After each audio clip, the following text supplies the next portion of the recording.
General rule of thumb, every circle must touch the flight path. So wherever it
Hey, everybody.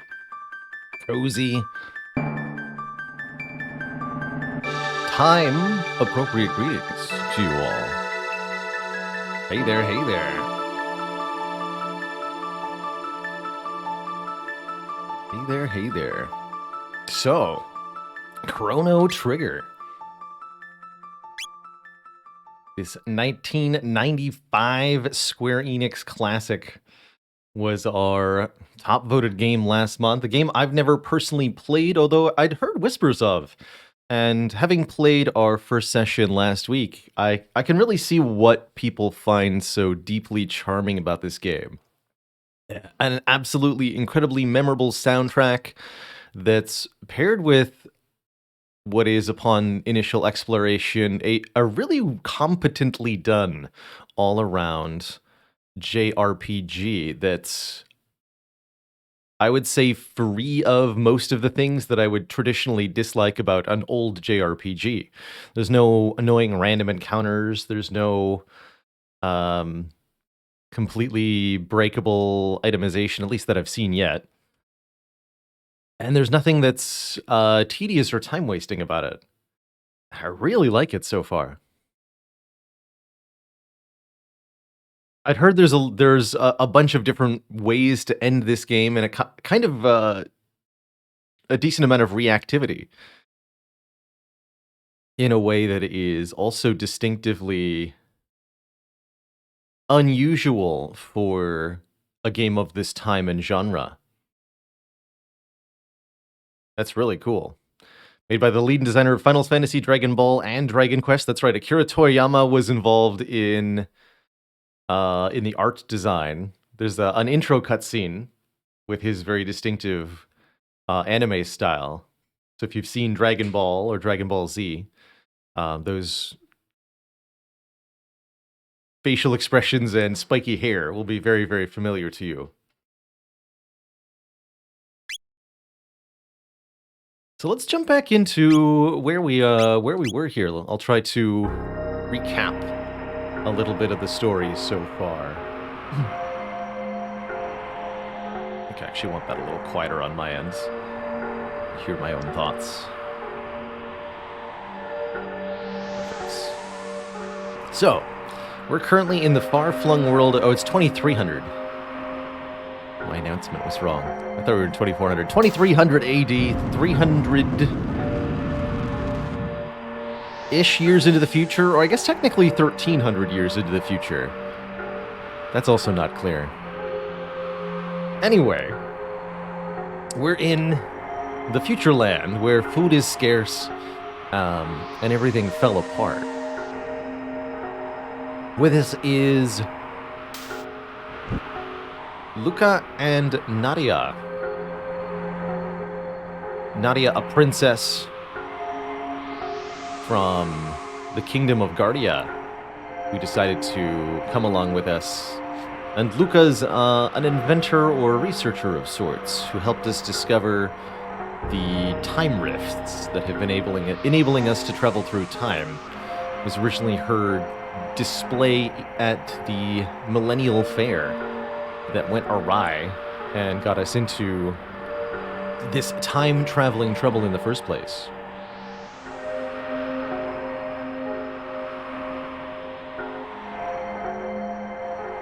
Game comes from before filler was really a thing at all. I think there were a lot of other games that released around 1995, 1996 that I would describe as having a lot of filler to them. But it's a delight to see a relative paucity of it here. Oh, that's right, we got the key to the jet bike here in Site 32. I guess that's what this thing is. Let's fire it up.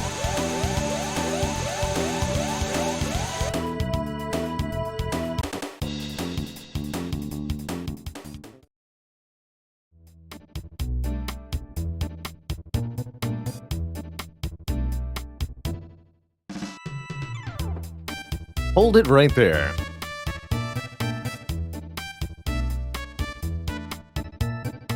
Oh. Bro. Thanks for the intro, boys. Bro! You lowlifes can call me Johnny. I'm the leader of this pack. Now listen up. The ruined highways ahead's the only road you've got. You want to reach the other side, then you're gonna have to ride. In a race against me, that is. I'll let you use that jet bike, because that's the kind of guy I am. Don't sweat it. And don't you dare chick it out, babe. So, do you shiny axles know how to ride? I do not. You're gonna give me basic tutorial input? I'd probably better say no here. What you got? Listen up and let Johnny tell you how it's done. Gas is on auto, so there's only one speed. Fast. To steer, just veer wildly left or right. Tap the button for a turbo boost. I'll give you 3 of them. Got icons to show how many we got left. Heads up though, after you use one, you can't use another until the gauge above the icon refills, so they have a cooldown. You can check your position from the finish line on the screen. Now show me what you got, babe. How janky is this gonna be? That is my question. Let's find out together.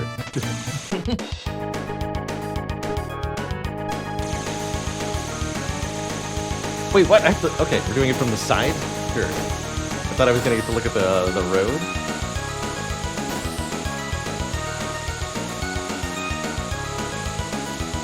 There's no map or anything.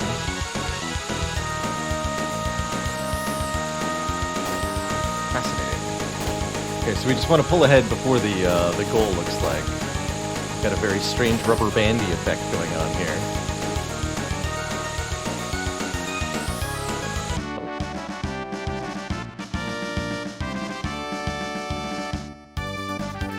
Not sure if that was right or not.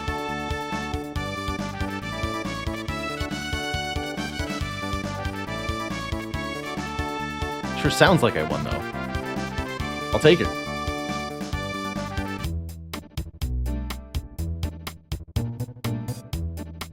You beat me? I don't get it. Well, you can come challenge me again anytime. We'll ride the wind, babe.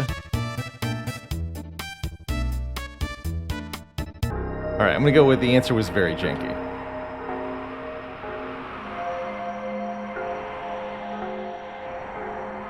A racing log.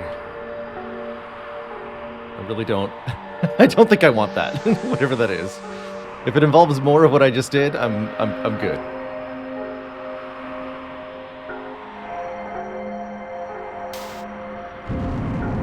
Right, that's what I thought, Beards and Bacon. I thought Johnny won that.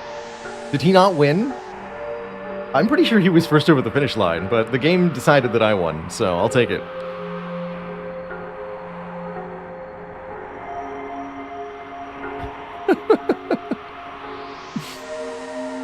Desi Wolferman says, I never fail to be amused by the sweet, uplifting victory music being played amidst the apocalyptic hellscape in the backdrop. That was grand. That was grand. Faster to just walk across. Alright, so we have Protodome.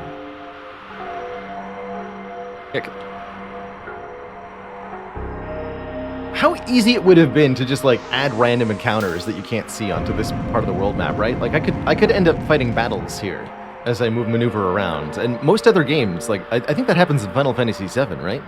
If you're on the world map, there are precisely those. But we got none of that here.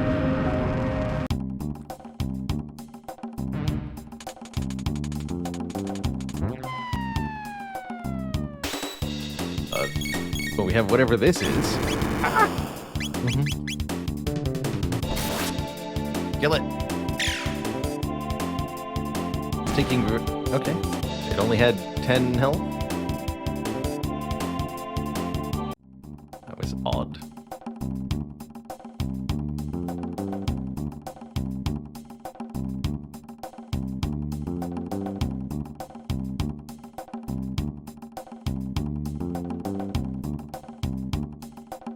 You have to race him the first time.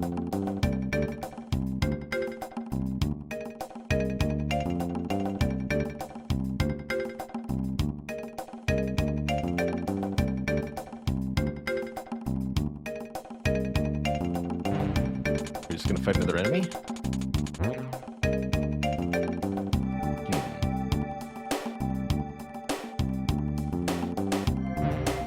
appear to be anything I can do here. And these seem like one-ways. Yeah, we've got a conveyor belt going one way, conveyor belt going the other way, but there's a red line here. Okay. Let's check out the other location then.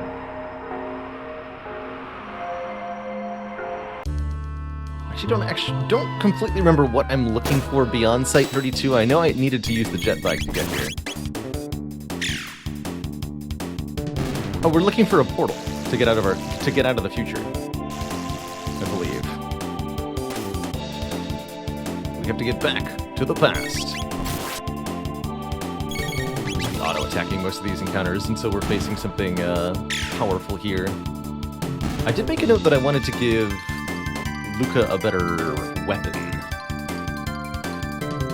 But so far we're able to crush everything sufficiently well that I'm not too worried.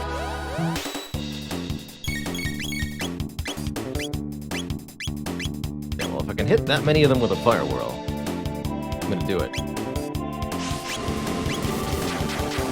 Exterminators.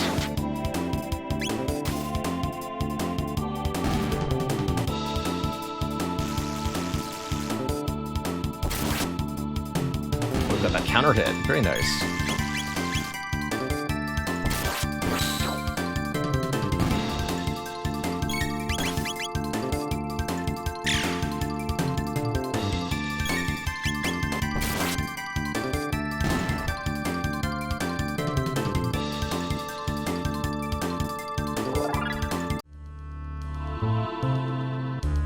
Final Fantasy XII is the first JRPG I can remember personally playing, although I haven't played a whole lot of them, partially due to my dislike of a lot of the mechanics that get used traditionally. But Final Fantasy XII was really cool, and I still have yet to see a game that did party member AI that I liked as much as I liked Final Fantasy XII's Gambit system, where you could design essentially a programming loop for each character. So you could have, like, if your hit points are below 10%, do A. Otherwise, if your mana is below 25%, do B. If neither of those are true, do action C. Kind of fairly well thought out action loops. And it could allow for some really, really effective strategies to almost automatically play themselves out according to your own design. Allowed for a lot of creativity in how you tackled encounters in that game. And I have yet to see another kind of tactical battle game give you that amount of discrete control over what your characters are going to do, barring turn-based games where you are able to control the exact actions of everybody at all times, of course. But I would really like to see more games where you can essentially AI program your companions like that. Heck yeah, give me a snooze. We're still just as hungry as before.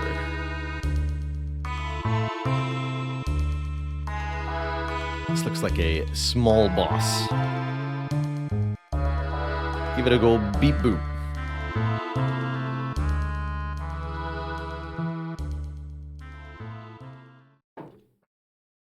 Actually, wait. No, we might not be fighting this at all. It's in bad shape, but it looks like a humanoid robot. Incredible.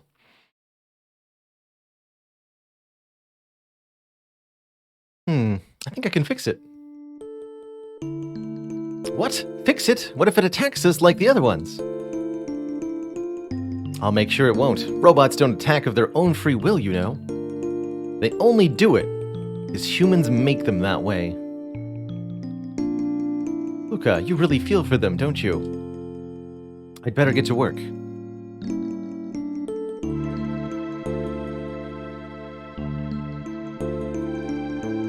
Robots are only bad when they're made by bad people.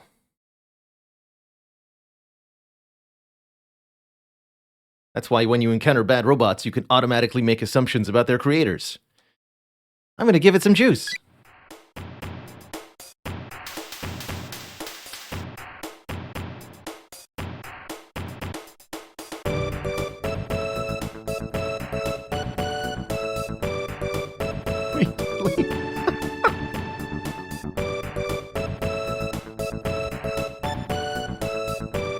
Good morning.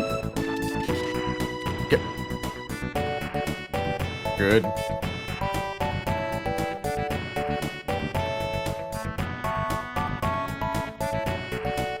Good morning, mistress. What is your command? I'm not your mistress. I'm Nadia. This is Bale. And that's Luca, the one who fixed you.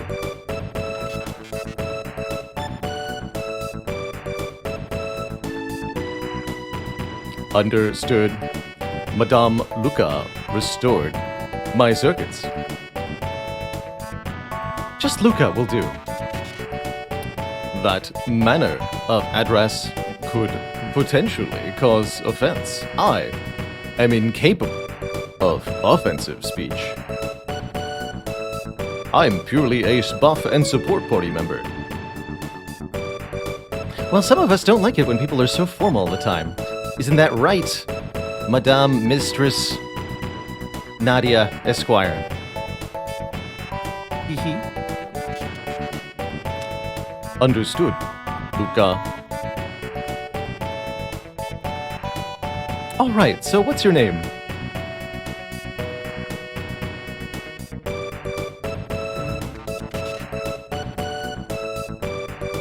Name?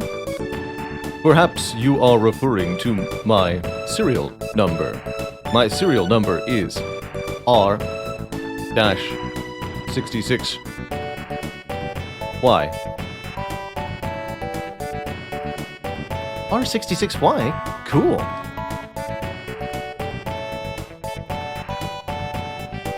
Cool? What are you talking about? That won't do it all. Come on, Bale. Let's give him a better name than that. Chat says no, that's his name.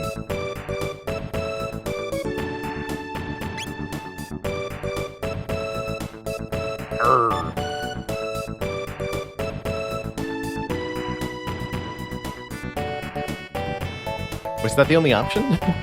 No, there was theoretically another option.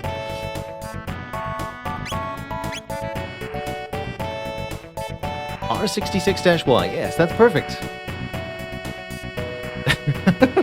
She changed her mind really suddenly there.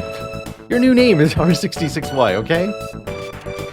My name is R66-Y. Data storage complete. Hey, R66, there's something I was hoping you could...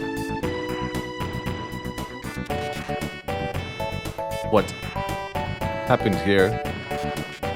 This dome contained many humans and others like me. Oh dear, this is kind of hard to say, but I think something awful happened while you were out. I don't think anybody else is left. Oh, they all left to get cigarettes at the gas station. I see. What about yourselves? We came through a gate, a time warp from the year 1000. We learned there was a gate here when we went to Eris Dome. And then we found you when we came looking for the gate. But the door to the inner chamber is sealed shut, so it looks like we're out of luck.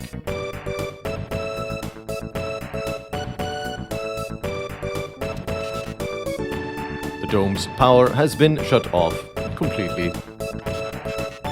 The factory to the north contains an emergency power generator for this dome. I can bypass security to activate it. Shall we go there? You do that for us? You repaired me. Now it is my turn to repair you. However, the generator will produce power for only a short time. Someone must remain here to open the door as soon as power is restored to the dome. Nadia or I can stay. Who will stay?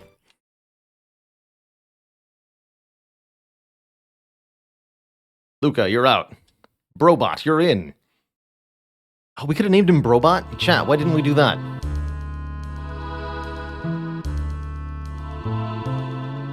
Alright, we have to go restore power.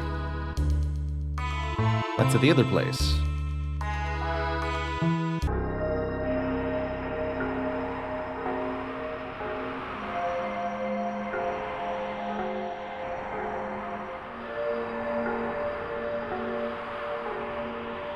Other names that I would have accepted, R65-Y.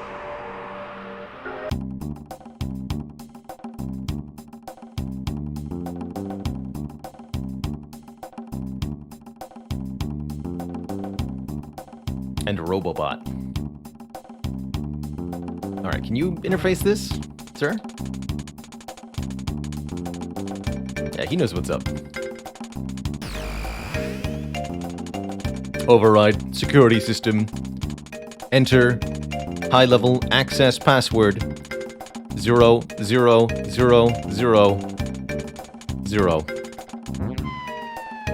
Man, I can't believe they left the default password in.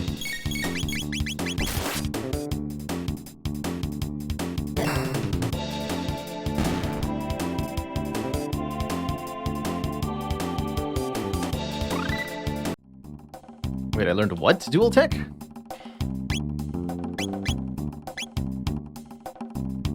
Cure beam? Healing laser. He can do rocket punch. He's already my favorite character. He's got a lot of health too. 235. That's more than main character. Aura beam. Aura plus cure beam. So we have two different combos that are an AoE heal. I wonder if there's a distinction here. Like, are these actually mechanically different? Do they have different amounts of action time, animation time? Do they have a different amount of healing? Be nice to know, but it's okay to find that out the hard way. You can't present all of the information to the player all the time, especially in a game as old as this, right? Oh, hello. Actually, now I need to know though, so we're gonna do Aura Beam. This does involve different characters, so that has part of it.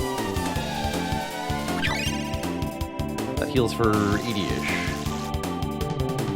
Might actually heal for different amounts because different people are involved with different stats. That's a possibility.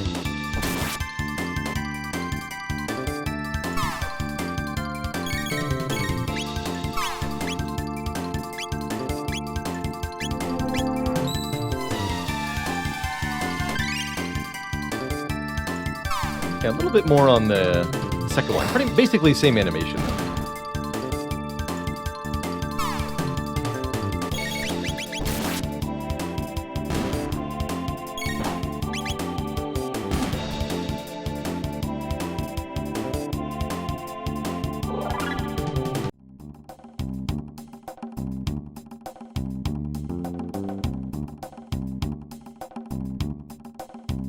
Oh. Laboratory, right factory. Let's go to the danger, risk of death. Deactivation of factory conveyor belt forbidden. Stopping the belt will activate the security system, which could result in loss of life and gain of experience points.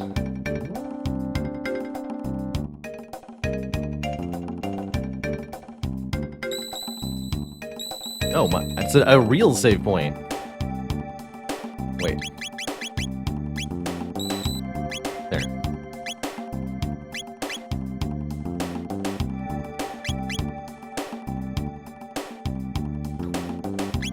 Can I use...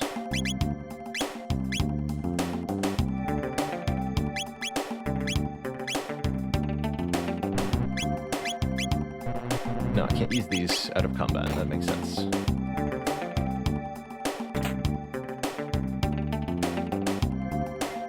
It's empty!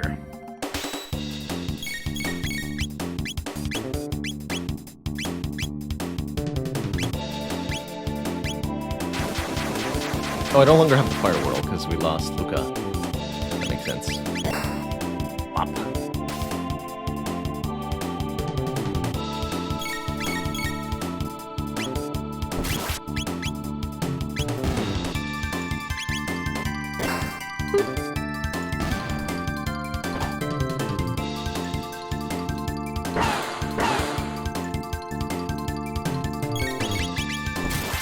Hey there, Elite Nanas. I'm happy to be playing this too. It's been a very enjoyable and chill time so far. laser spin, and supersonic spin.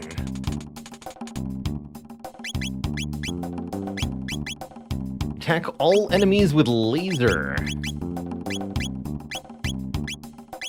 which does some kind of damage type. And then we have supersonic spin, which is cyclone plus laser spin, for the big spin.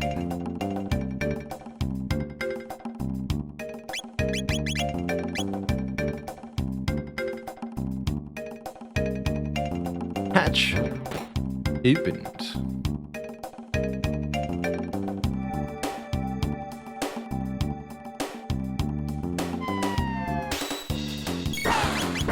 Interesting.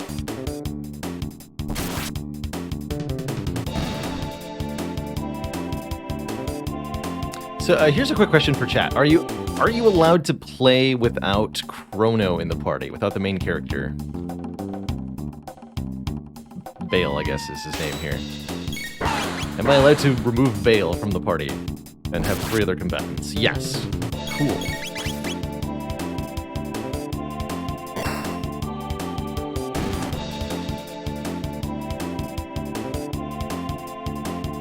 Excellent.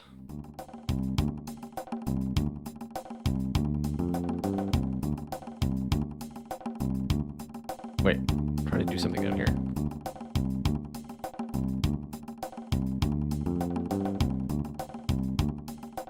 Oh. Interested.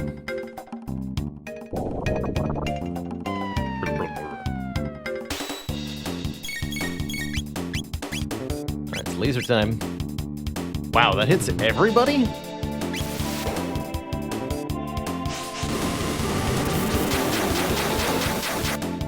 Okay, that move's hilarious. Wait, 0? What do you mean 0?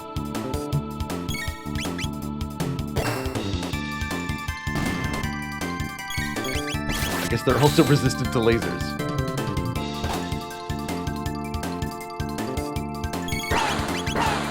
Hey there, Book Baruch. Wouldn't call this entirely blind. This is a first-time playthrough. As blind as one can be for a very well-known, very old game.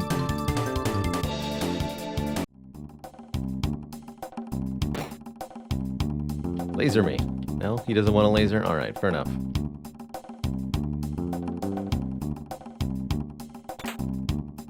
Titanium vest.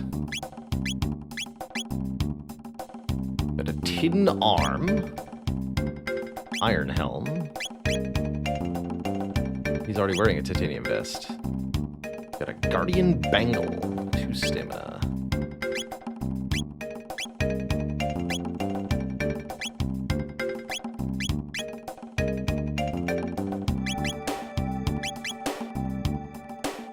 Accuracy hasn't seemed like it's a big deal. Unless I fundamentally misunderstand what the accuracy stat does, perhaps.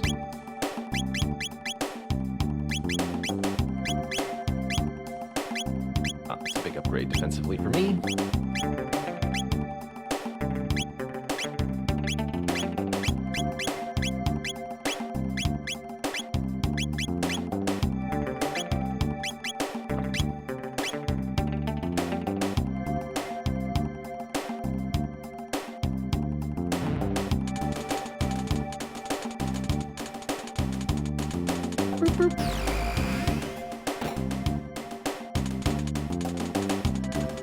Defense lasers deactivated. Defense slimes activated.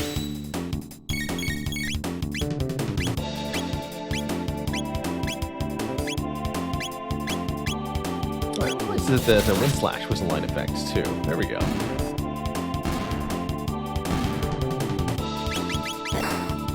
That's how you do it.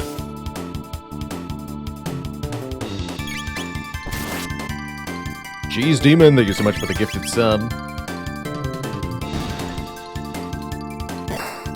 Accuracy only used by bows and guns. And bow guns. Got it.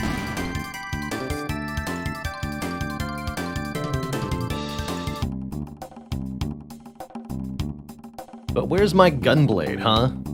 Huh, video game? Hammer arm? Well, that is 2 weapons in one. That's kind of like a gunblade. That's a better arm. Good.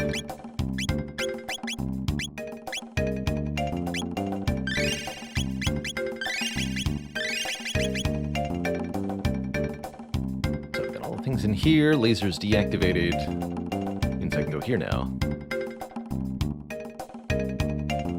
Up, down, cancel. Down.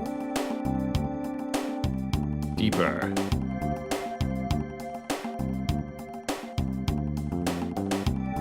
There's a ladder.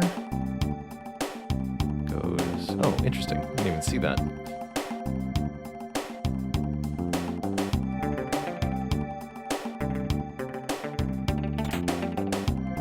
Plasma gun?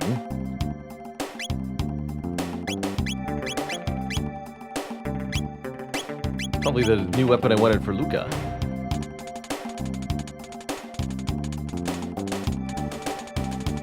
Zabi door lock system operational. Please enter passcode.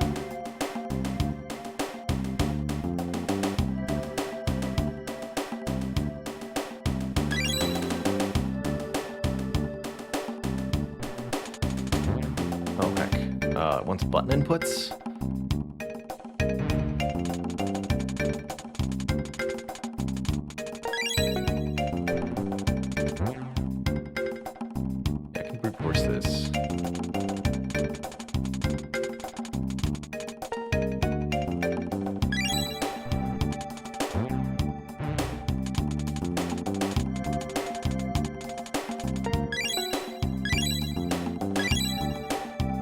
Do I want the answer?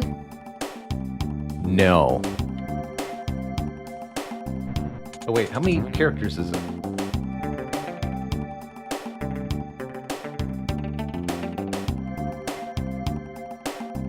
Hold on.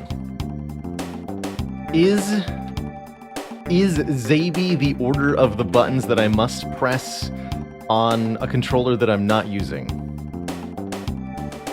Is that the puzzle here?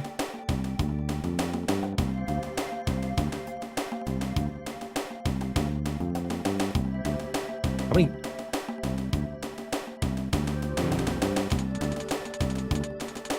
Yes. Because I've got it as A, B, Y,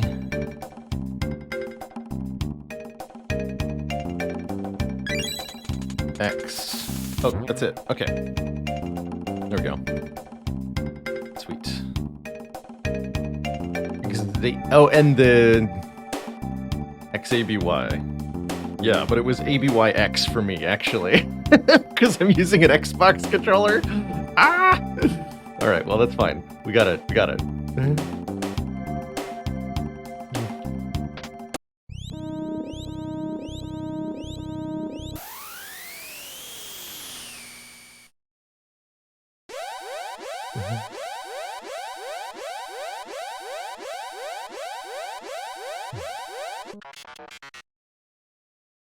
Emergency. The security system has gone haywire. We must escape immediately.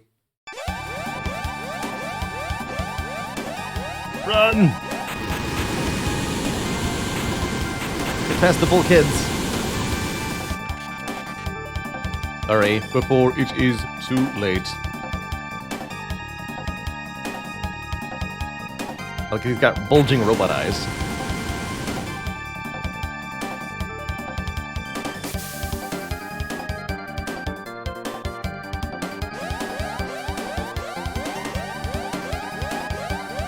Everyone knows you can't take the elevator when the fire alarm's going off.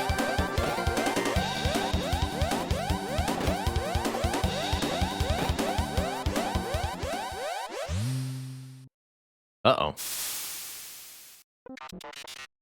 Wait, these are my friends?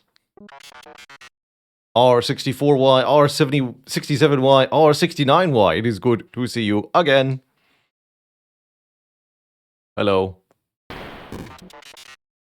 What are you doing? You are defective. You are not one of us. Pardon?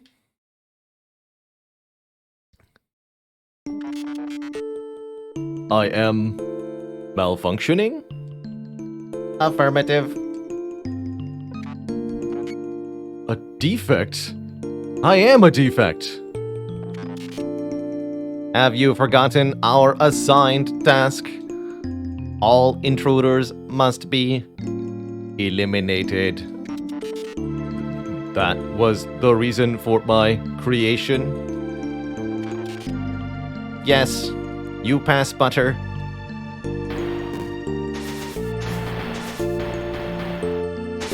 R66Y, Bale, they're tearing him apart. Yeah, it's kind of cool, actually.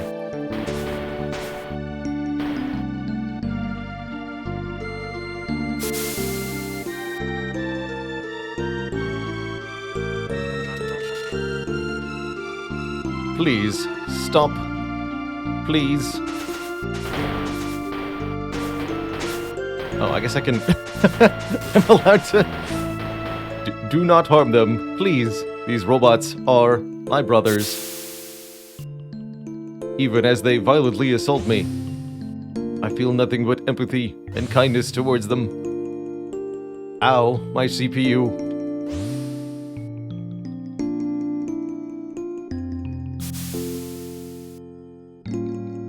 R66Y!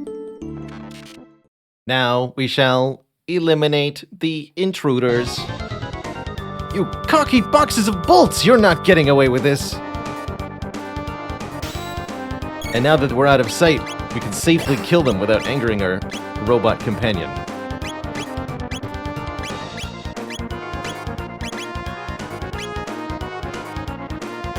Hey, I was taking my turn.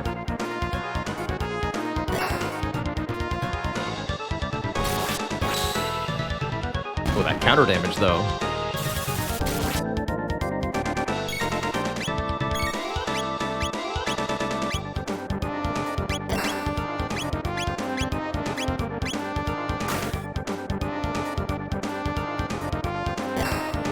So I should maybe use Cyclone here.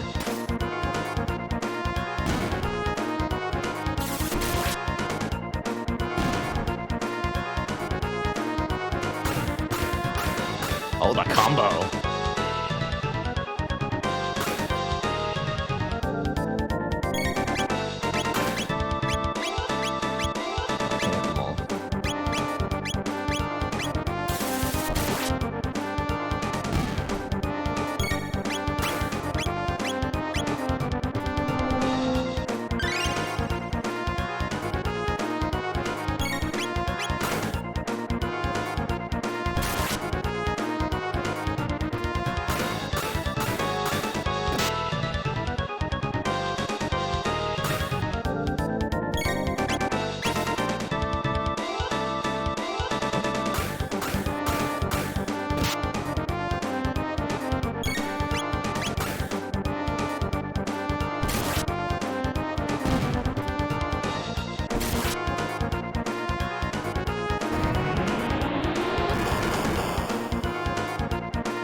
The spooky explosion attack to do at the very end there.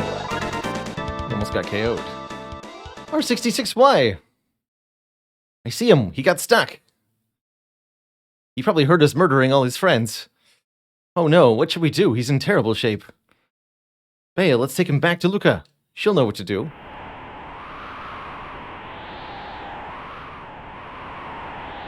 And then we slowly hauled him across half the continent. The venture took days, and we were very hungry the whole time.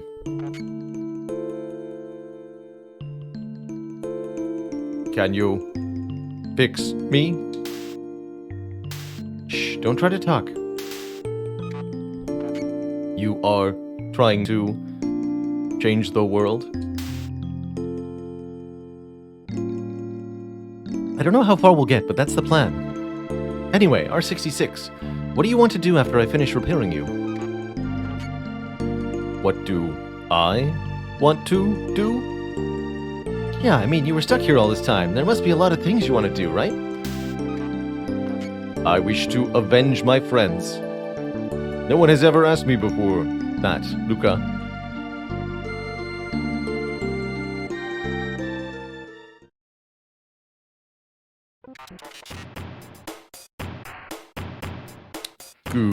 Good morning. R66, thank goodness you're alright. Luca, you're incredible. Well, let's hope I never have to do that again. Luca, I have arrived at an answer to your question. I want to go with you. Really? You mean it? There is nothing left for me here. I want to help you. Together, we might be able to give the life on this planet a chance. Then let's go. The gate's right through there. Wait, there was a gate here the whole time? Here we go. Or did you open that while we were gone?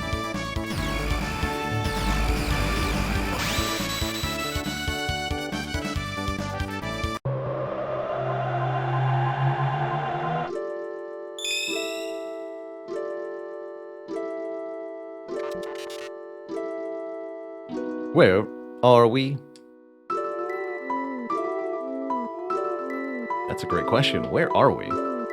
Feels like I've been transported into a different game.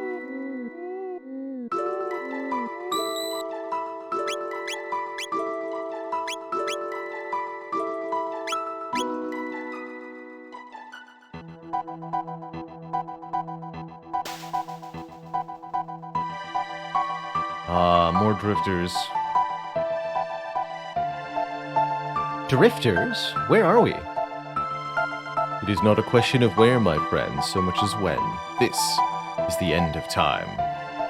Travelers lost in time's flow turn up here, much like driftwood on a beach. Might I ask when you are from? We're from 1000 AD. I come from the year 2300 AD. When four or more entities of varying origins enter a temporal rift together, the torsion exerted on time's flow pushes them to the point of least resistance. Here. There have been a number of folks turning up here unintended recently, like yourselves.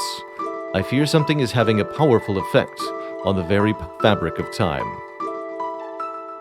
Which means it would be safest if one of us stayed here. Here, alone? It is a bleak place, isn't it? But not to worry. For all its desolation, it is well connected. There are roads here to any time you could ever wish to visit. Should you so desire, you can call upon your friends at any time, but you can never travel in groups of more than 3. One of us must remain. Who'll it be, Bale? Please select party members. Well, the robot's with me.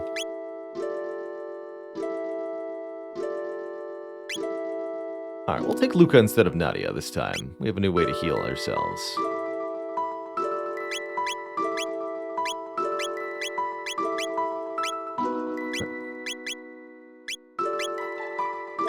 Am I selecting... Hello?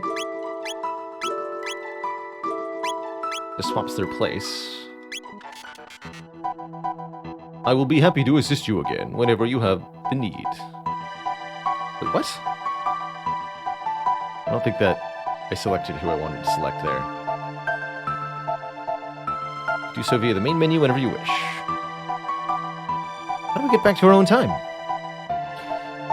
You saw the Pillars of Light when you arrived, yes? Each connects this place to a different era.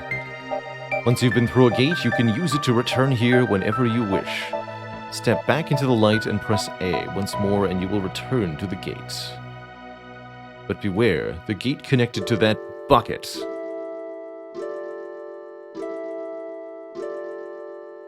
Oh, I know what happened. It's party. So it's just the 3 on my side here, so I'm supposed to use this. And that selects, yes, these 2. Old Pokemon style. Got it.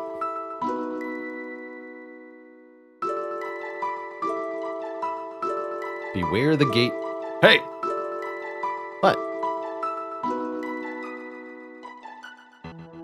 You needn't be in such a rush. Before you go, have a look past the door behind me. Alright, fine. I regret looking here, but... Alright. What is it?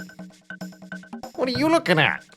Me, I'm Specchio, the master of war. I watch all kinds of battles from here. How do I look to you? You look ridiculous. You look weak. I see. How I look depends on how strong you are. If you're strong, I look strong. If you're weak, I look weak. Oh, you've got it in you, don't you? That must be why the old guy let you through. See, a long, long time before you were born, there was a kingdom where magic flourished. Everyone there could use it. But the people abused their powers and ended up destroying the place. After that, there wasn't anyone left who could use magic. Well, except in friends, of course. But you have it. That inner strength, I mean. Magic needs power of the heart. That's where it flows from. There's 4 types of magic: fire, water, light, and shadow. Not everyone's got the same type. You, with the punk hairdo, you've got light.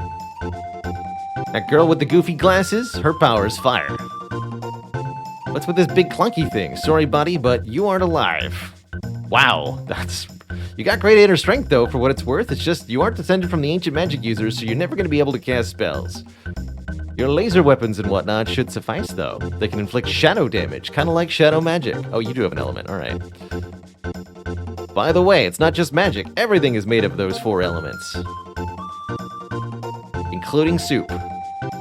Alright, starting from the door, circle clockwise along the walls of my room 3 times and say, I want to use magic, over and over in your head. That's actually that is the real ritual that turns you into a wizard, by the way. Don't lose track now, 3 times. Don't want you churning yourselves into butter. Any more than that, and you're gonna get real dairy-like.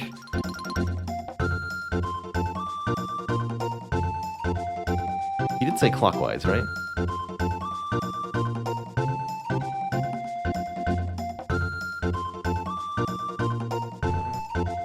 No cheating, I got my eye on you. Do it over from the door, clockwise along the wall, 3 times.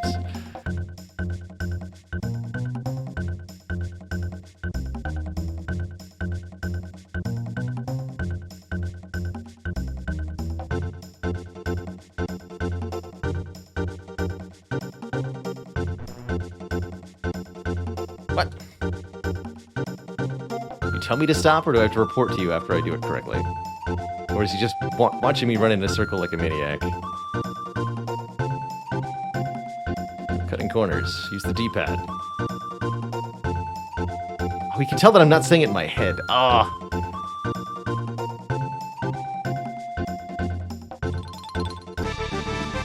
Well done. You can count. Ipso facto minimo magico. Now you're a wizard.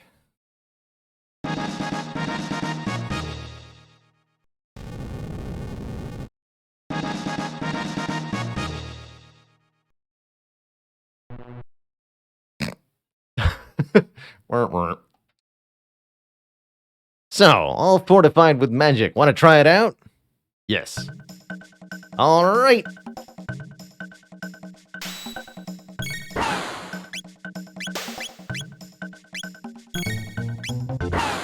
Wait, what? Oh, God.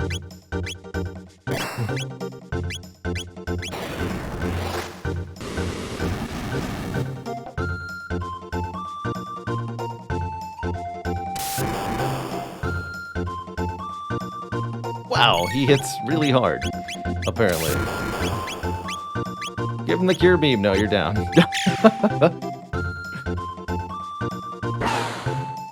Bloop.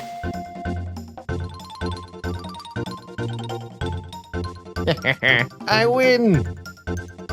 You make any new friends, you bring them to see me, you hear? I like you guys.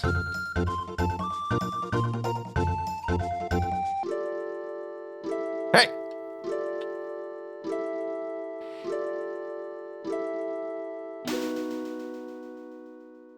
Well, seems I was right. People who lived long ago all enjoyed such powers, you know. Yes, long ago. Well, I know you must be eager to finish this thing you seem so intent on doing. But why not first pay a visit back to your own era? Haste makes waste, as they say. Go do some side questing. Come and see me whenever you have way more levels than before.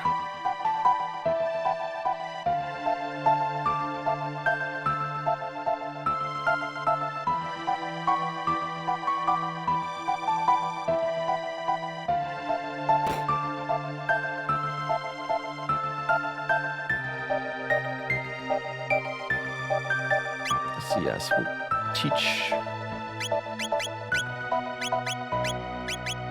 Nadia how to magic also. Power of water!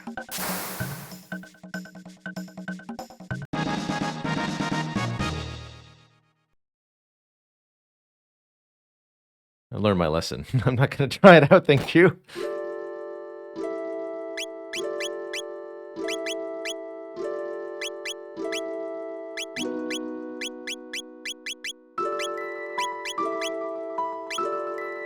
Okay, that's much better.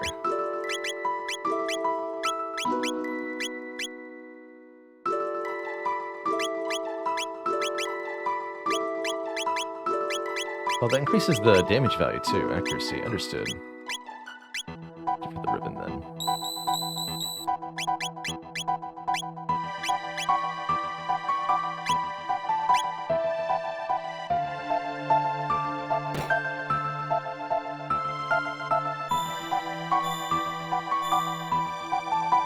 Um,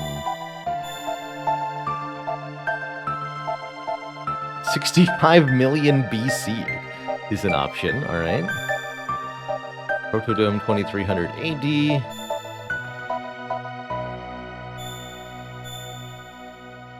$1,080. Alright, that's where we're headed.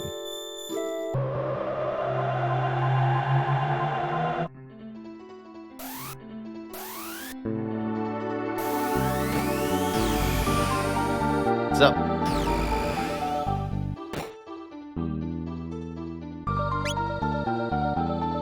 You folks came into my wardrobe, didn't you? What are you doing in here?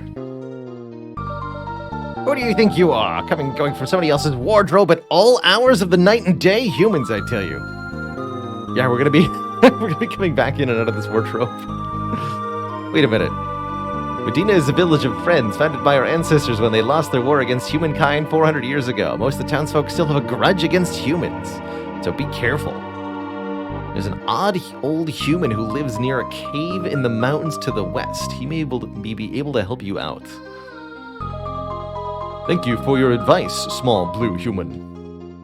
But why are you being so kind? Do your people not despise humans and/or robots? It's been 400 years since man warred against Fiend. There's no use living in the past. Of course, not many other fiends seem to agree with that. It's probably because they're fiends. No offense. So we did not arrive where we wanted to.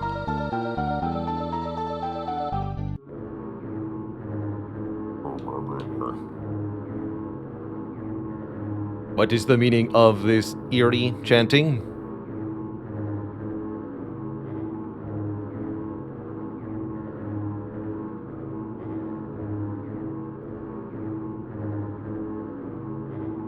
We're celebrating the town's 400th year. Like, creepily, by dancing around the statue in the center of the town of the man wielding the scythe. Yeah. Oh, great Fiend Lord. Oh yeah, it's Fiend Lord Day. Of course.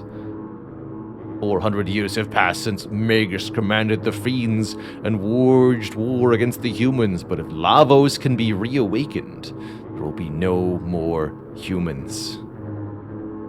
It was the Fiend Lord Magus who gave life to the almighty Lavos to aid us, and once Lavos awakens from his long slumber, the human race is doomed. Only 999 more years. The almighty Fiend Lord delivered Lavos unto us long ago with his great magic. 400 years. Yes. Alright, well, good for you guys.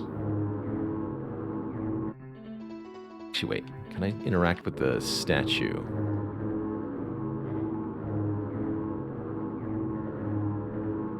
No.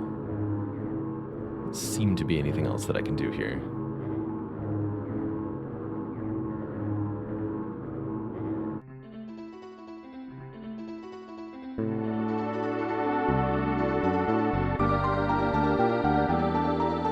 No stinking human's gonna talk to me. Got nothing to sell to humans. Get out of here.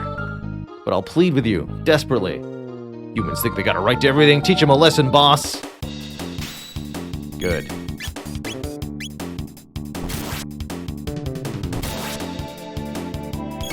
Screw that guy up.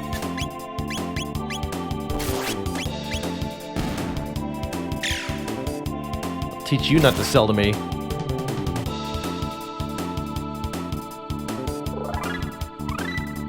Fire punch.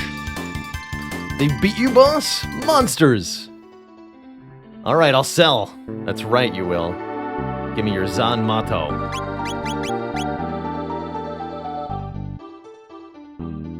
I'm not nearly rich enough to afford your ridiculous prices. 16,000 for a bronze blade? 470 for a potion? Well, that's fair enough. If I'm extorting you to sell to me, it's just fair to charge outrageous prices.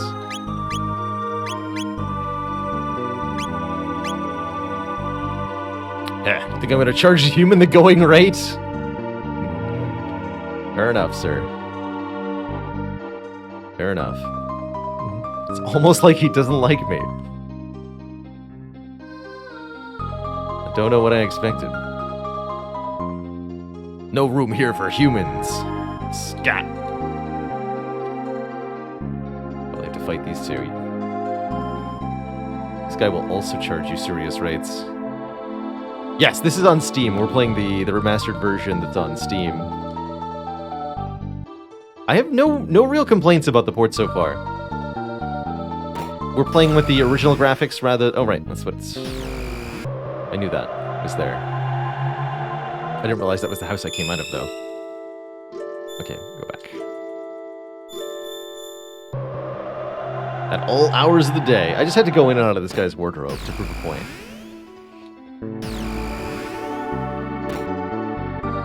Yeah, actually, I'll show that off real quick. So there's a high-res graphics mode you can enable, which looks like this, comparatively. I don't really think it's better, so we've been playing with the original.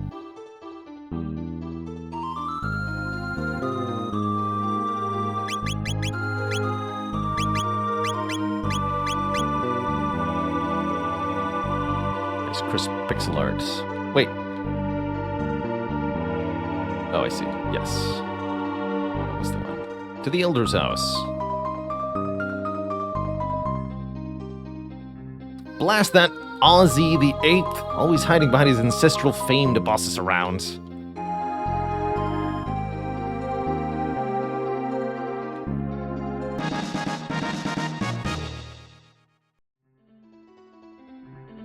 I'm Ozzy the Eighth, the leader of this village. My great grandfather fought himself against the humans of the side of the great Fiend Lord. Oh, great Fiend Lord, why didn't you exterminate the human race 4 centuries ago when you had the chance? Dang it, Fiend Lord.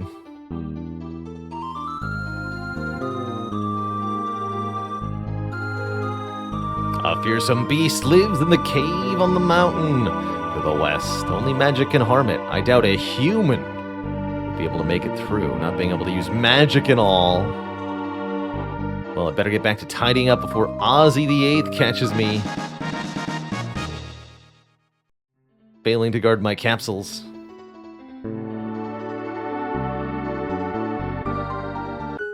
There's a blue triangle over there. All right.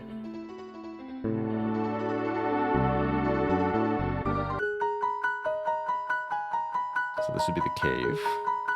Hekran Cave. Melchior's cabin. What else we got over here?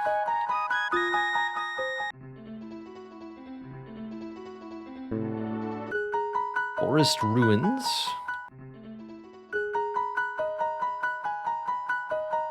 Nothing over here. Okay.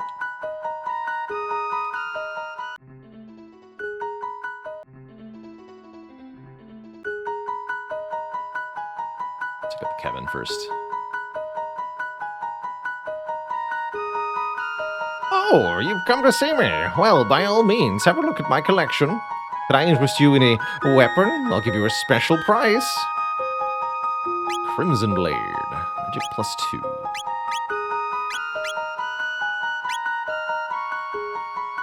Looks like stop on robots.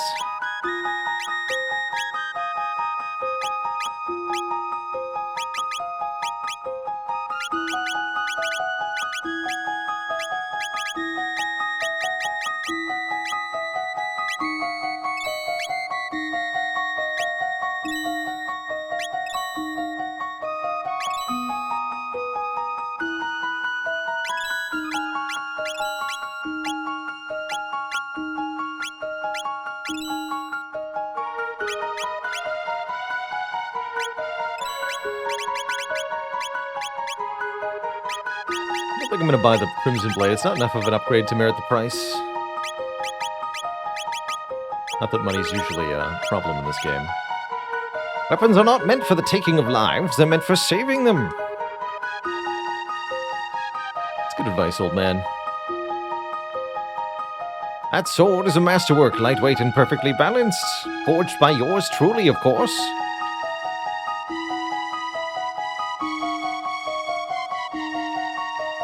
Nothing to say about the swords down here. Nothing hidden or anything. Okay.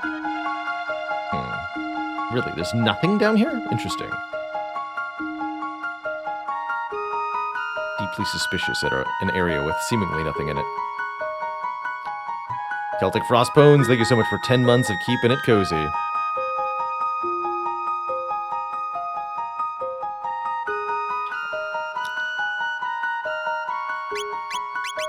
Team besties.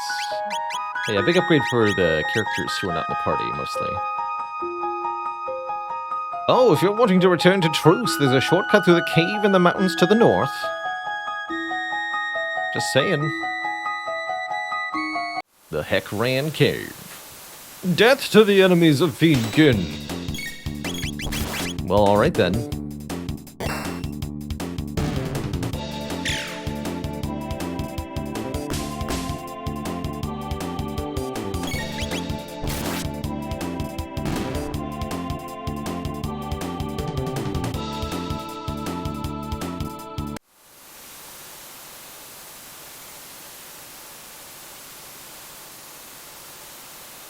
Funky looking 2D cave.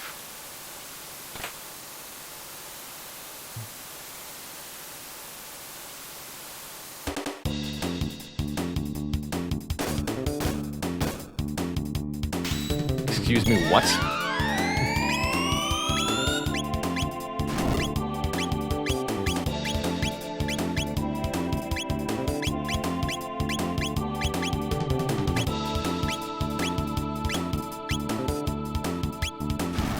Robot is blinded?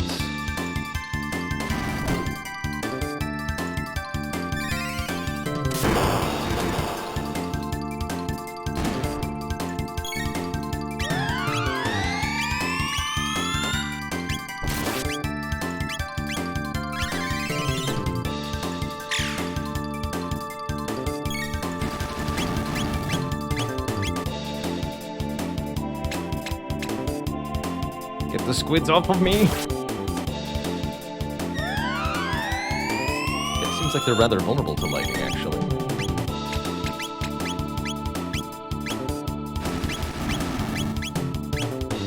Lightning...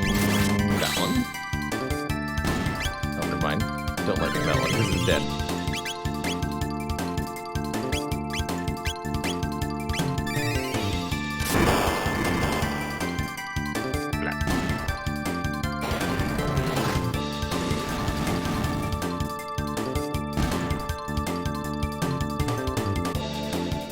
Not bad.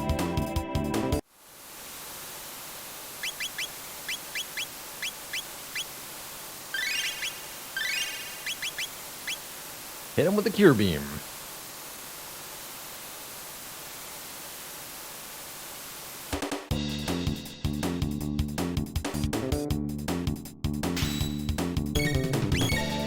Rhino Weevil. What a strange and horrifying creature. like they're very resilient to physical attacks, so let's give him some flaps.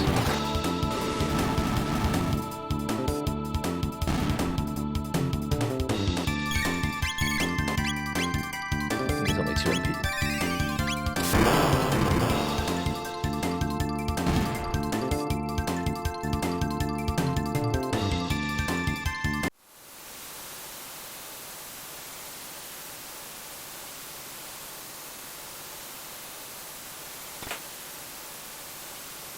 Mid-ether. Save point up there.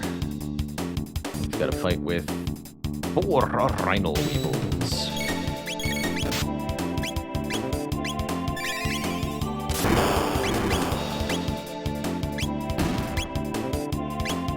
Fire Punch.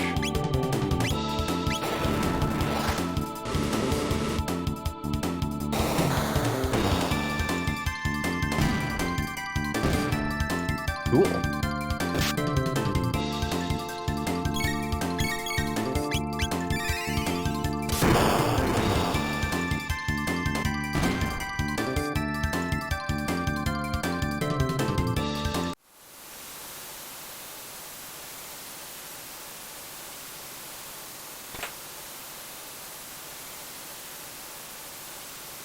Interesting. The stairs are flooded, but there's a visible save point.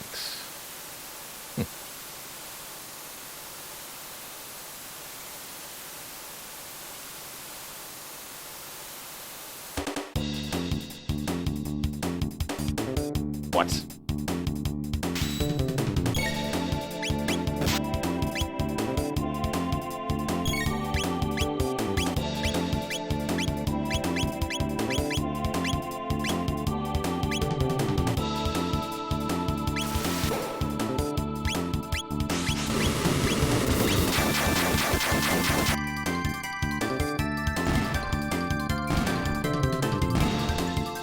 Alright, well, that did it. Thanks, Revelier.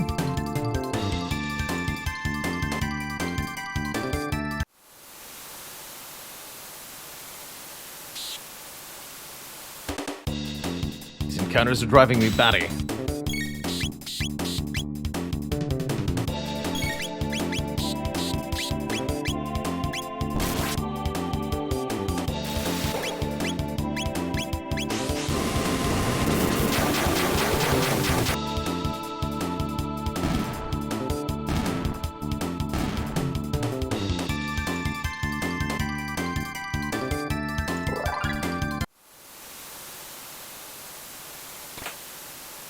Magic Scarf. Magic +2. Fair enough.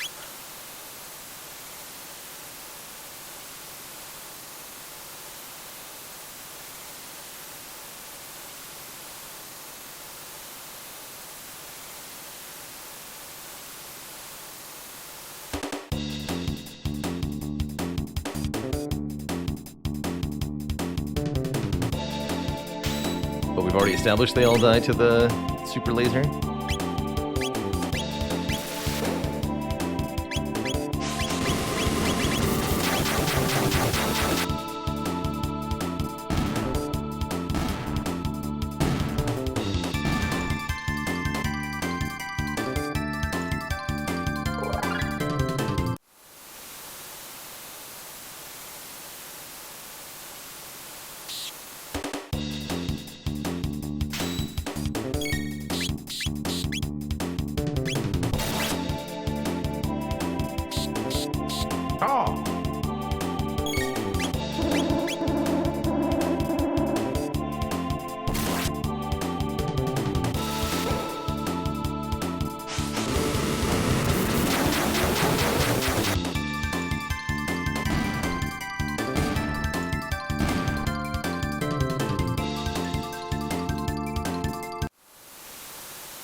No random stat variations on enemies. That's good to know, actually.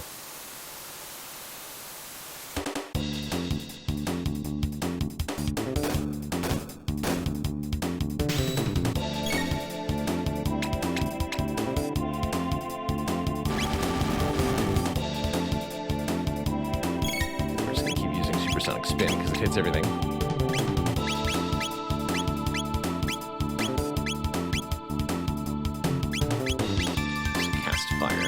Whisper's only 1 MP.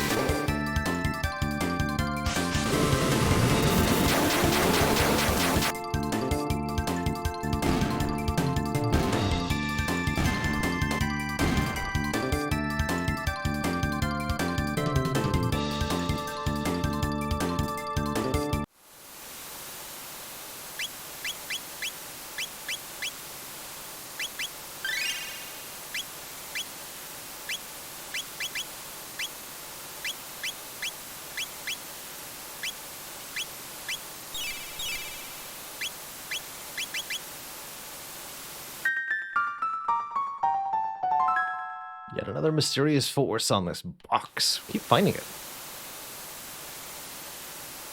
Ah, that's why there was a save point. So I just wasted 2 ethers, because now I get to the save point?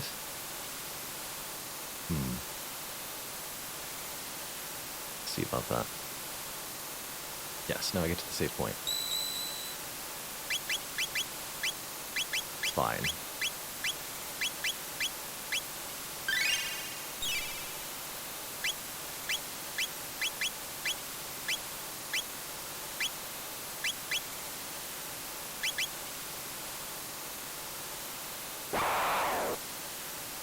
Death to the enemies of Fiendkin!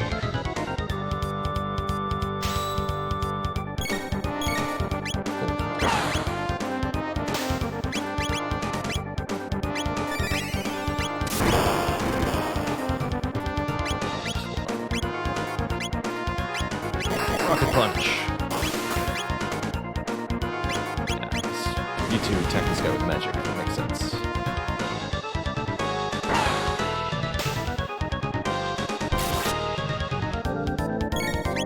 Essentially, your tutorial loss to ensure you're understanding that you have this option available to you.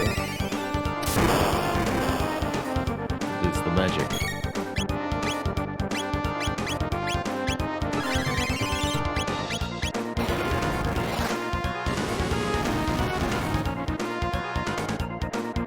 Water 2!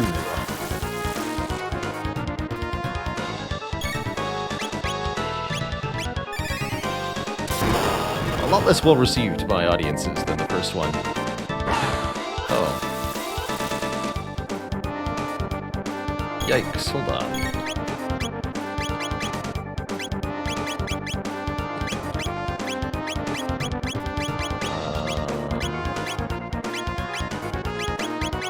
Oh, I don't have... Oh, both the cure ones involve Nadia. Understood.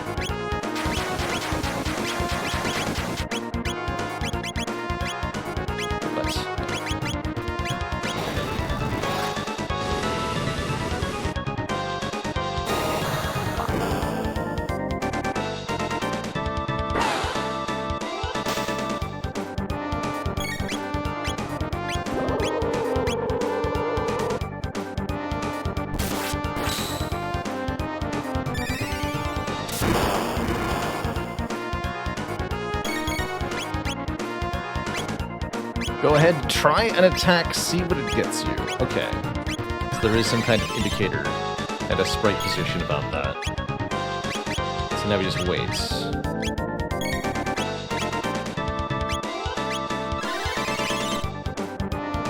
For him to not be in counter position. Counterattack stance disengaged. Okay, there's even a very handy indicator for that. Good. Beautiful.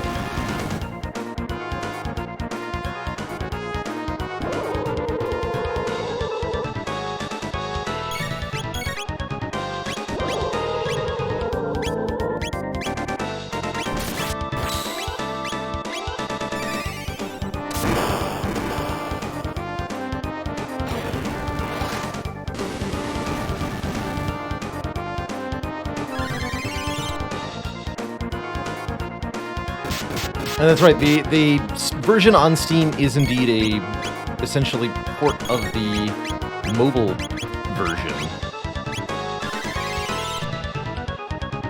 I've definitely heard from a couple people that they prefer the DS version.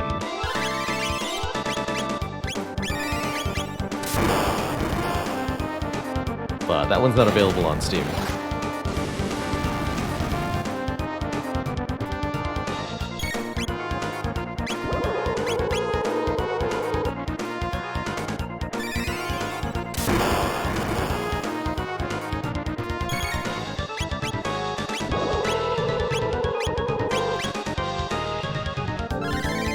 Kind of keeping ourselves in a blap and heal cycle.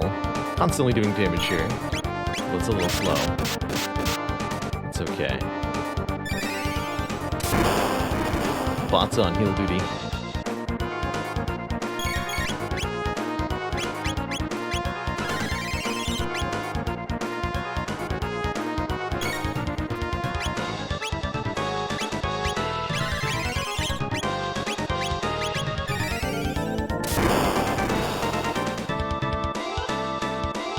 There he goes.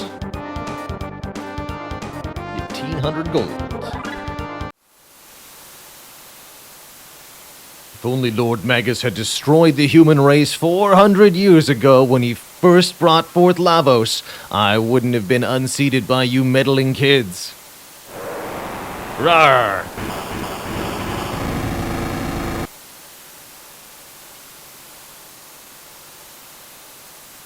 So, Magus created Lavos in the Middle Ages, and in the future, Lavos destroys the planet. If we used the gate at the fairgrounds, well, I wouldn't necessarily say he destroyed the planet. He kind of ruined the planet, but it's clearly still there, and there's still people there, although they're having a really bad time.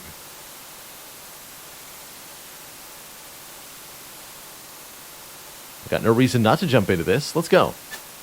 Sploosh. Wait a minute, robots can't swim.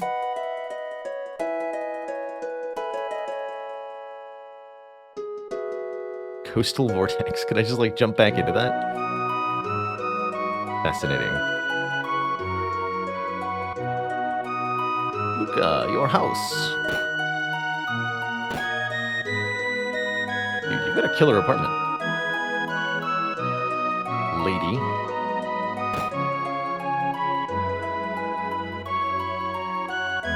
Just leave you all your books lying around?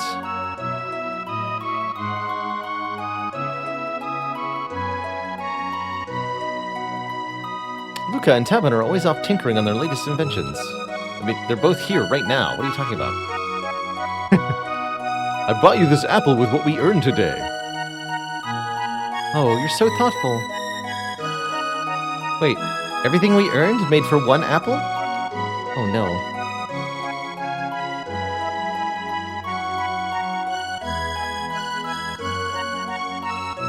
Oh, perfect timing! Another great invention. This vest that I just took off after working out at the gym. The ultimate in defense for my beautiful daughter.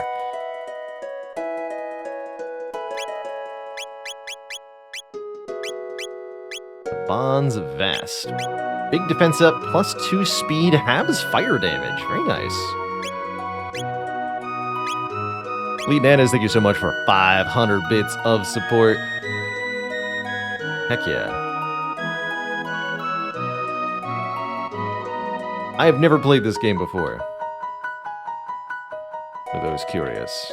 The Truce Inn, the Mayor's Manor.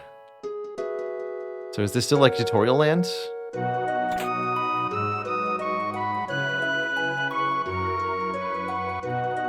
That's just a replica. It's not even a real save point. Yes, this is still tutorial land. It seems.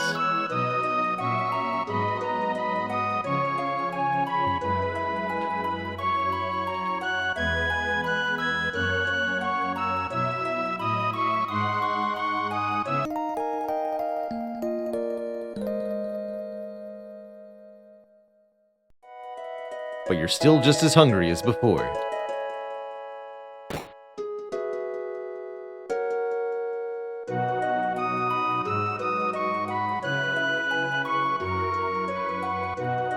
to Lean Square.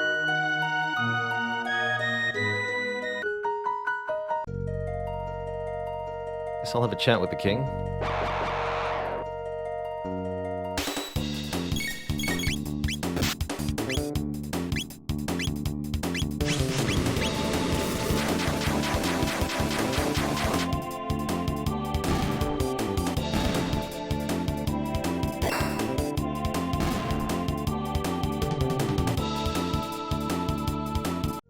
Okay, so it does seem like the experience points you get scales depending on how powerful the enemies are relative to you. I understood that correctly. How do you have a bell? Hold on, what? Can't interact with you? Alright. Range creature.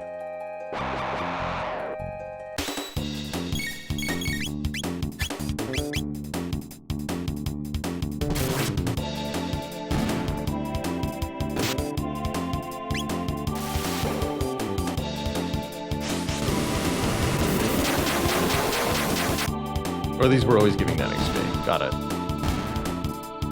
I just misremembered how insignificant these were when we last saw them.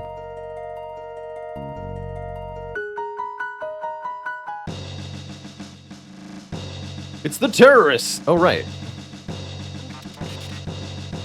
What is going on? They don't want us here. That's right. We left under less than good terms.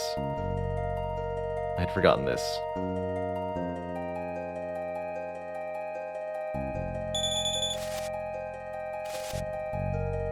Oh, now you're gonna do the thing. Very well.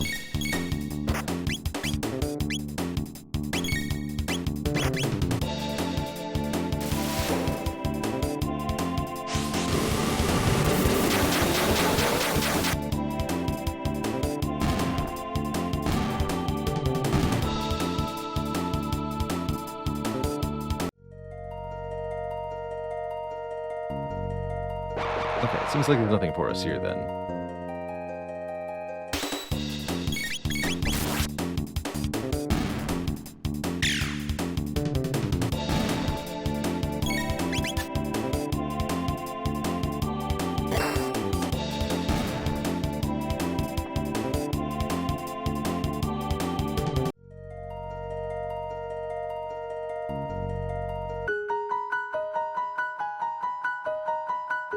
And the bridge is intact. Okay.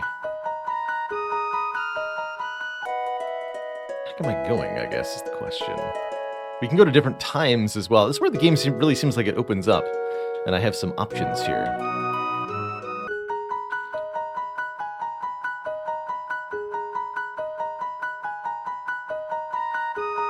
Bridge. And I can even view the bridge in greater detail. There's just people swarming all over this thing the whole time. Going to the fair! Everyone wants to go to the fair.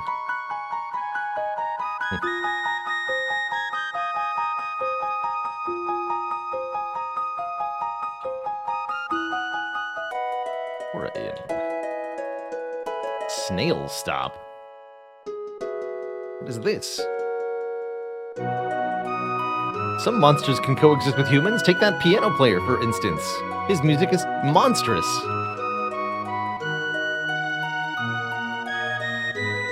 4 centuries ago, a woman named Fiona died trying to revive the great forest that once flourished to the north.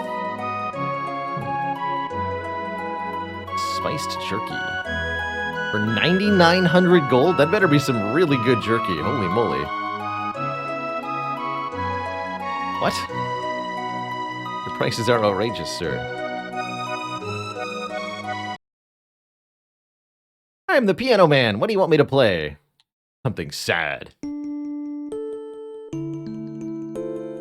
Good choice.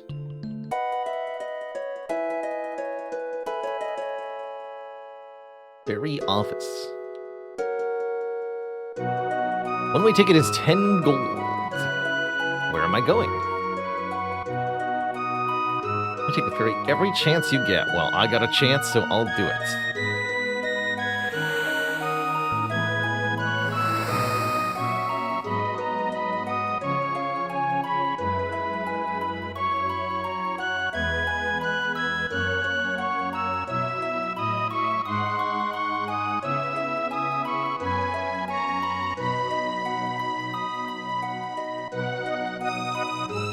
Actually faster to walk back up here?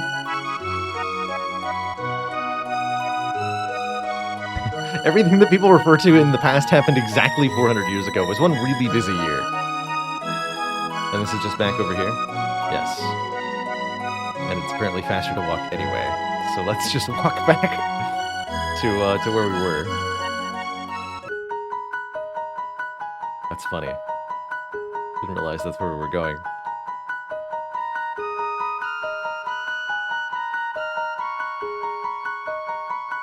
Yes, it is faster to, in fact, walk. Just walk back.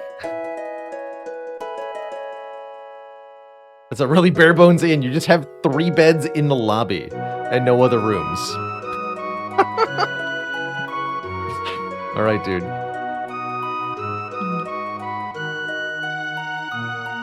But the mayor has a whole manor.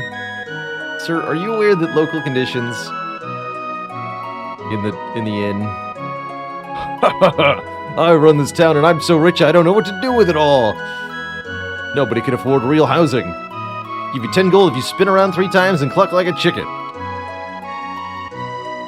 Alright, sure. I'll debase myself for money. That's my job after all. That was great! Here you go, 10 gold. Don't spend it all in one place. Have yourself a ferry ride. Dad loves money more than he loves me. Yeah. Me too, kid. I hate my dad more than anyone in the whole world. The children are slipping away from us. It's so painful to see.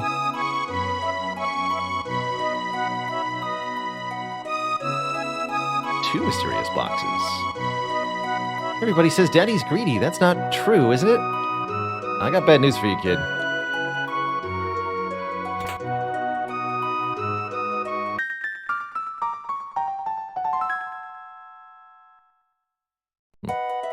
Fascinating.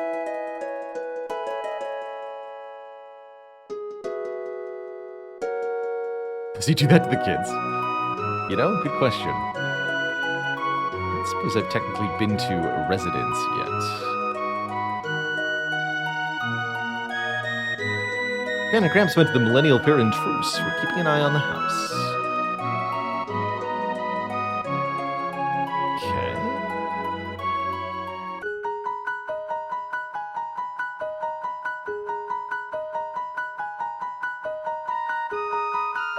That's literally all that's on the southern continent, apparently? Interesting. At least in this time.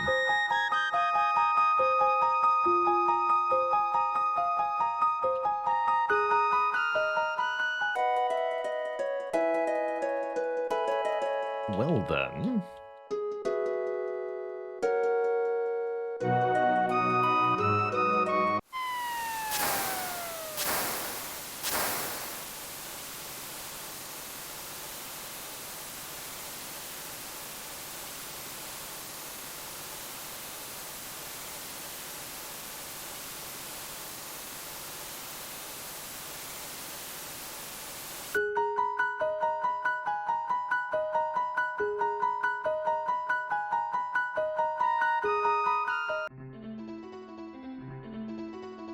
Check out this. Forest ruins.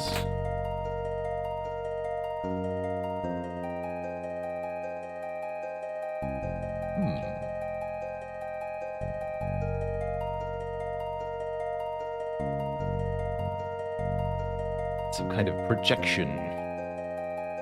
A pyramid. Not allowed to get up to the top there. Doesn't seem like there's anything I can do here at the moment. Okay. Well then, I think what I'm gonna do...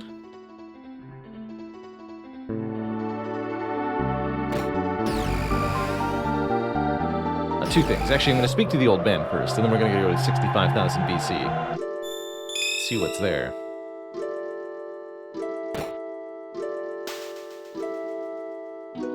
Come and see me whenever you have the need. Think of me as your guide on Time's road. Right, but you're not actually guiding me.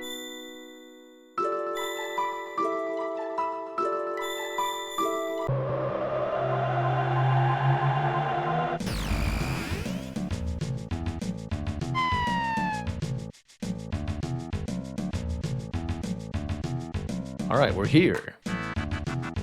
In the past.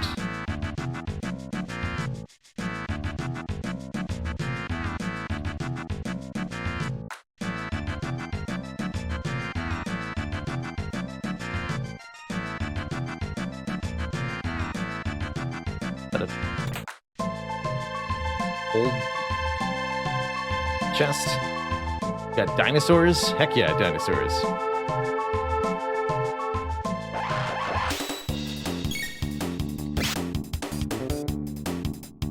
Angry dinosaurs.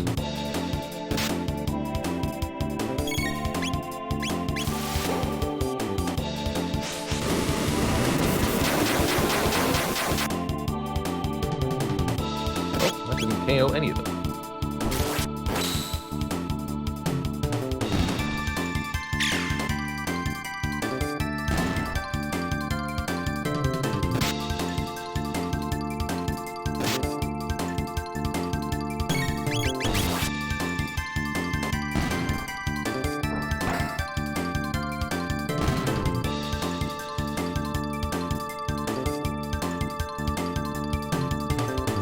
Tamed horn. Toot.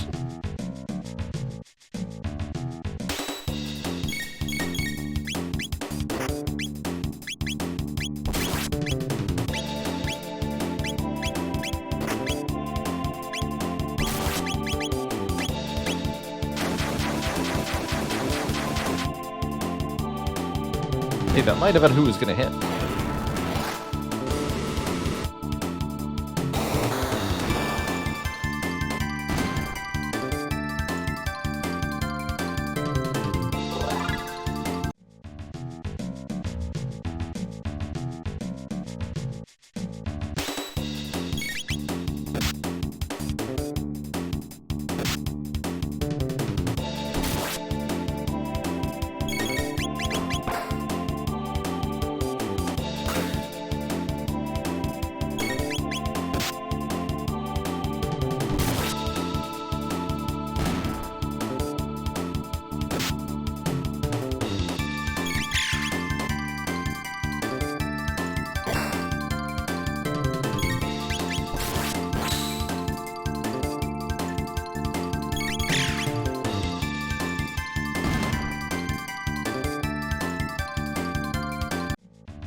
Countered, son. You too, buddy.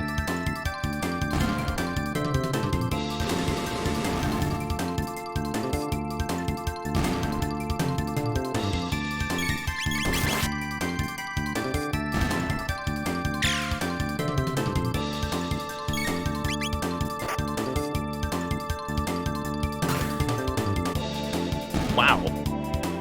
200? Good punch, sir. The Mystic Mountains. So that's where we came from. And now we're in a very different looking land. For certain.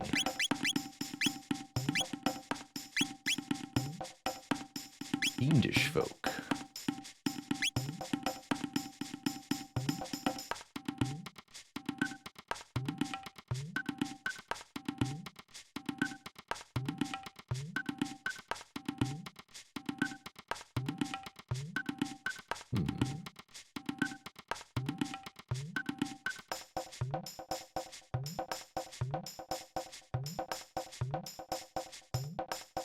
Here.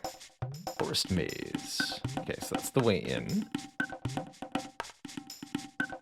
Aoka Hut.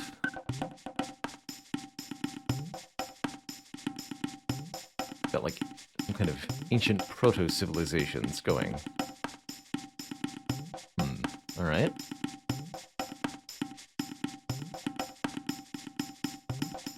You wear funny skins. Thankfully, they speak English. That's good news. You want to see pretty stone? Redstone. Chief has. Chief hut north of village.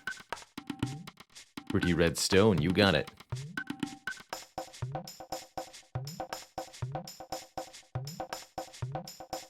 You reptite friend, I beat you up. Happy water, I'm in.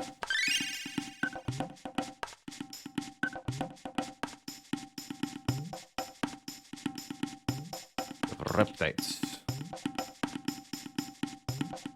Ever tried getting into chess? I played a little bit of chess casually. I don't think it has a lot of appeal to me on a broader scale than that. I find the strategization around the game pretty fascinating. But there's a lot of other games that I think are more interesting to play, personally. I guess the main reason to get into chess would be the really large community.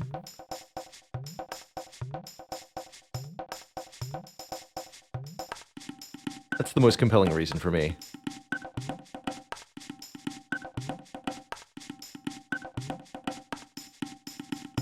No chief, no say, okay. No can trade. We need the chief. Strong person become chief. So you're saying I could be chief? Kino no like you.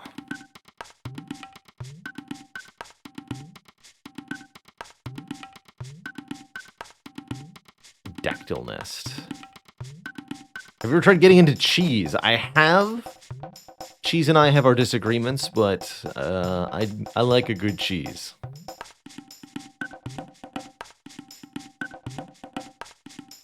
Oh, this is the chief's hut. Here we go. Nice saber-toothed tiger rugs. Sir. Wait, where's the chief? Is this just a platform for your moose antlers? Looks like it. Hey, Prankster, I'm enjoying this game quite a bit.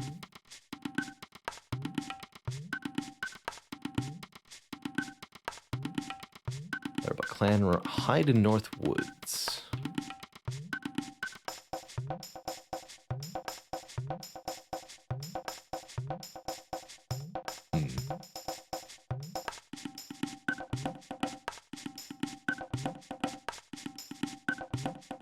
Just as a warning, Cheddar's gonna be S tier. Too flexible.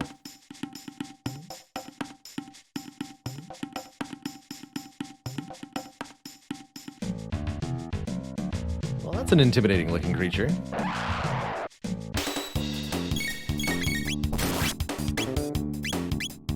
Actually didn't notice how much damage that did. 106. Ouch.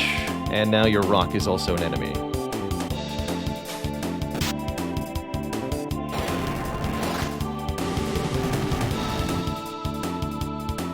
Fire resistance too.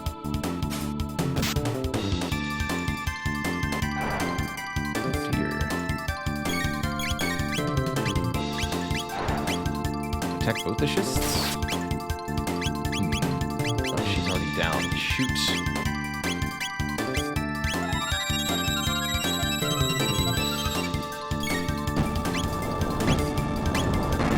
Whoa.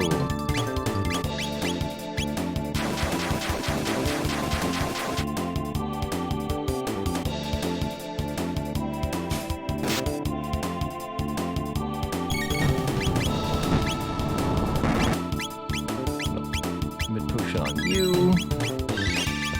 Cure beam him.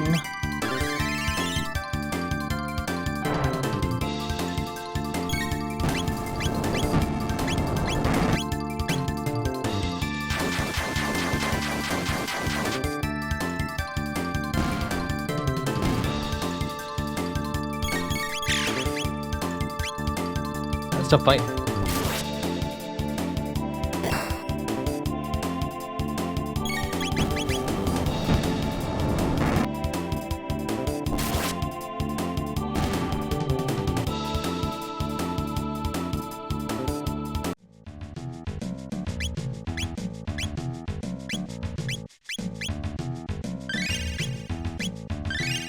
long ago indeed did we save? Let's make that now.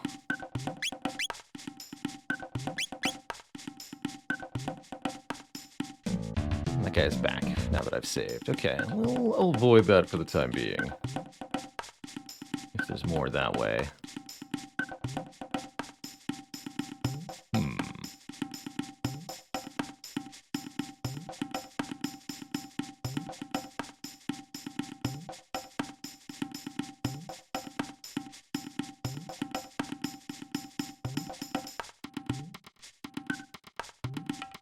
Is a maze, after all.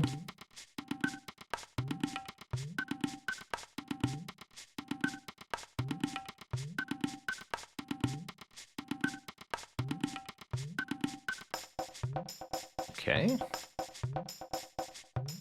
Well, don't seem to be able to do anything here.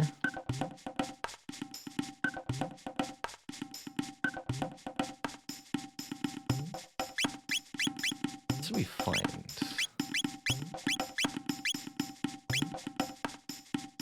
Fang. Horn and Fang. They're key items.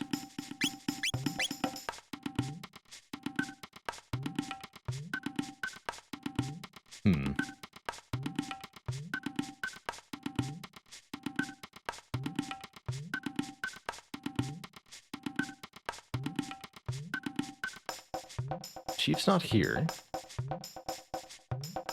Definitely feels like I'm in the wrong place on some level.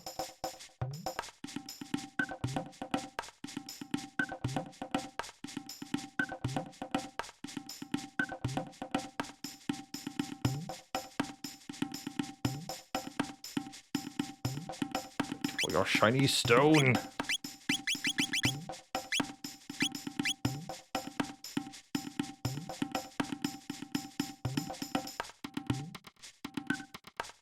Sell...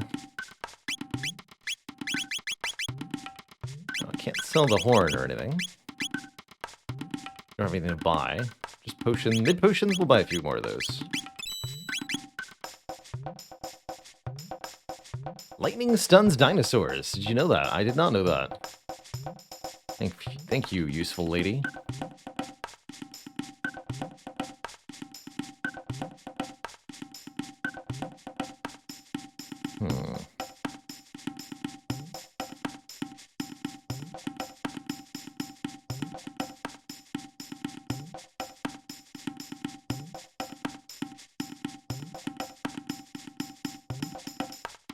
So, push further here or try to figure out somewhere else to go.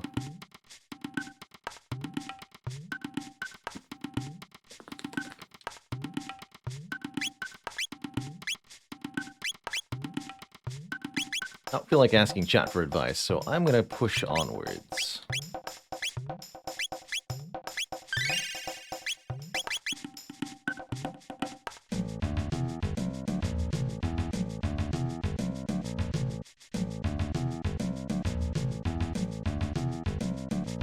We can sneak by too. Wait, what? Excuse you.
really only the big guy that's any danger, too.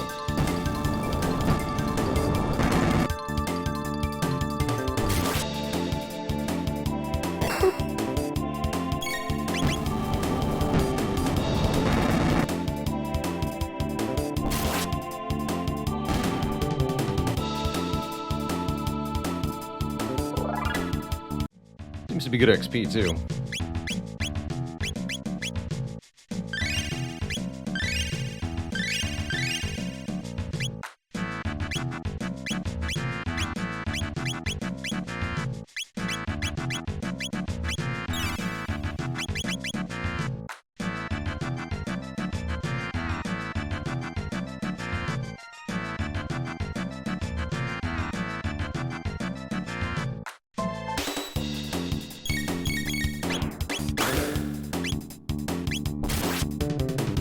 Avian Rex.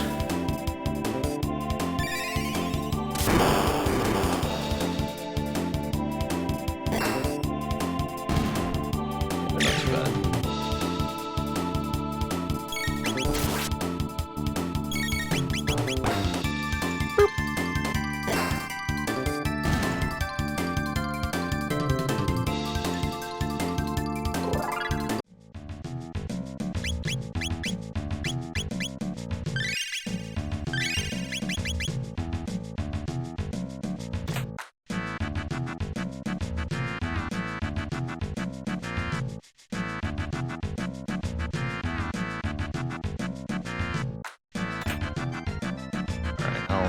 I'll play your game.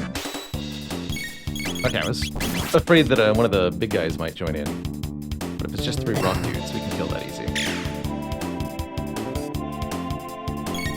But I didn't go to the mayor's house, so how do I know what to do? You know, you're asking the right questions.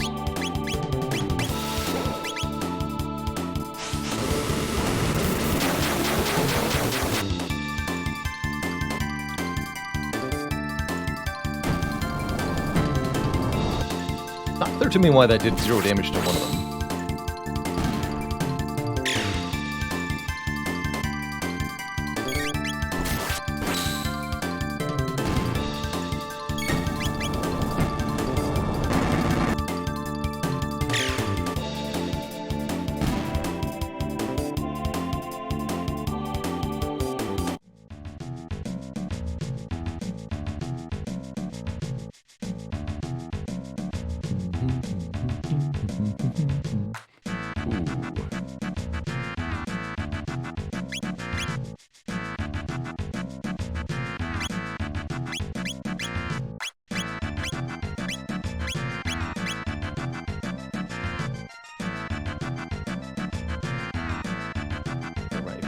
Here. Oh, I see. Make it really difficult to... Right.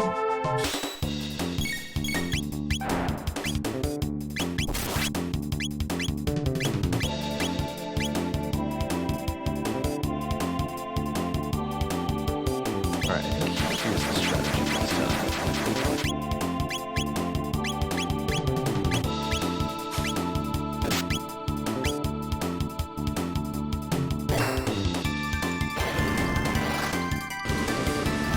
That's not who I was targeting.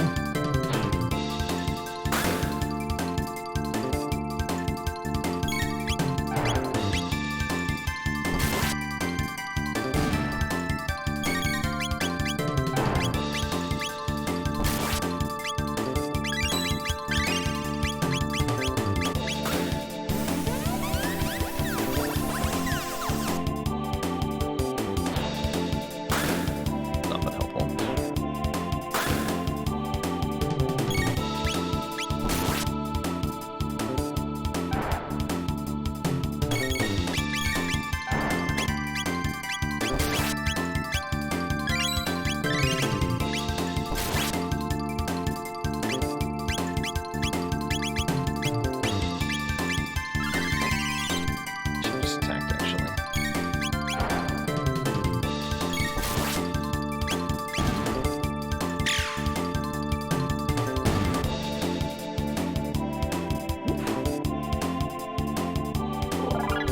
sure Ekate's great glad after winning that fight. Our opponents are very dino sore from the beating they have received.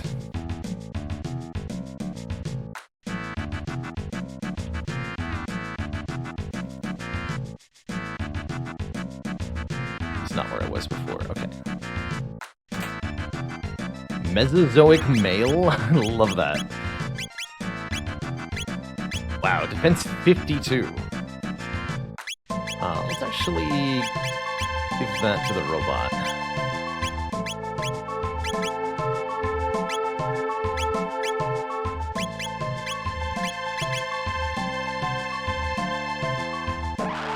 Oh, crap.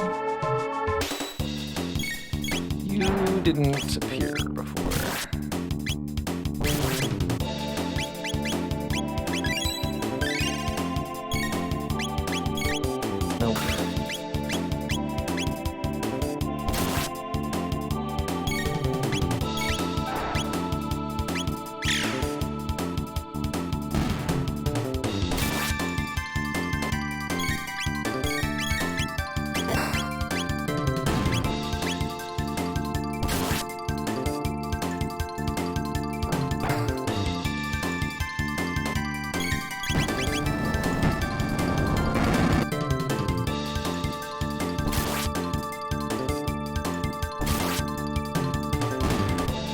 Double hit.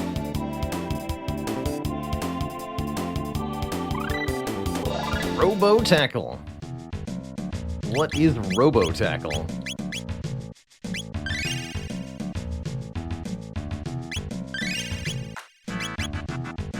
Charge and attack an enemy. For 4 MP, it better be pretty good.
Off in the distance. And yeah, we can go back into that portal. We can jump back into it, I saw. And we weren't asked to go here, so I'm actually not that surprised that there's nothing I can do at the top.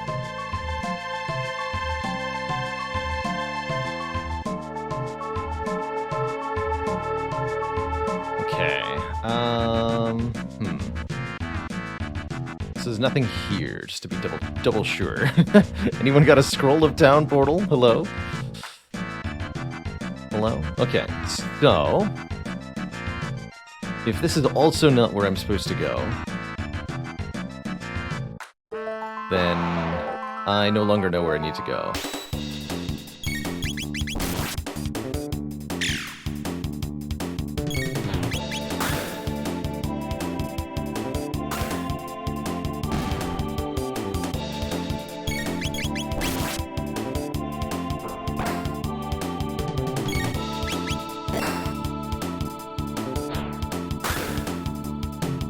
So I'm assuming at this point that I need to do something in the year 1000s?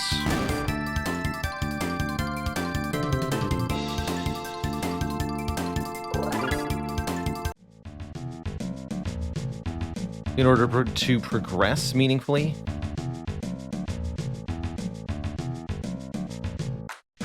I would like a repeat of the current objective, if possible. The old man told me we were supposed to go back to our original time first, but nothing beyond that was absorbed. I am looking for actual advice at this point, as I'm tired of wandering around, and I don't think it makes for very good stream content. Fairgrounds is one place I did not think to check. I was kind of assuming it would waste my time to go there, but yes, that sounds like the place to go. Okay, to the fairgrounds. Thank you. And then we'll have a new time available to us. The Fiend Lord. Good.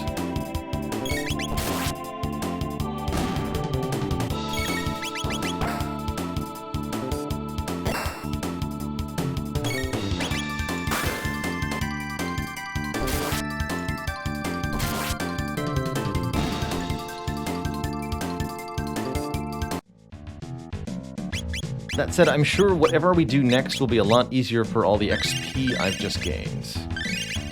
And we got the prehistoric armor, too, which is very powerful.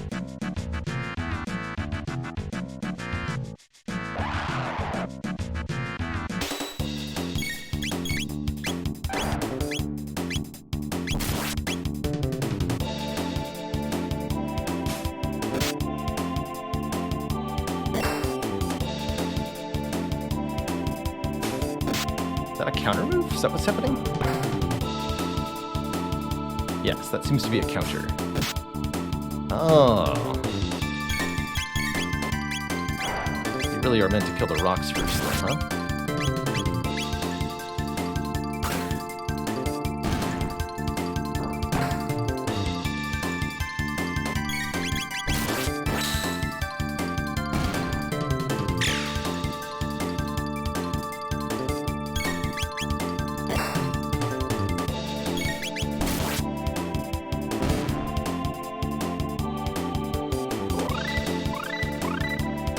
Napalm and Cyclone Sweep and Fire Sword. Wow, we got a lot of stuff suddenly. Leave. Deal double damage to an enemy. Protect. Boosts an ally's defense. Bomb enemies within a circle. Strike foe with enchanted blade. Cleave plus fire.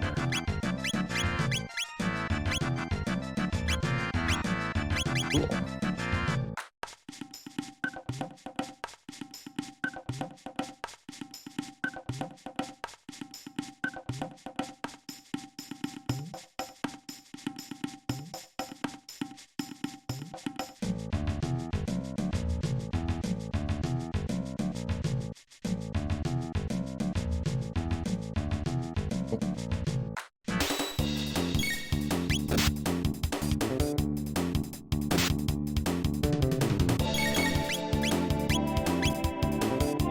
Spin mail through enemies? What?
They're ordered past, future, present, and not past, present, future. Come on, game.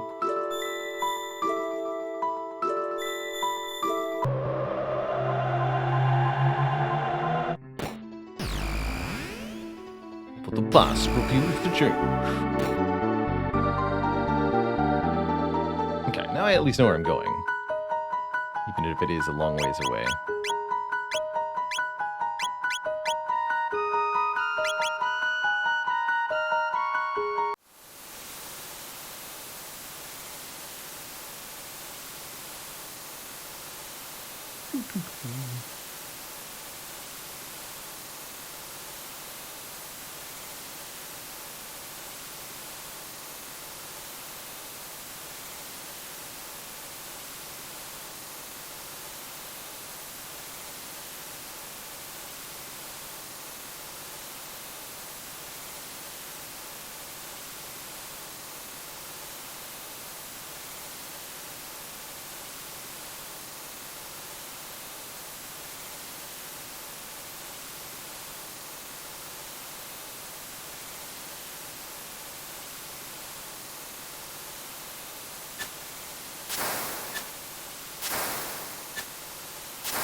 It's so handy that all these inns have exactly 3 beds.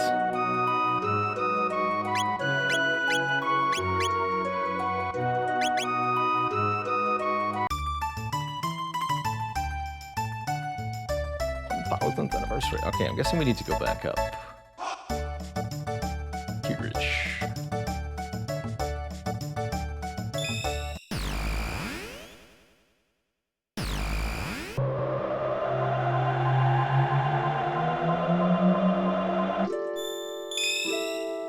Oh, now we have 2 new possibilities. Go to Lean Square 1000 AD.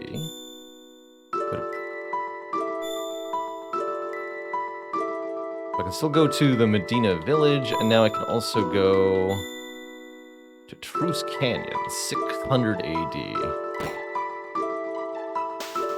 Truce Canyon sounds ominous.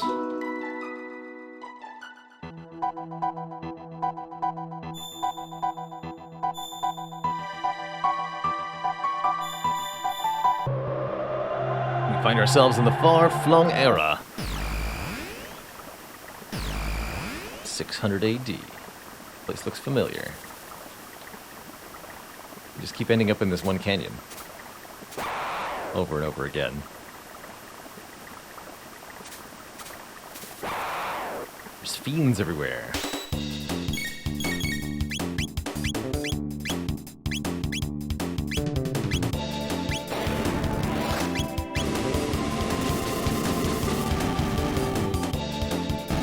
Well, that does a lot of damage.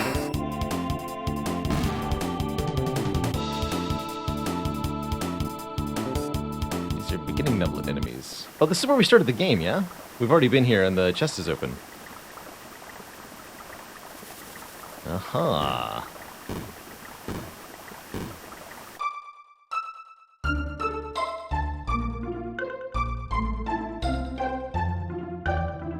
That's right, we've been here before.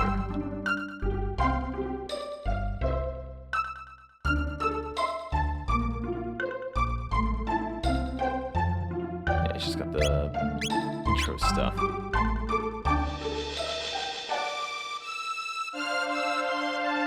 we can go back through Guardia Forest. We can go to the cathedral. This is where we originally rescued the Queen. So we are not a wanted outlaw in this time. The bridge is now intact. That wasn't the case last time we were here. I'll take a quick look at the castle. We have met Froggo, yes. We've met Mr. Frog. Hopefully we'll be able to reunite with Frog, as I believe he's from this era. Who goes there? Oh, it's you again. Good. Great hero has appeared from the very pages of legend. He arrived not long ago, then left to meet the king. His Majesty is recuperating in bed from meeting the hero.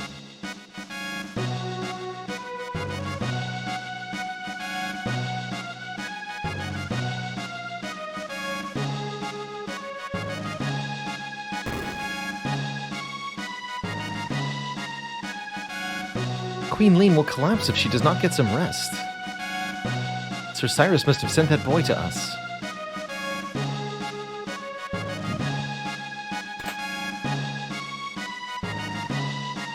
Doesn't seem to be anything else I can do here. Alright.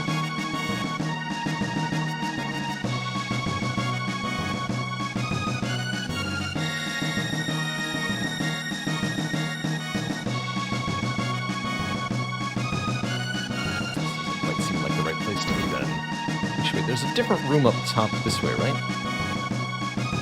Just verify what's up here.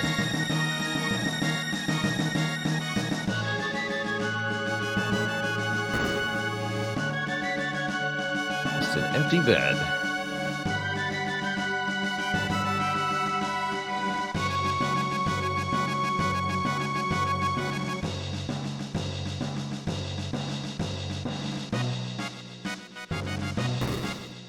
Oh, you can actually move faster diagonally in this game if you hold 2 inputs. Noted.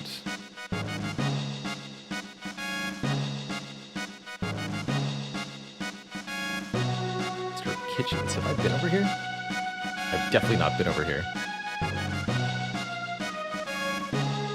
Come on now, time is wasting. Is this food fit for the king? I think not.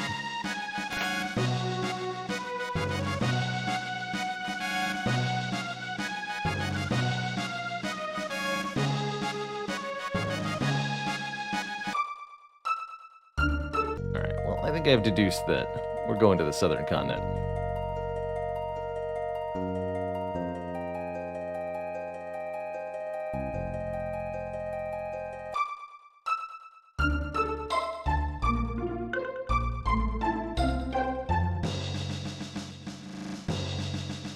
Our provisions are depleted. Have the supplies still not arrived from the castle? We'll starve at this rate.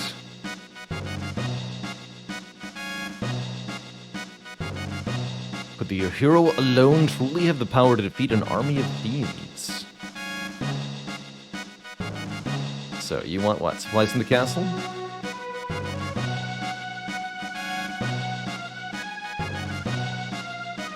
Okay, let's see if we can get that.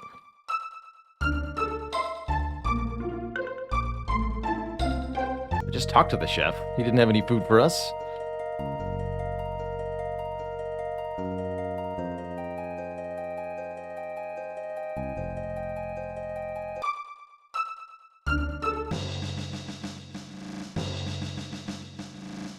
So, make sure we speak with everybody here. Wounded from the battle are resting down here.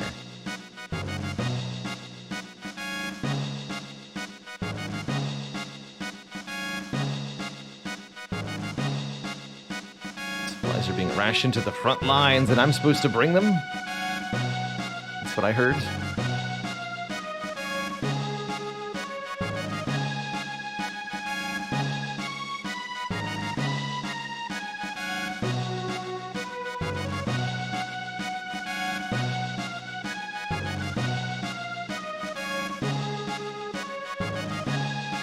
That up or anything.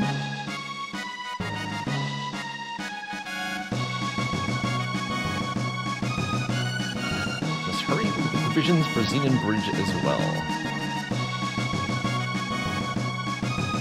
Serves him right thinking you men with swords are the only one protecting his kingdom. Enough of that. Are you never going to set aside your petty feud? You're grown men. Act like it. Mind your own business. What do you know of it anyway? Grumble, grumble.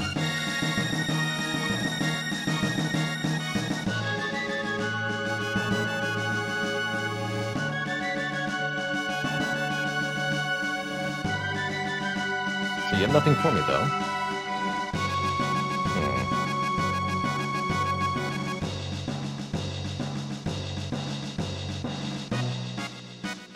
Wait!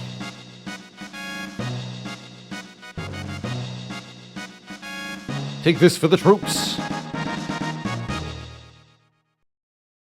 And this is for you. Ooh, a strength capsule. Very good. When you see that foul brother of mine, tell him he had better come back alive.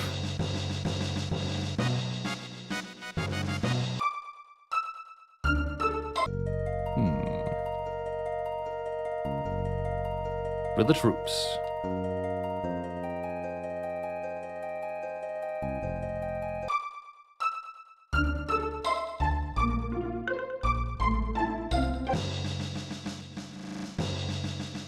Lord Bale, what word? I see 2 people have passed out from food exhaustion while I was gone. Food, he's brought us food. It was my brother. I see he's saved us all. Well, except for these 2 guys on the ground. It's too late for them. Lord Bale, if I should not return alone, give my brother my thanks. And these leftovers. What's happened? Magus's troops have launched their attack. Our defenses will not hold. You are Knights of Guardia. Defend the honor of our order and drive the enemy back whence it came. But we are far outnumbered. This is our last line of defense. It must not break. Just do it. Hey there, Brosazog. I'm happy to be back playing some Chrono Trigger. Spooky skeletons. Oh, well, they're dead. You can tell because their corpses blinked away. I'm Ozzy, one of Lord Magus's 3 generals, and to his enemies I grant death. Go, my children. Take him to their graves.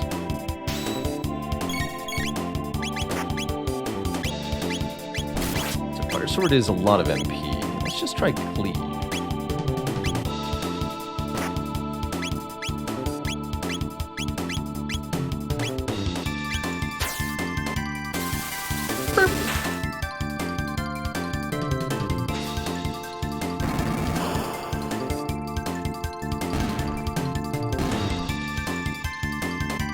Ozzy's in a pickle.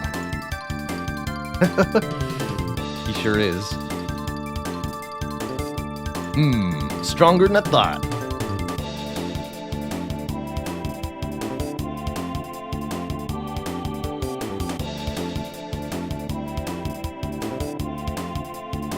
Oh, great.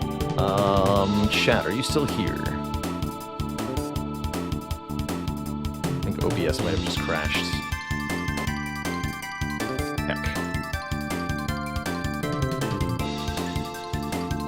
See if my own stream is still up now.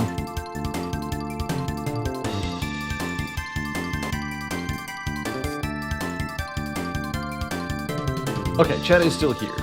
Good. But OBS...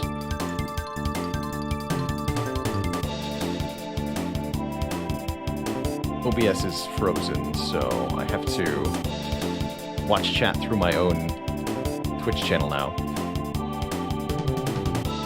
We have closed the distance. Seems I misjudged you the first time, but I won't do that twice. More skeletons this time. Surely one additional skeleton will vanquish them.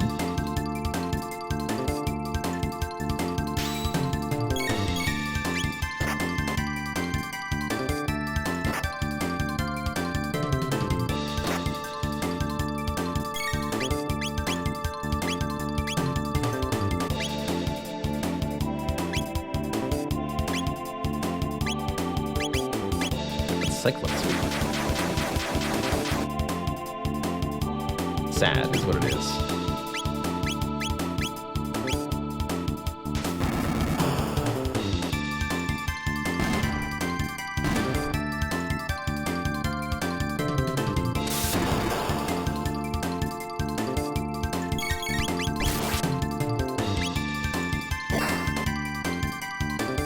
Assume I won't be able to beat him.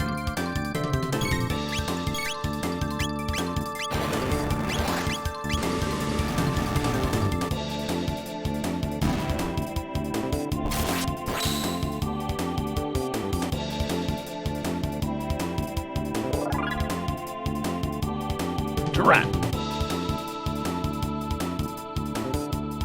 Gonna run out of corpses, old man. That's it. This time you're finished. I mean it. You cannot win. Surrender. At once. But wait, there's more skeletons? Impossible. Oh, we got a bone golem kind of deal. Go, Zombar! Crush Lord Magus's enemies.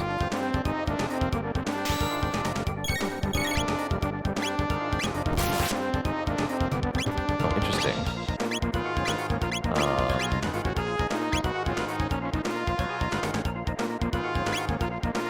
Just do a laser spin real quick. That actually healed the legs. Curious.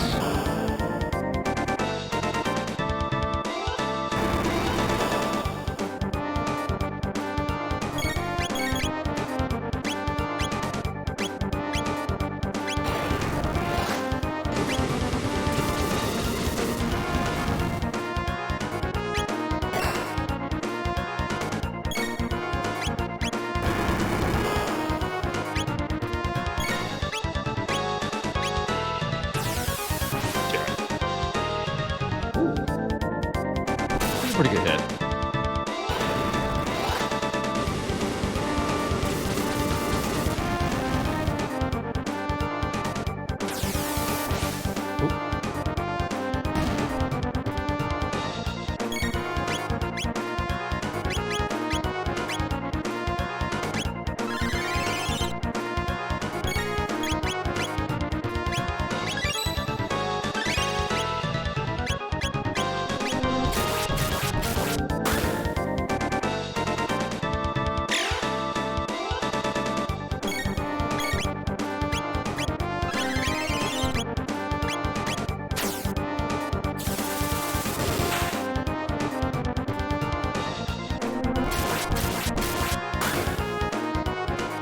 Rah.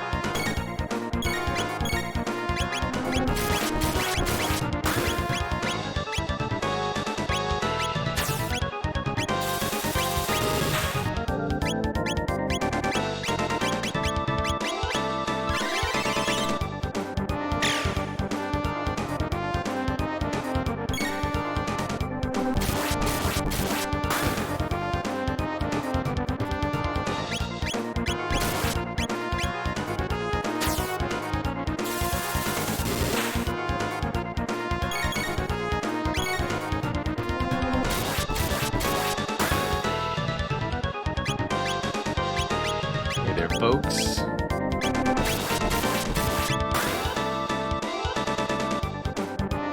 Welcome on in if you're just tuning in.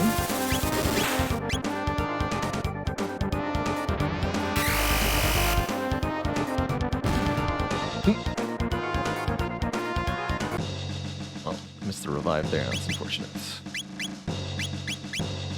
Don't believe Luca got XP for that as she was on the grounds.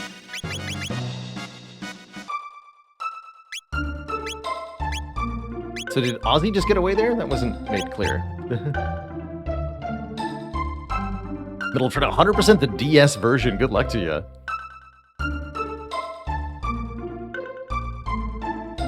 Lots of little bits and odds and ends to track down, I'm sure. 100%ing almost any RPG is always quite an endeavor. The Elder's House. Mythical Rainbow Shell. Here's some money to cover your expenses. Homa. Call me a legendary explorer without reason. Will not disappoint. Oh, crap. Oh, yeah, good. Okay. The Rainbow Shell, we could make prismatic armor to guard against magic. Yet I worry I may have misplaced my trust in that young man. He claims to be a great explorer, but was I right to believe him? No, because he's not a protagonist. So, he was the wrong choice. Only the ancient sword, the Masamune, can slay the Fiend Lord. You know, we saw that being sold earlier for 65k by the Fiends. We could just go buy it. Magus commands 3 fearsome generals, Ozzy, Flea, and Slash.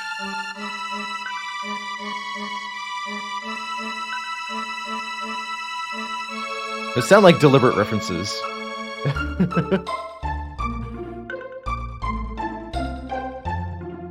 I don't think I know who Flea is, but Ozzy and Slash are famous musicians. Just stay far away from a lot of them. There's not a drop of humanity to be found amongst them. They're fiends through and through. All band references. That's what I thought. That's what I thought.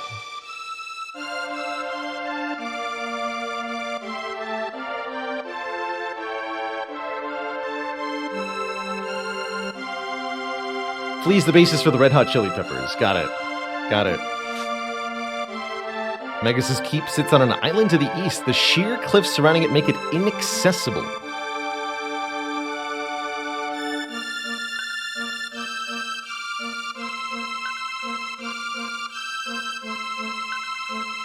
The end of the world is at hand.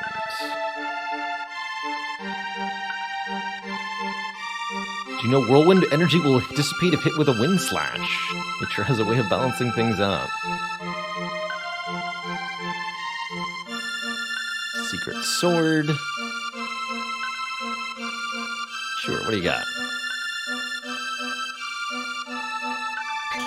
Word has it an odd beast has taken up residence deep in the southern wood. Say it's a monstrous frog. Ominous.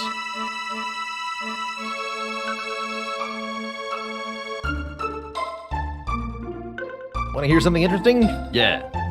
The mountains to the east are filled with monsters called ogons that wield huge hammers, but burn their weapons and their pussycats.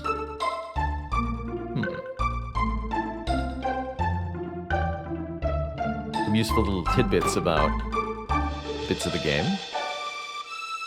Have I met the hero already? No. I haven't met him either. I wonder what the champion of the world looks like. Once a swordsman long ago once forged a masterwork blade called the something or other Mooney. The something or other Mooney. That's speaking my language, Gabe.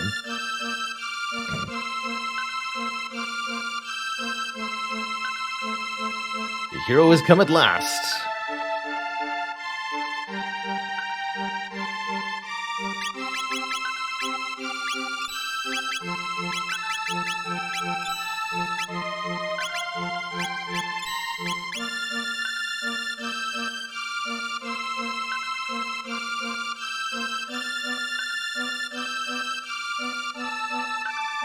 So it was the woods to the south and the mountains to the east? Something like that?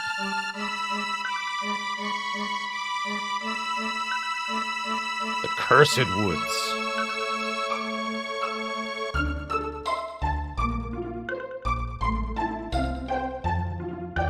There's the other inn. Wow, that's even more bare bones than the last one. It's just the innkeep and 3 beds, and that's it. That's a tight operation, sir. Oh, man. My own son, the legendary hero. Seems I sired myself a champion. Can't say I truly see it, but I don't suppose I ought to question good fortune. Father of the hero. Like the ring of it. Does he just watch and sleep or what? Yeah, like... Does he go home? My grandson is the great hero. That's from my side of the family.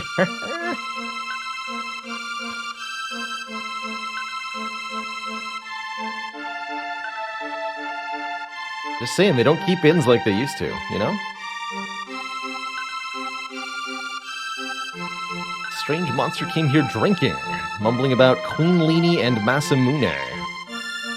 Sure was an ugly frogman.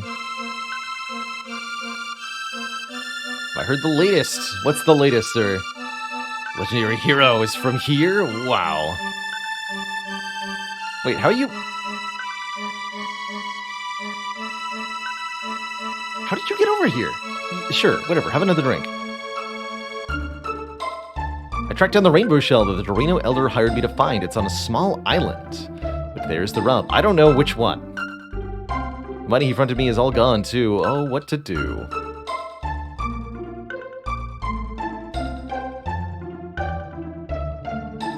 You heard about the magic cave. Saw a sheer rock wall there, part like a castle gate, and then a host of fiends strolled right in. Intriguing.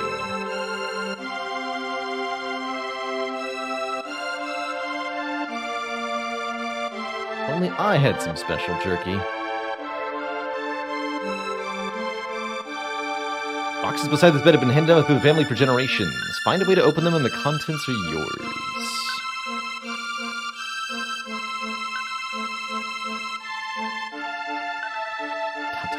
Tata the hero. Where is he? The mountains to the north.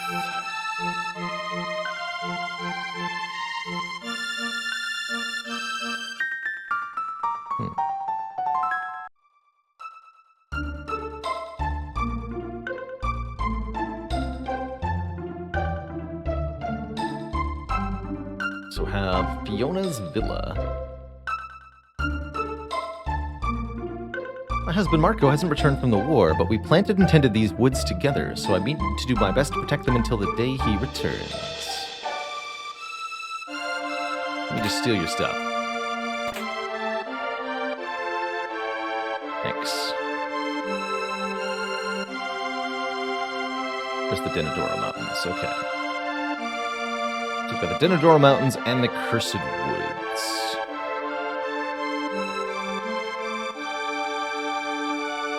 I'll go to the woods first. But first, I'll be taking a quick break, refilling my legs, stretching my water, and when I return, we'll be playing some more Chrono Trigger.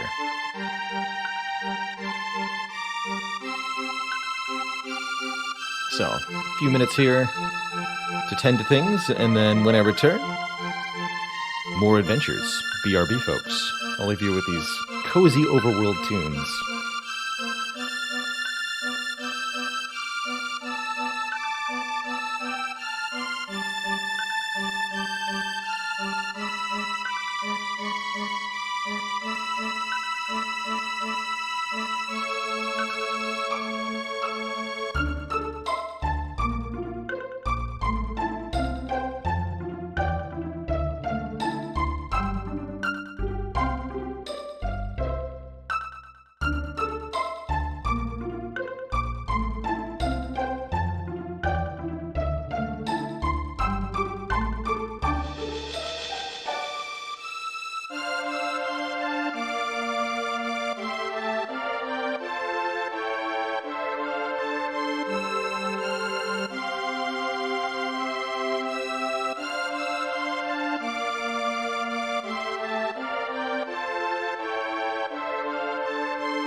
Okie dokie pokey. We're back. We're back, and I'm gonna go to the Cursed Woods. How cursed can they really be, after all? We're not at full.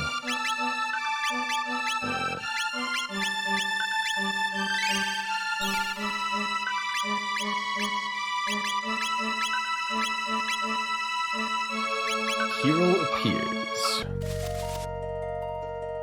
What Spire character should you play? I'm thinking Silent. That'd be my vote. Creepy frogs. Edible frog?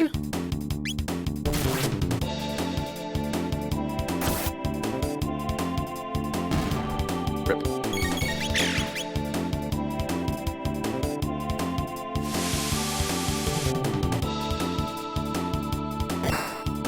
Play the Sneckovia Downfall mod. There you go. Oh no, I seem to have hiccups. This is a bad time.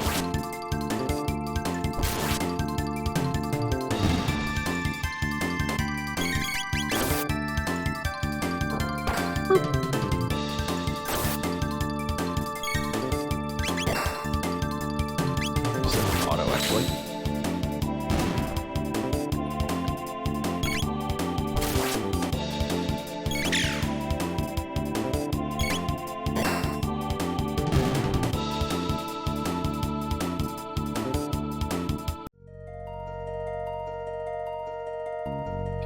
Won't feel too compelled to fight all of these battles.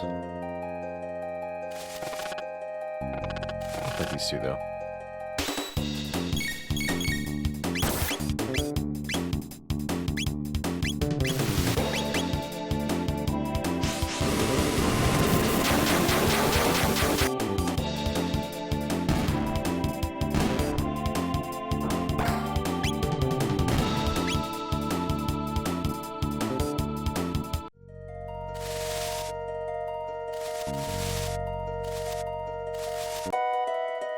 It's a secret. Who's there? Ah, Bale, what brings you here? Come to practice your swordplay? Ribbit? What? His Majesty wounded? I see. There's naught I can do. Pray forgive me, but I'd like to be alone.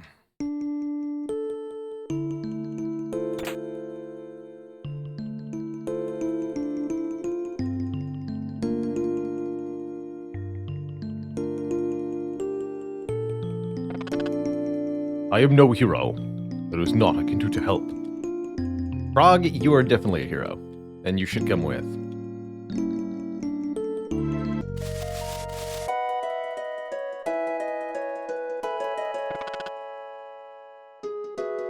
Okay. We'll pay a return visit to you later, then.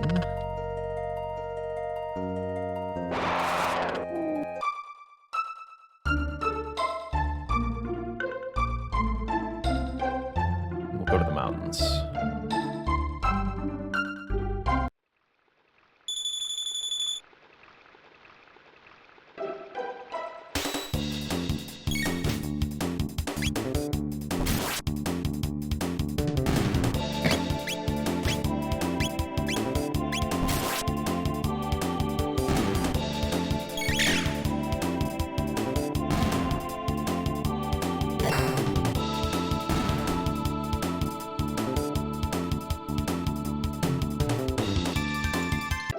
Got a panacea.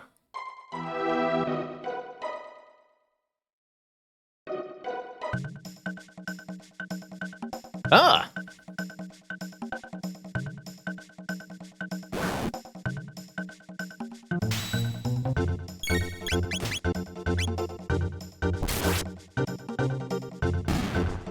Oddly cheerful music for the...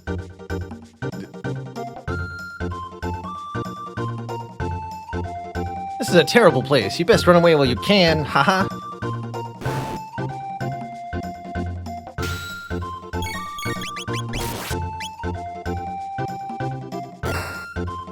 Okay, so this is the one that has a weapon.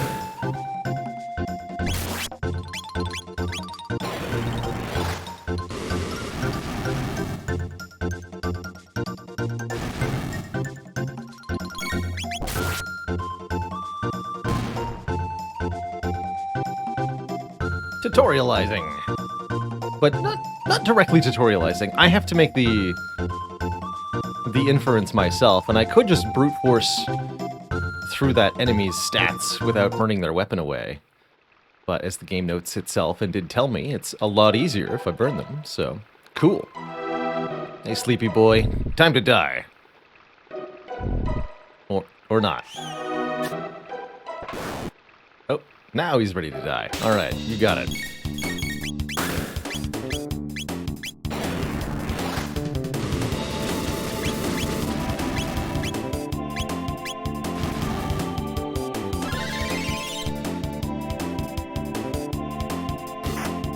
Now.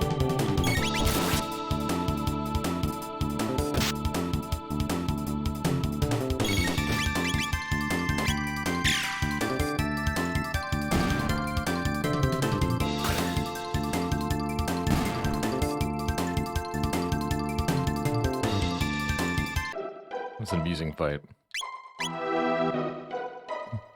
That's also why the kid tells you can run. Ah, yes, true. I actually still haven't figured out how to do that. My goal is to not make it necessary. Wait, can I just swap out? Hold on. Yeah, I literally can swap out at any time, which means I can swap in people and use healing from their stuff and then swap them back out. Interesting. I'm not going to use that too much. Mostly it's too much menuing to be worth it, I think.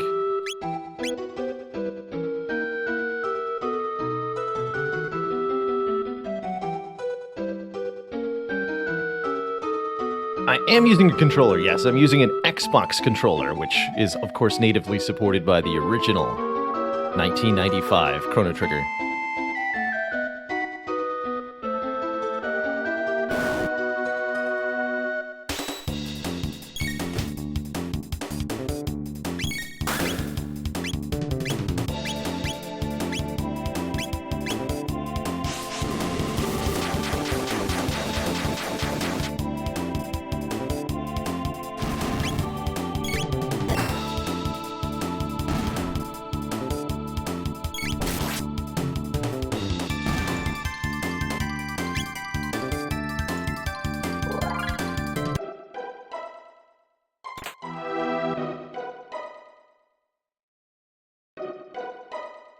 Oh, there was another way to explore back in the other direction, too. Let's try, nerd. Yeah, very gorgeous pixel art waterfall. I do like that. And the way the water shimmers at the base here. Very cool. Actually quite gorgeous on a modern display.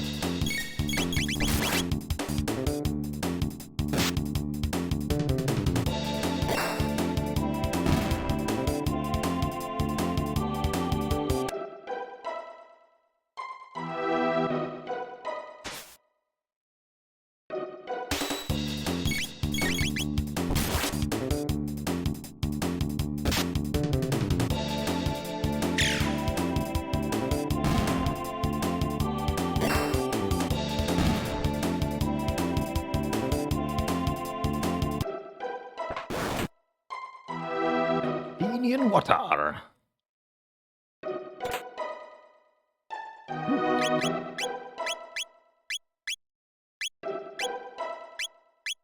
Slightly better defense.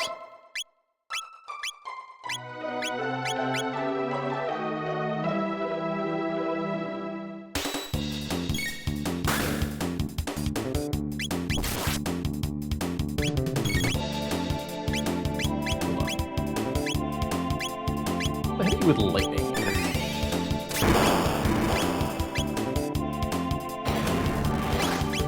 Not much.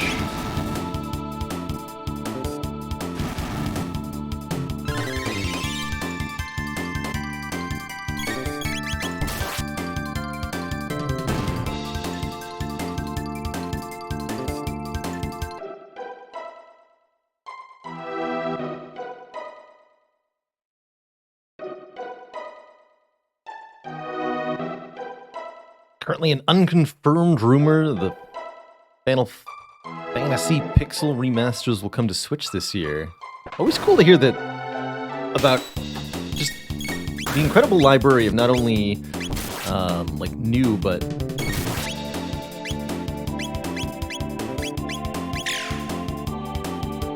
a wide variety of retro games being available on Switch, which is so cool. I want to fire punch. There we go.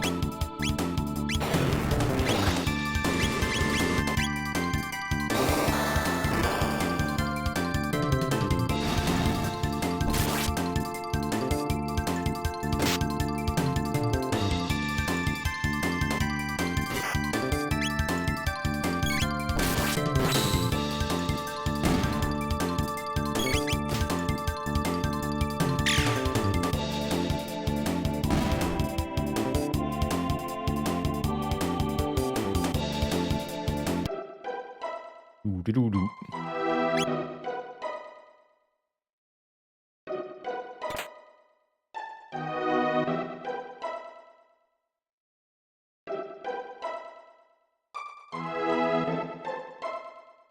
Nice little half rainbow there.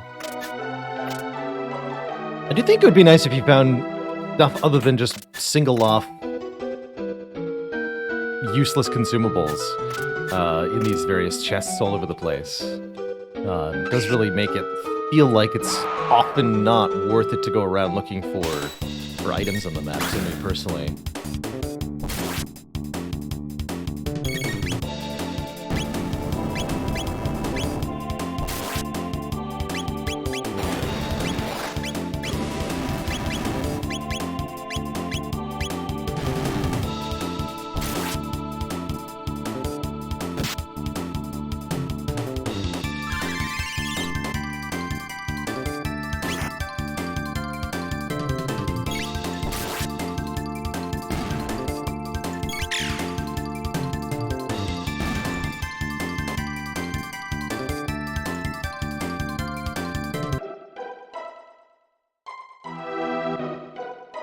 Electric blankets on, tea is ready, cozy mode engage.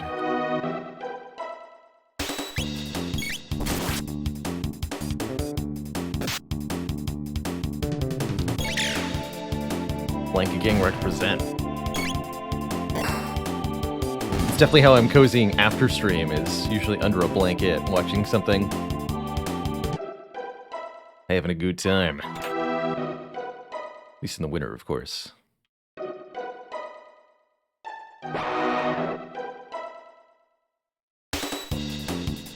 Is it just me, or do we like change pixel zoomed in level here?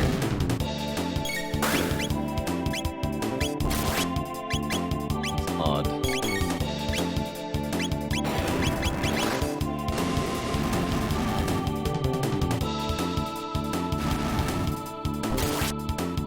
A standing blanket. Get yourself one of those blanket hoodie things. Whatever those are called.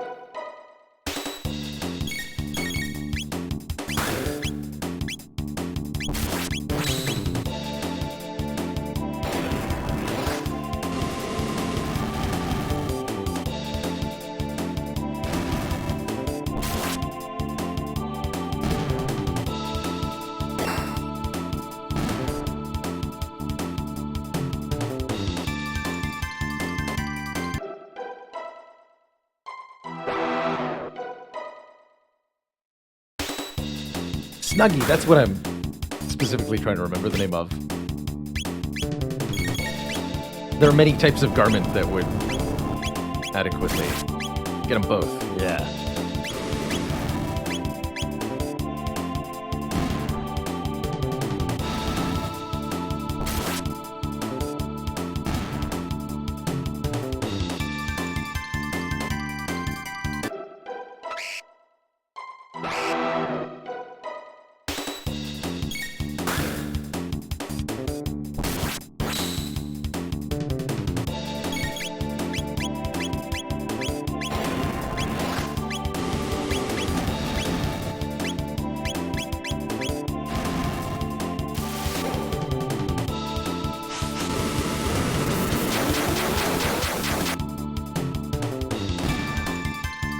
Even Lasterer. The finalist fantasy.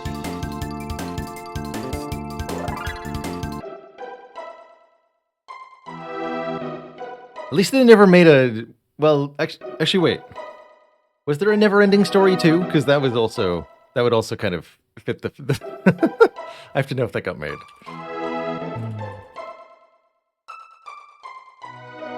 Yes, it was called The Next Chapter. Brilliant. The Never-Ending Story 2, The Next Chapter.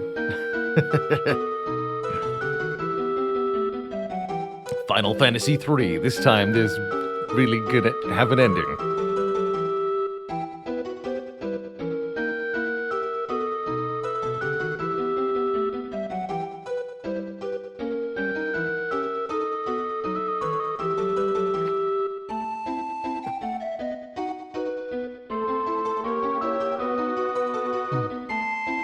Dungeon Master 4K, did you hear that there's going to be a Broadway show based on puns? It's a play on words.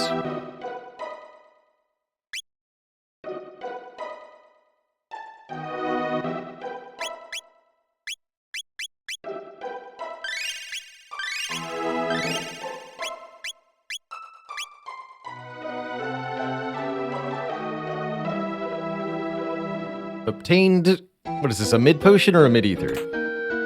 300 gold. That's 3 times the sell value of a mid potion.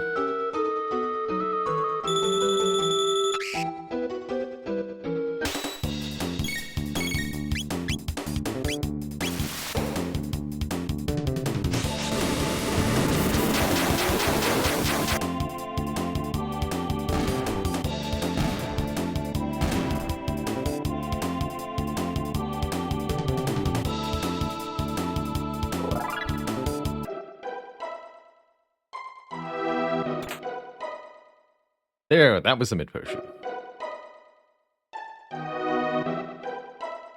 This must be the mid ether. Yep. Thanks. Alright, good talk.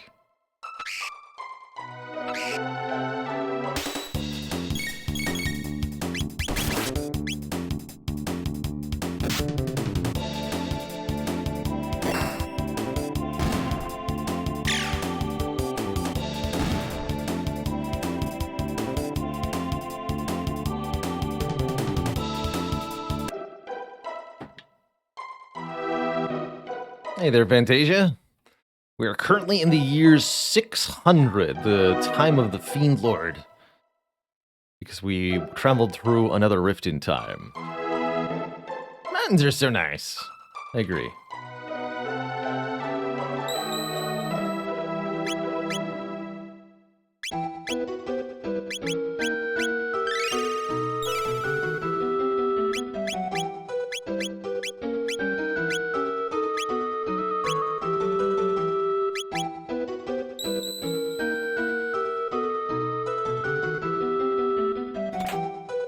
And another meat eater. Good for us. I saw that. I don't think I didn't. No.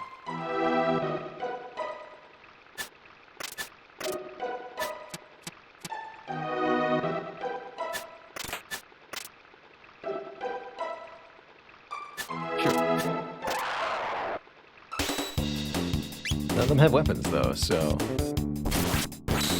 Free XP.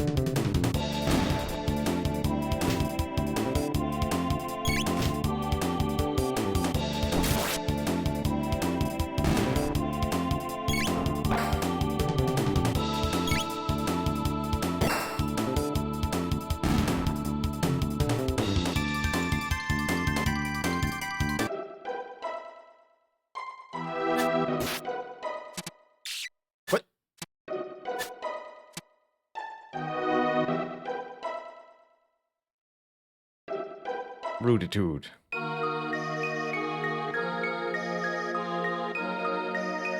I'm the wind! Whee! Alright, good for you, kid. Hey, don't go up there.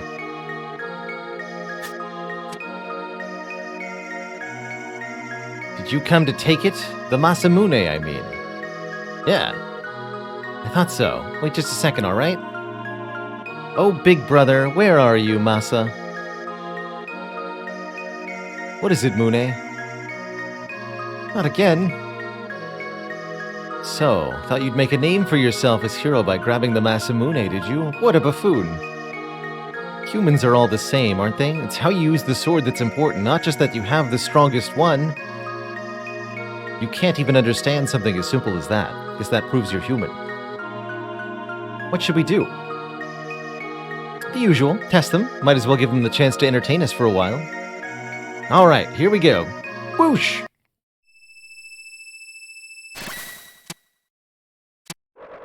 Double boss battle.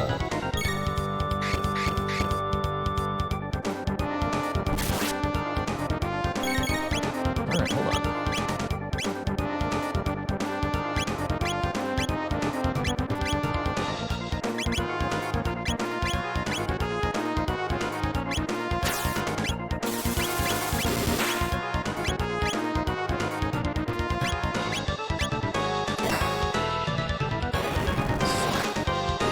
Probably some gimmick here that I don't know about, which is going to make this a little awkward. I seem to be changing facing. Not sure what to make of that. The whirlwind! Uh-oh. Oh no. Hold on.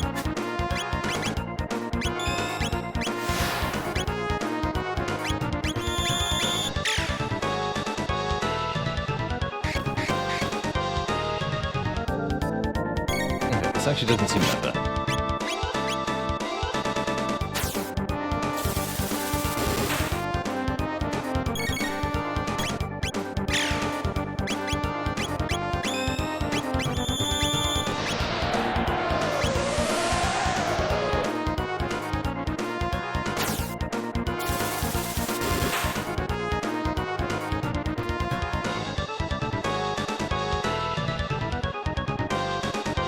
Not sure what it said there up at the top before the battle ended. Hey Masa, these ones are pretty tough. No one's lasted this long since Cirrus. What should we do? We fight them for real, of course. Alright, this is it. No more games. With Masa's bravery and Muna's brains, we are unstoppable.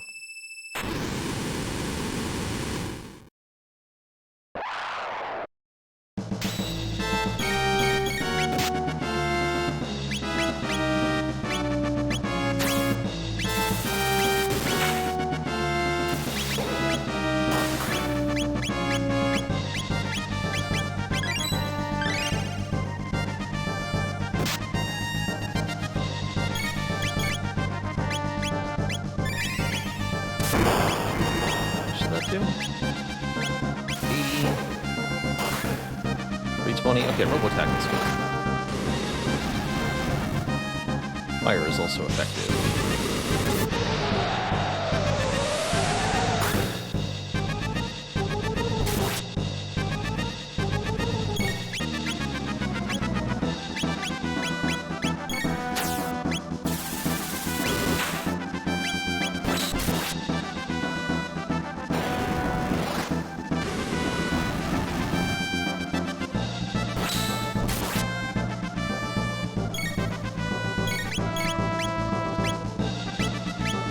Gotta use Wind Slash while he's storing the energy. Yeah, that's him from countering me. That's what some person in the town said. That's the tip for this boss fight, I guess. Gives you a good reason to talk to everybody in town. I like that. The cleave.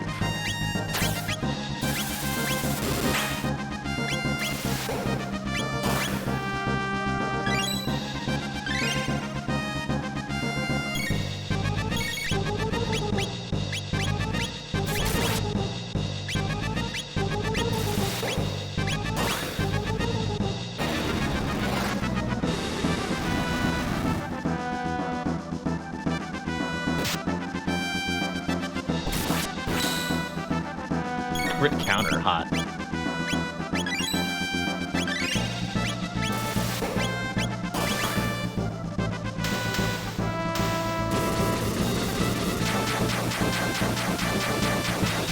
No problem.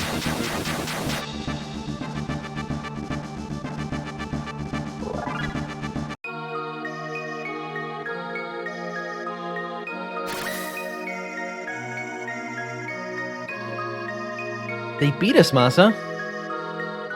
That was fun. You think they'll fix us? Will they find our proper owner? Yes, it'll be all right. They seem to know what they're doing.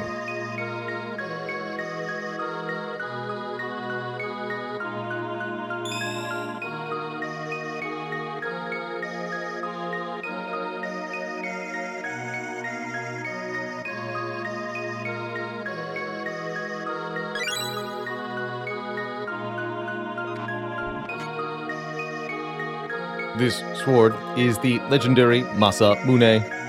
Its appearance would indicate that a great deal has time since passed since it was broken.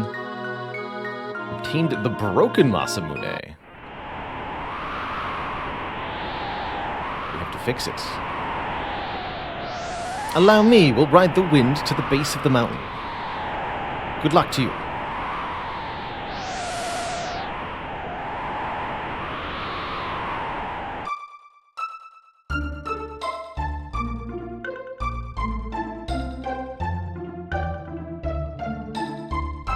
All right, now we're here.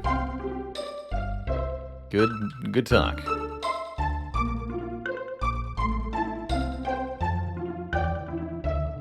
Hello, yes, one sleep, please. Wait, do I have to? Yes.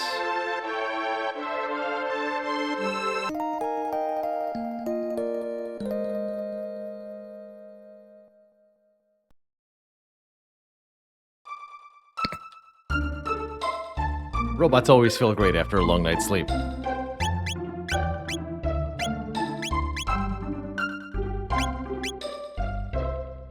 Okay, let's have a chat with Frog. Now that we have ourselves a partial Masamune.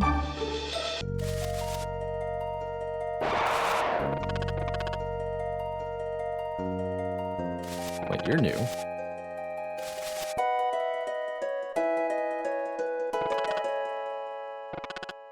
Okay, that's all he's got to say. Interesting.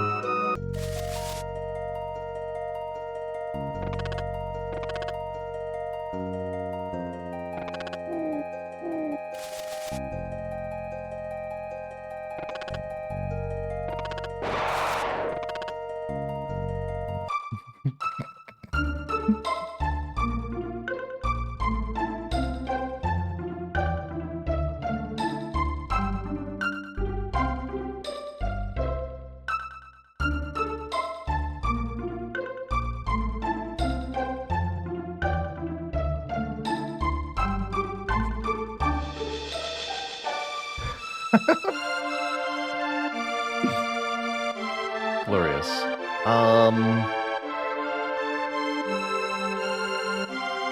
To the castle?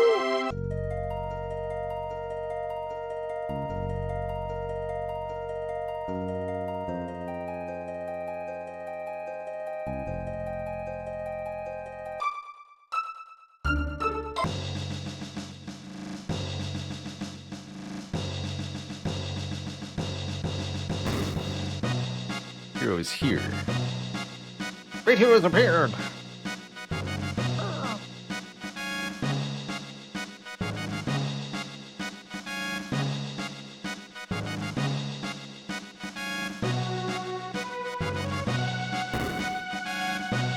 Wait, wrong one. Curses.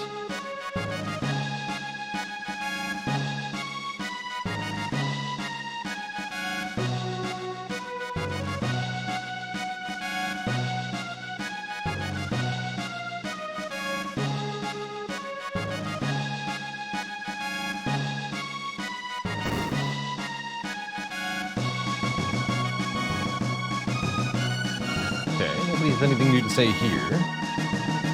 I've grown too old of all this. See Osiris nowhere to be found. Our hope rests on the shoulder of that boy who bears the hero's badge. Okay, so we're supposed to find the hero, I guess. Which might even be me.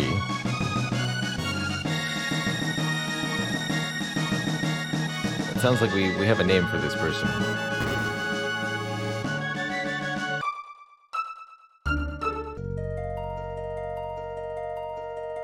Okay.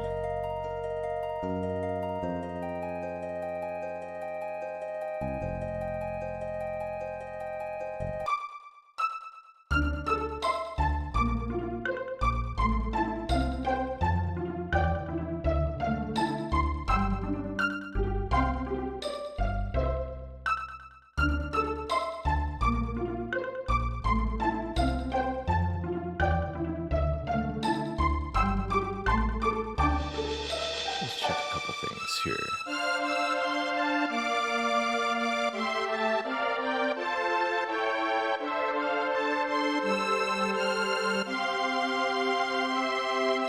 Into the Cursed Woods.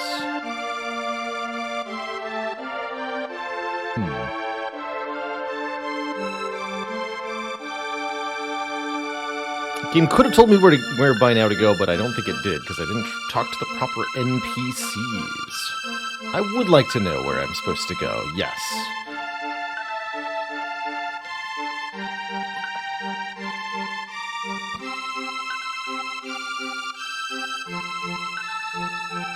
We haven't figured out where the hero is.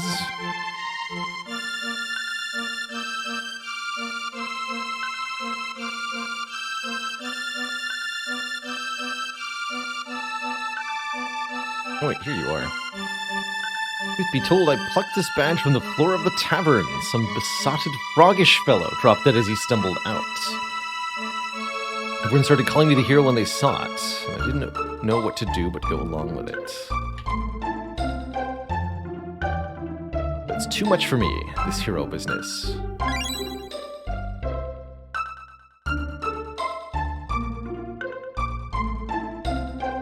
It would turn out to be something like this. I ought to have seen it sooner. Yeah, but you were only worried about money. Make sure both of our feet stay on the ground for his dear departed sake.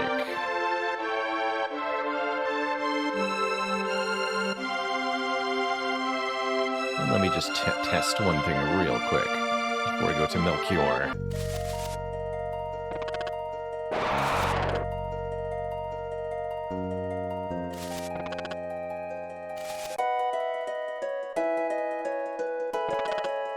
That badge! I see, so you met the lad, but there's not a thing I can do against the Fiend Lord. To fight him would require the legendary Masamune, which is... Oh, it matters little. Even had I the blade, I've no right to wield it. Please, leave me be.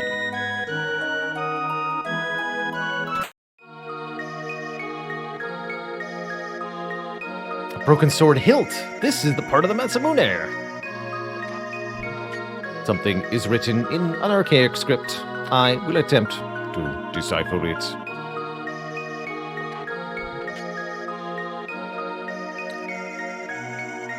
Reichlem?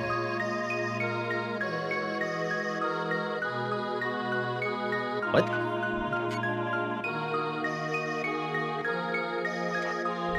Error. I reversed the order. It says Melchior. Melchior? That guy from Medina? No, couldn't be. Okay, so there we have the game telling us to visit Melchior. There's none alive who could mend the Masamune. Frog tears. And he's right, there are none alive.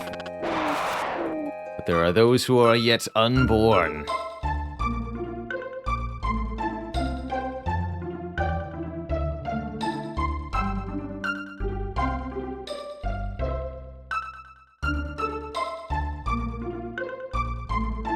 Jump into any of the time portals?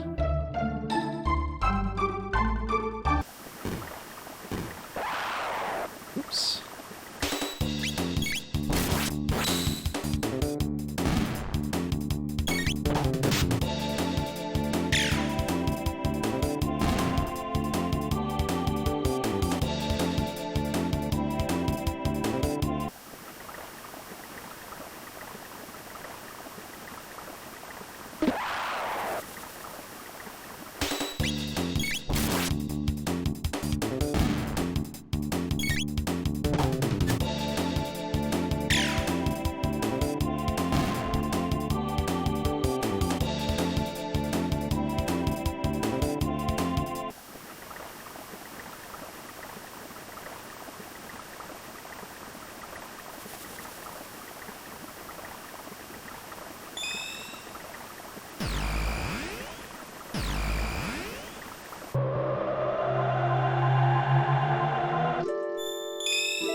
This goes to 1080. That's right.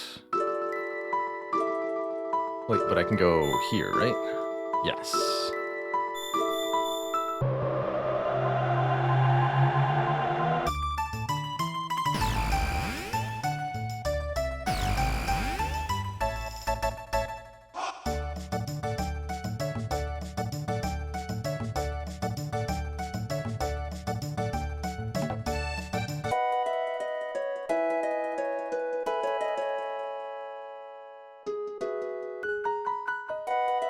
That's Lucas' house.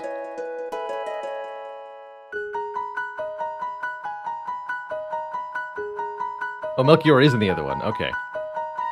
Heck. I was remembering the location of Lucas' house.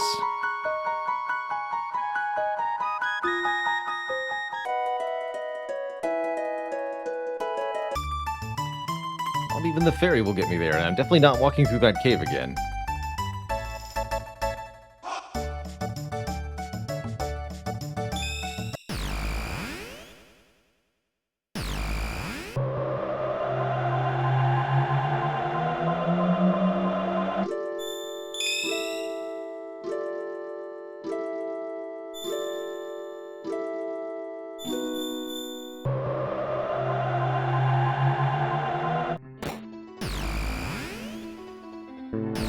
All hours of the night.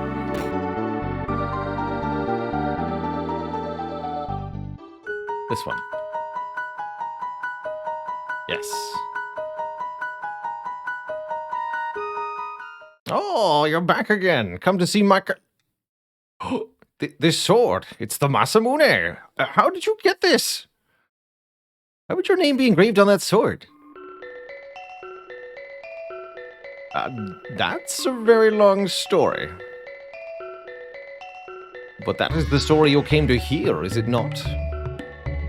Of course, tell us about the Masamune. Can you reforge it? I could, were it possible for us to get our hands on some of the dreamstone from which the sword was made. Dreamstone? No record of such a substance exists in my memory banks. It's nowhere to be found anymore. It was a glittering red stone, once valued even more than gold. I know where we can get that. Unfortunately, that was long, long ago, longer than even you could imagine. Wouldn't it be convenient if I just, happen to have that in my pocket right now? Slightly more open-ended design to the game could allow that. But, yes.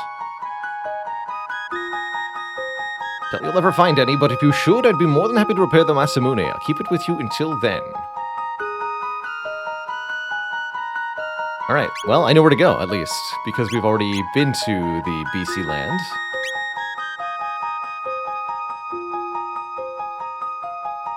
To the distant past.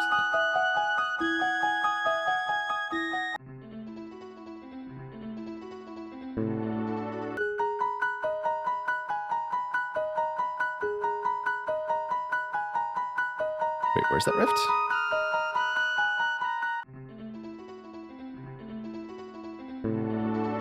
Need a square.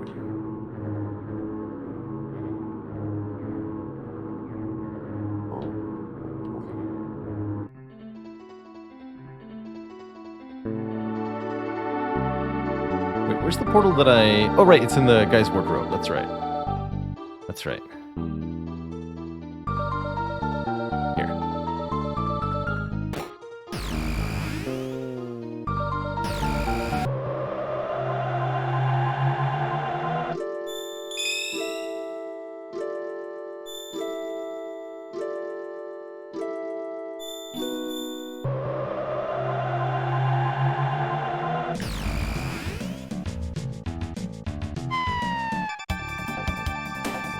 Oh, now more stuff is happening here, too.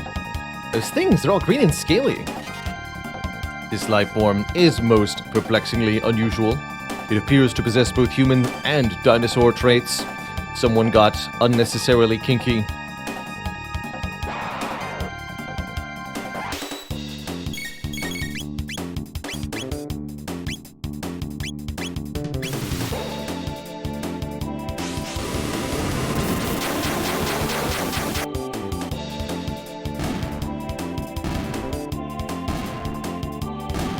Good fight.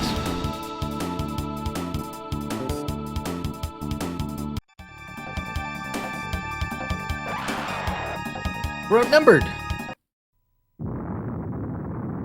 Oh, we do have some of these.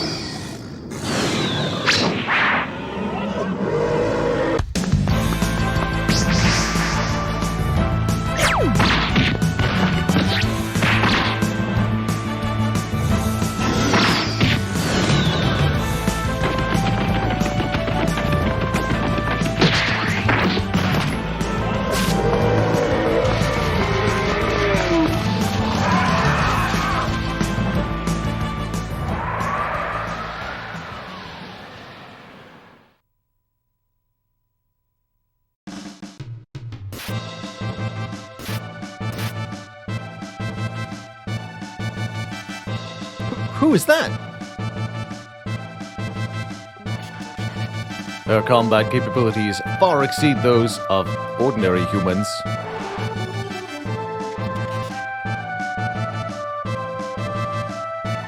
This shift in behavior corresponds to an unfavorable change in targets.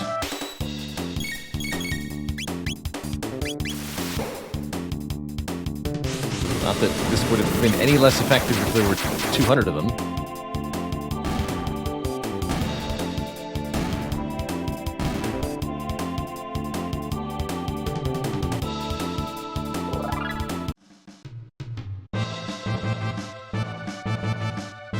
What are you? This female is in a severely agitated state. Provocation is inadvisable. Is she trying to pick a fight? Bale! You strong! What name? Bale name? Good name. Me name? Me? Ayla.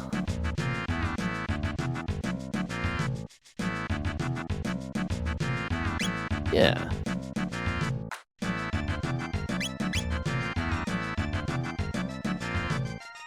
Me, Ayla. Ayla like strong man, so Ayla like Bale.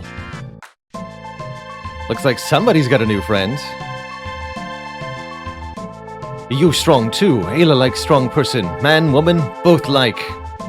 Oh, she's very, ahead of her time.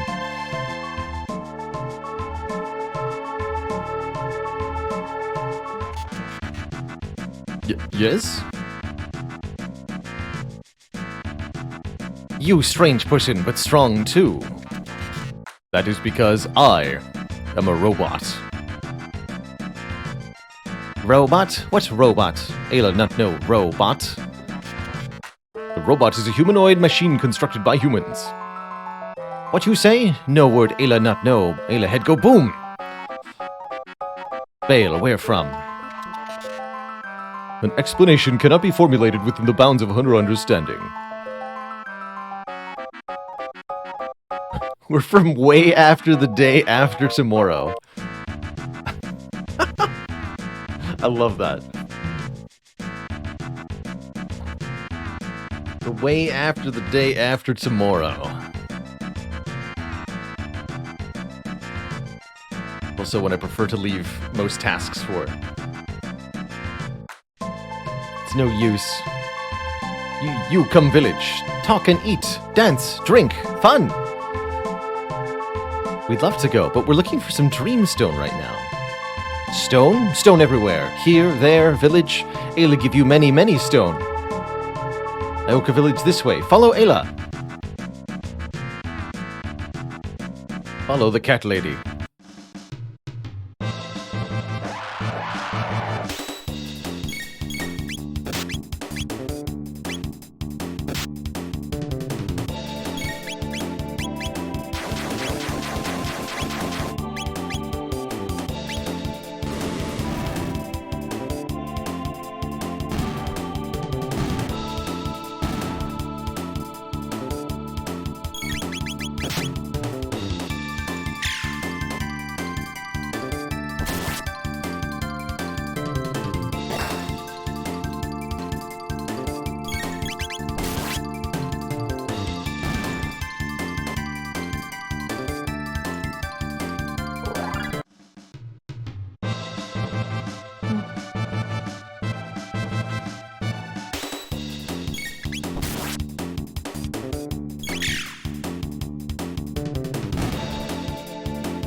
Finally, a party member with dinosaur element.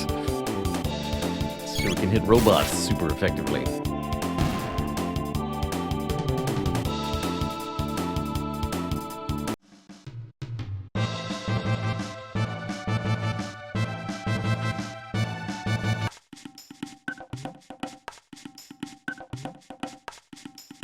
Right, please welcome. Imagine if every time we slew somebody here, then just like large swaths of the population disappeared from the future time.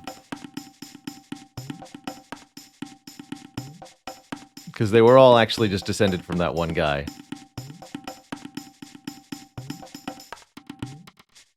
Good, Bale, come. Night soon. Finish ready for party. Bale, this way. Party time.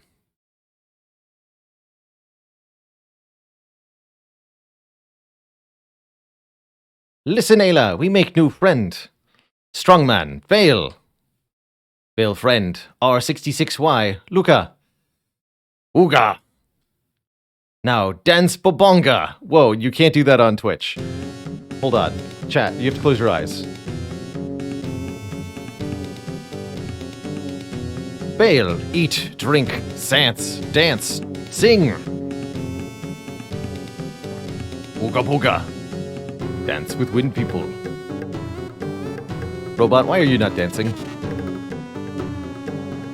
Is this the most appropriate use of our time in the current situation? You know we have all the time in the world, right? We can just travel through time. Just dance. Just dance. Oh, should I or shouldn't I?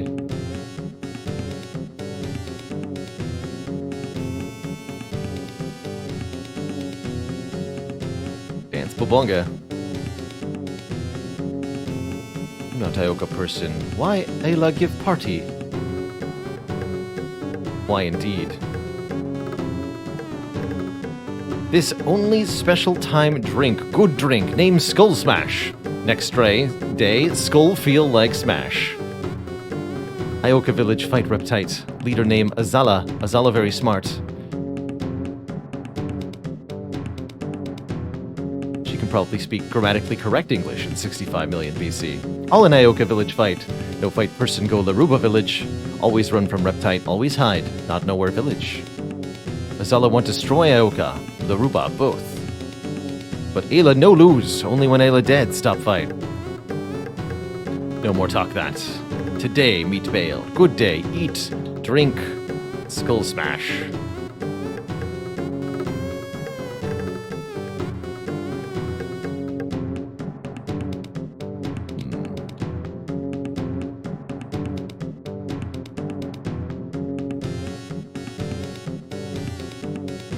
Have a glug.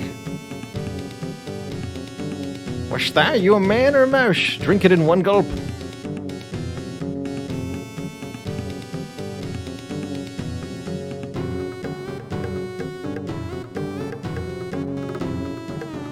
She's going down, chat.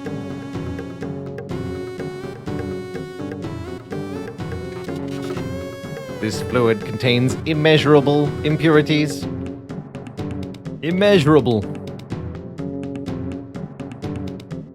Alcohol soup. I mean, that's the old ways, right? It's just, you take fruit, you put it in a bowl, you leave it there for a little bit too long, and now you have booze soup. It's kind of all there is to it.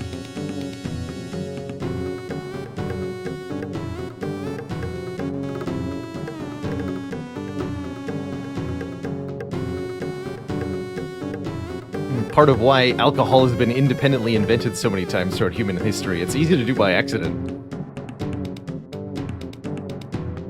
Booga booga. Okay, but what is the progress?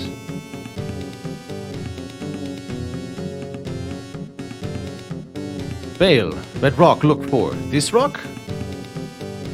Rare red rock, have rock, means strong person. Ayla most strong Ioka village, so Ayla rock. Bale want, Bale challenge Ayla. Win, Ayla give. Bale challenge Ayla? Ayla go get more skull smash.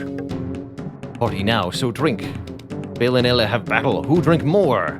Oh, it's a drinking contest? Yes. We start now. Mash A to get drunk.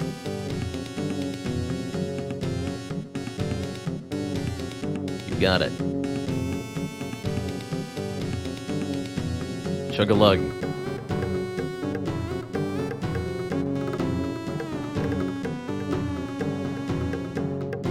It's very unladylike. No more! Ayla lose, give rock. Bale drink good, drink one more. Too strong, Bale. Pour. Maybe too much drink. Maybe not.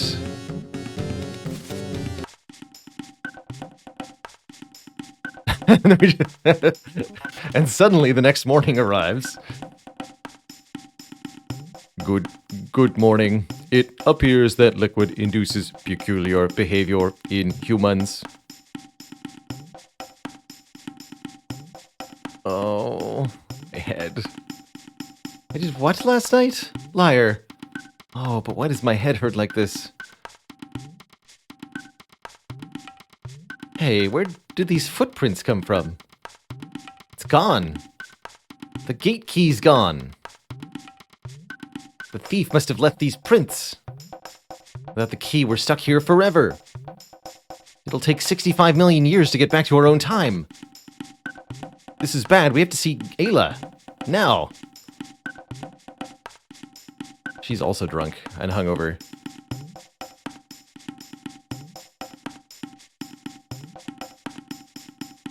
Oh. Ugh. Oh, Bale early awake. Oh. Sorry to wake you, but somebody stole something important from us while we were asleep. And it seems like everybody's gone. Bale, go with Ayla. We find Babreptite. Who else come?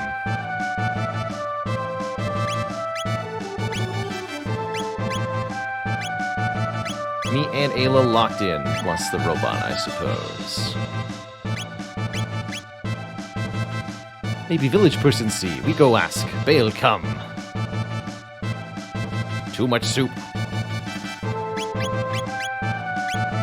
Kiss. Lightly heal ally and restore status.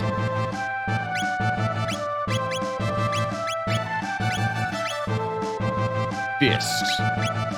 Wow, her damage rating seems very high. Got a ruby vest. She's really good equipment on. Strength +4. What? She just comes with really good gear? Alright, good. Really good gear. Something about reptites. Up here now?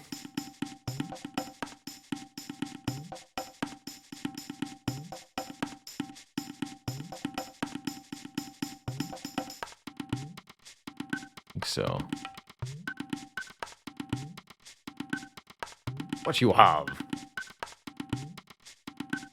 Bang, petal, horn, feather. Give me 6. 3 each, 2 kind. I give you good, strong thing.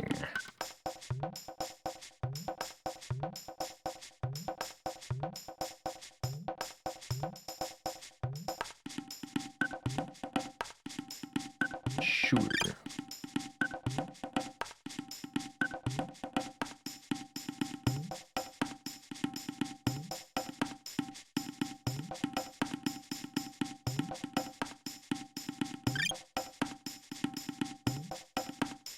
Got nothing more for you.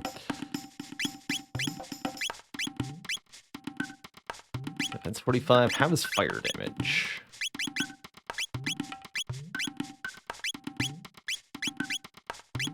And this bow is for Nadia? Yes.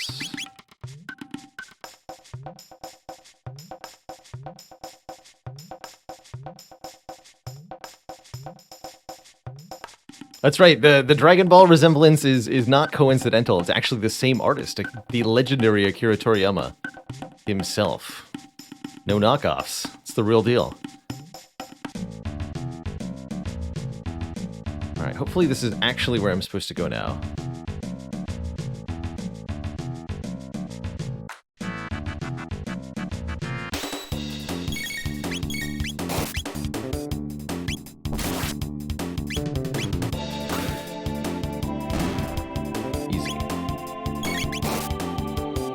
Ask around a village, okay. I'm not yet supposed to be here.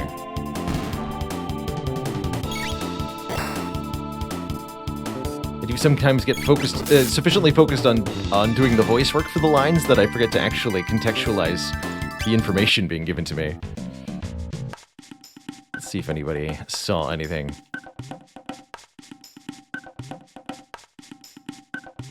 There's nobody else here.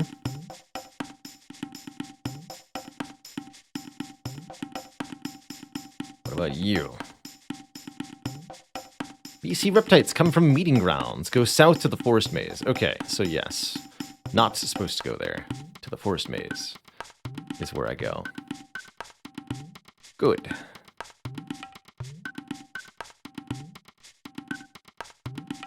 Kino, what you do? Say now. Or else. Kino, sorry, Ayla. Kino, take bail stuff. Why take? Kino like Ayla best. Ayla say like Bale. Kino mad. Classic jealousy. Madame Ayla, violence is never the best solution. Kino know why Ayla hit. Ayla no like Kino. No, Ayla like Kino best. So Ayla no want Kino do bad thing. Bad thing, not good.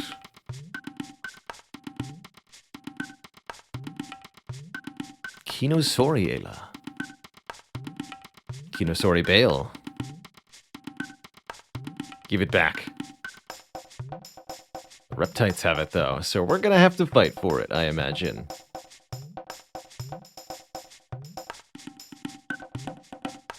Okay, Ayla.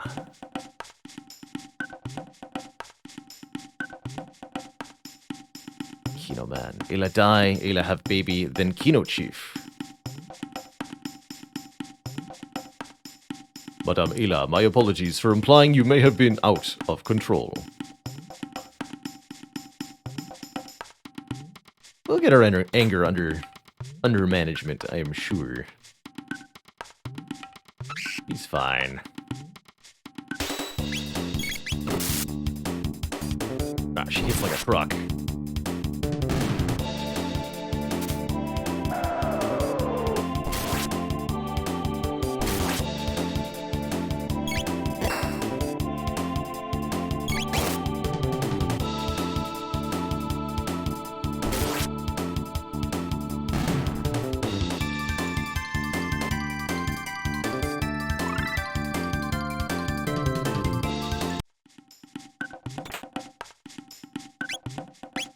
So she can heal too. How much is this? 117. Not bad.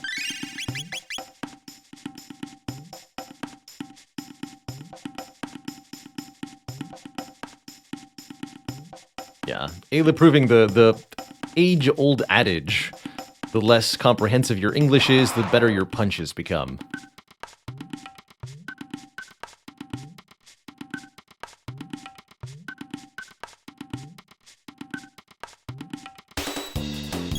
Okay.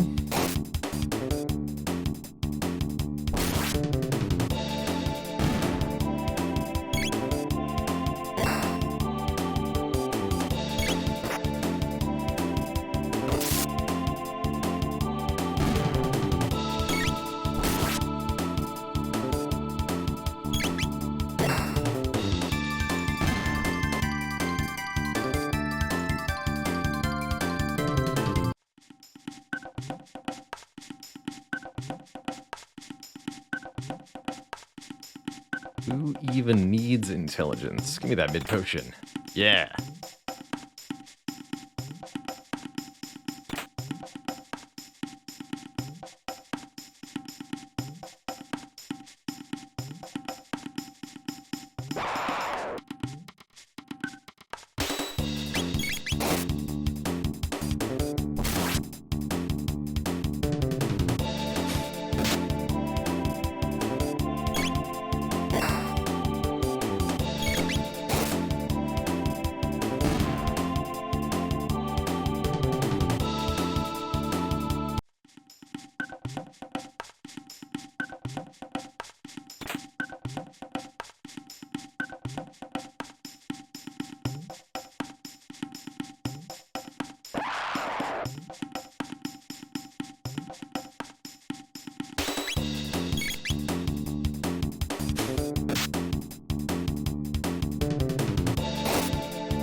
Like all that for a shelter?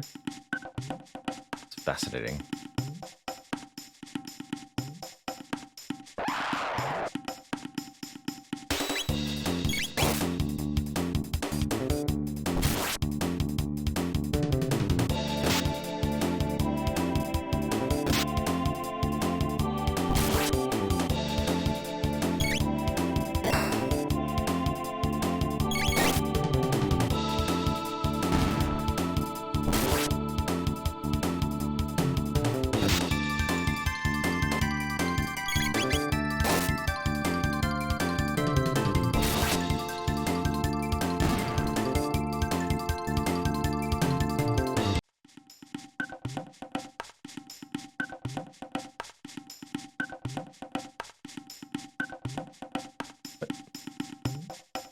Below? Oh, I see. Okay. Well, I'm sure it's just a high potion. Or whatever. Mid potion.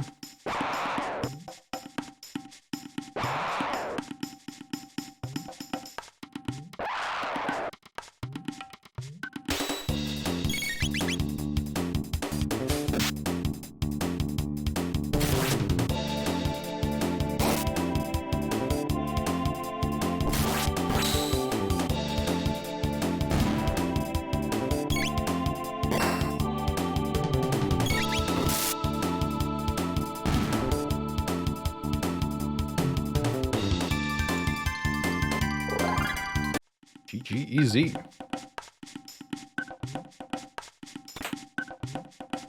Panacea.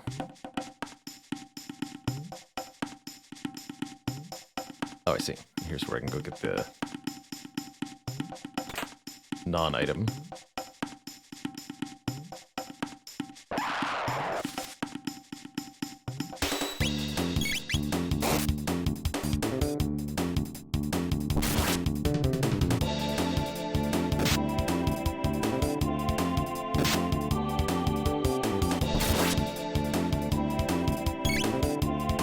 Honestly, Antok, I've been very pleasantly surprised with the turnout for the Chrono Trigger streams.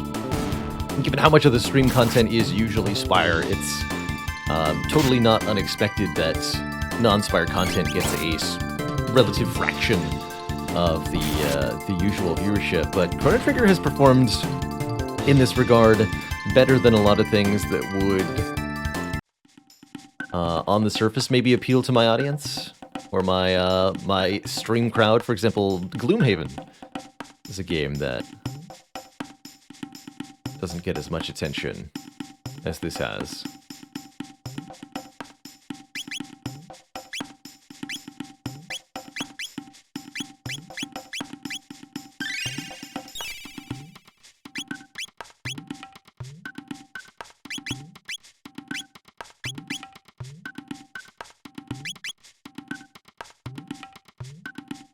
The Reptite Lair. Pretty small. No, there's more. Okay. For some reason, the Reptites have these beetle things with them. I feel ready to fight these.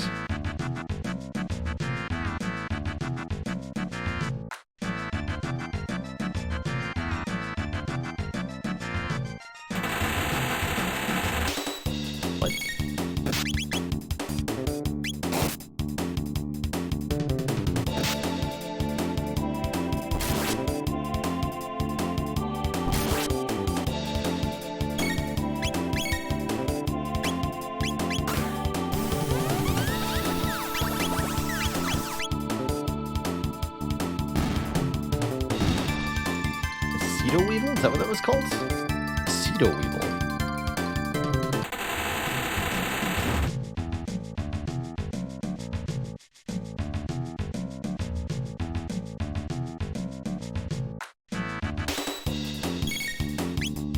Megasaur.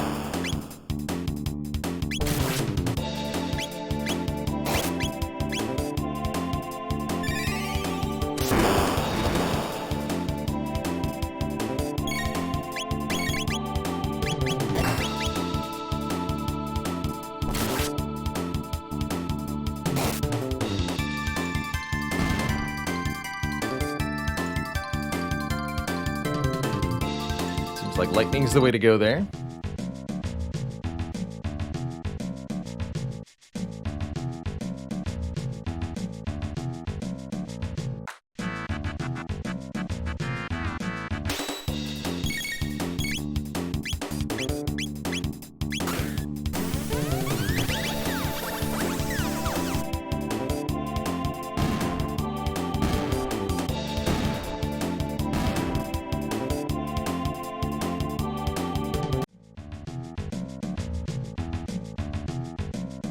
Give me that mid-potion.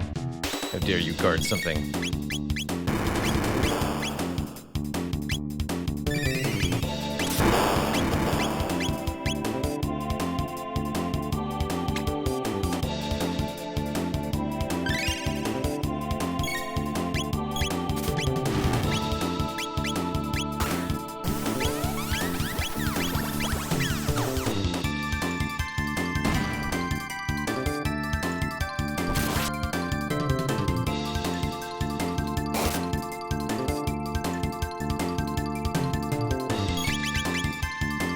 I have a favorite JRPG of the ones that I've played and completed.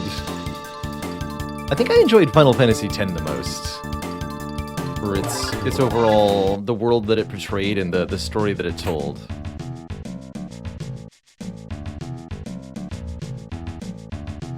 Now, it's a game with a lot of flaws, too. But I had a really good time with it. Even the Blitzball. Especially the Blitzball, actually.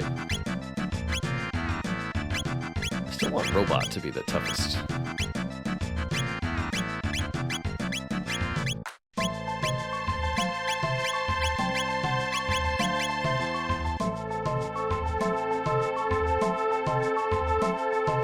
Wait, is this just an area with a bunch of...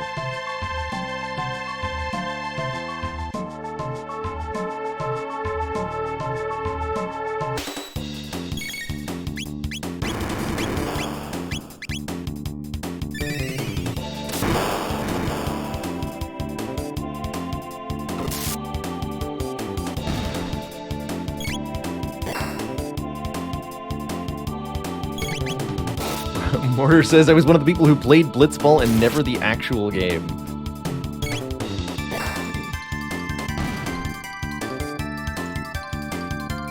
Yeah, the save file that's 200 hours in, but is just in, like, the one city where you unlock the Blitzball tournament.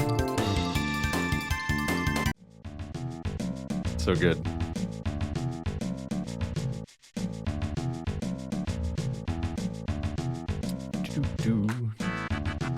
Alright, so there was nothing in here. Hello? Oh, there we go. Alright. The heck is that thing? Oh no.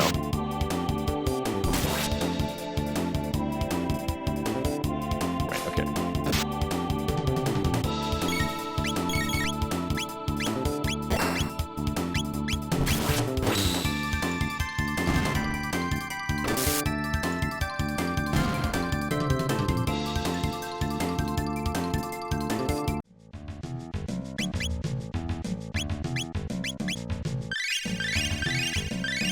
She can kiss herself.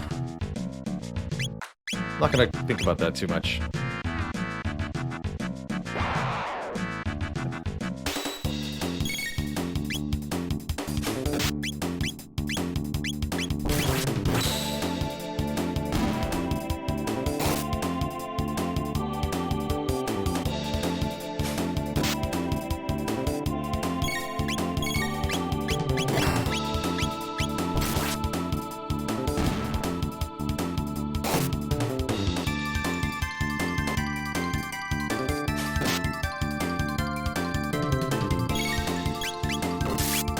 Oh my god, the legendary weapons quests in Final Fantasy X are absolutely obnoxious.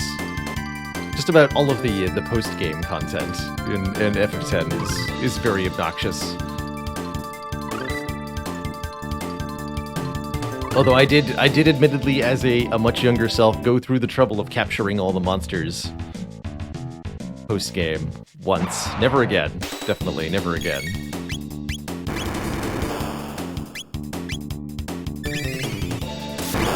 armadillo kick.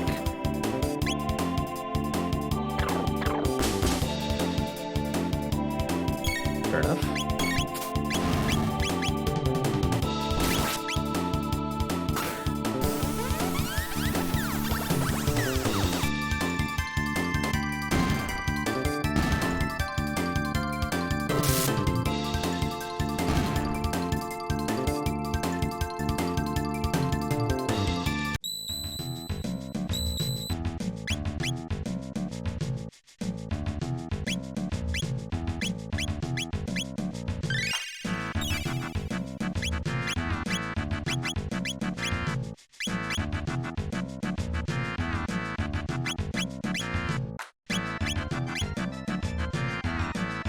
Boss fight? What in the world? Could those filthy apes have crafted something this advanced? Azala! And so the hairless apes arrive. Ah, and these new ones appear cut from a finer cloth than Ayla. Perfect. This should make things easier. Tell me, apes, what is the purpose of this device? See, I knew this person would speak modern English. That's how you know they're smart. Tell Azala about the gate key.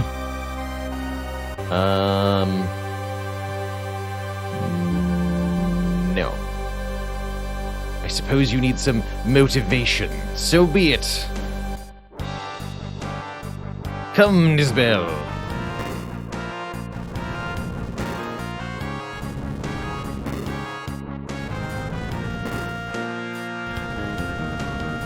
That's one jack Triceratops. Dang.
See if it takes significant damage. No, has to be hit with lightning.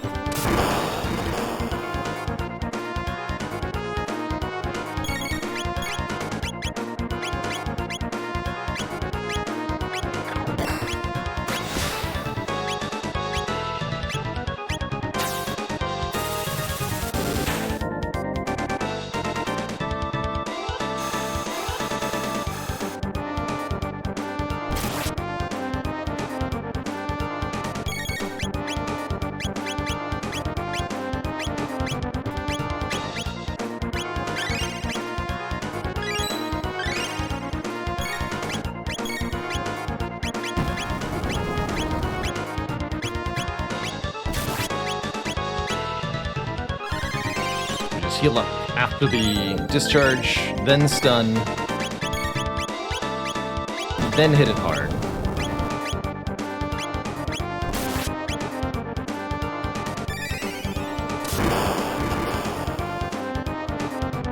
While taking advantage of the lower defenses.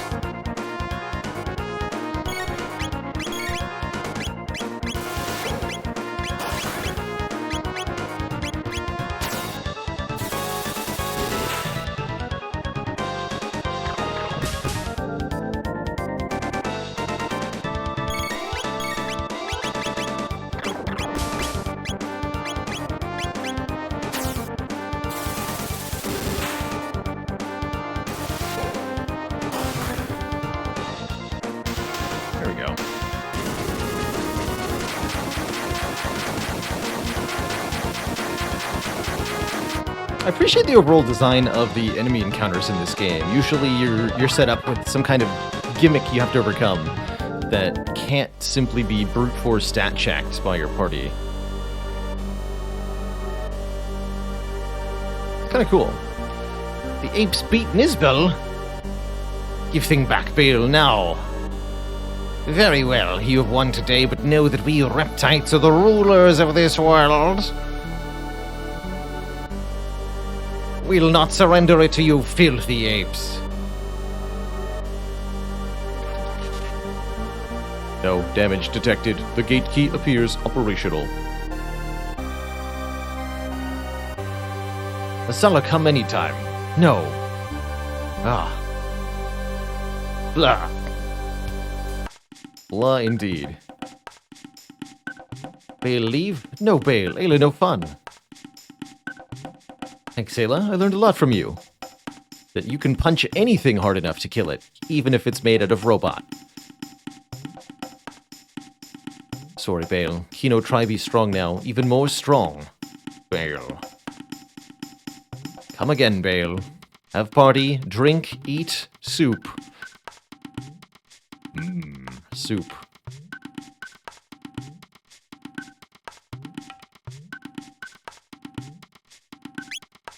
Okay, so she's left our party. We have... Does it show me... We have Dreamstone. Yeah, so we take that back to... What's his face? I cast Fist.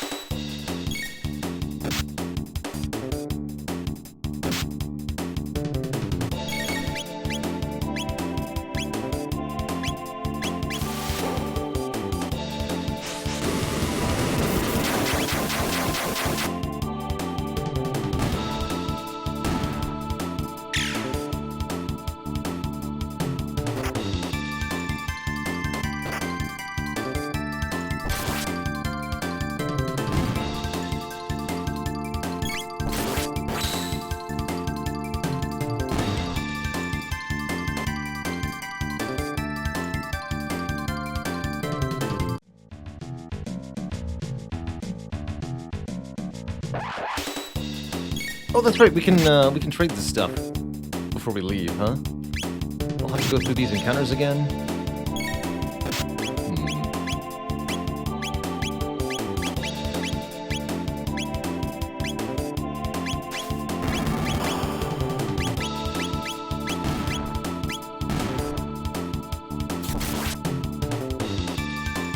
I think we'll be back to the past at some point anyway. We can trade it in then.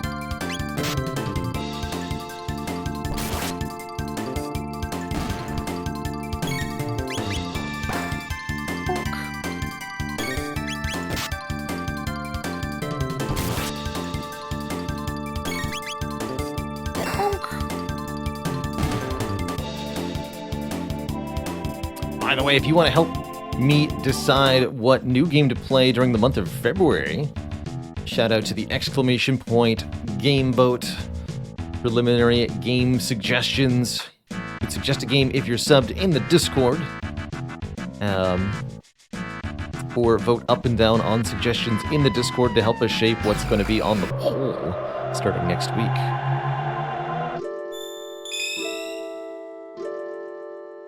Playing Gameboat.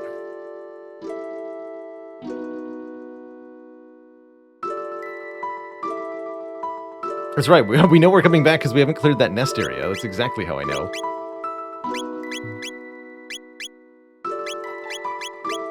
Look, he was Cure Beam.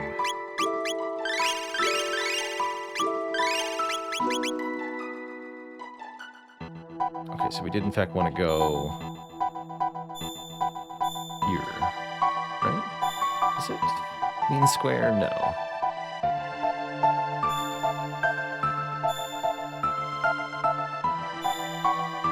Medina Village. That's the one.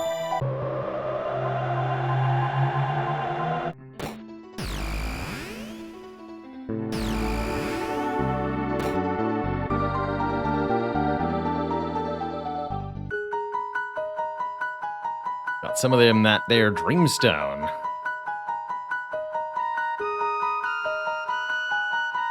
Dear me, you truly found Dreamstone. Yes, that will do quite nicely. With that, I can make the blade whole again. But first, the Masamune and now this Dreamstone. How in the world did you even do this? No, I suppose it doesn't matter. Make yourselves at home. This will take some time. Time's the one thing I've got in spades, old man. I'll lend you a hand.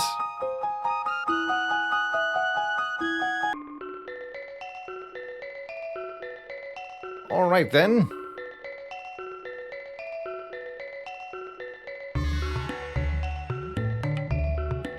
Do not interrupt me.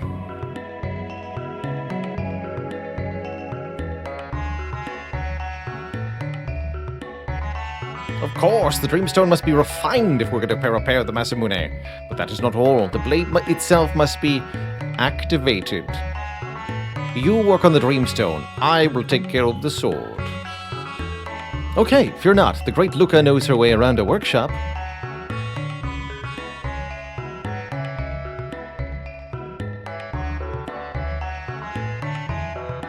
You're gonna refine it, like, right here?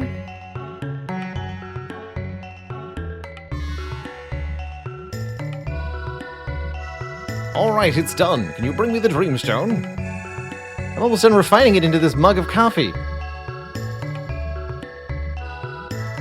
Man, refining things is really easy. Alright, let's get started.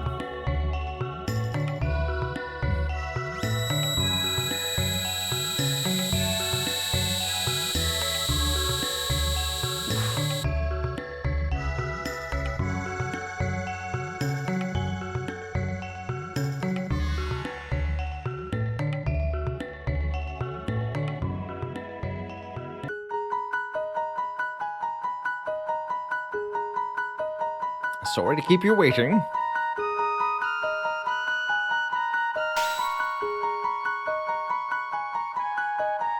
Behold!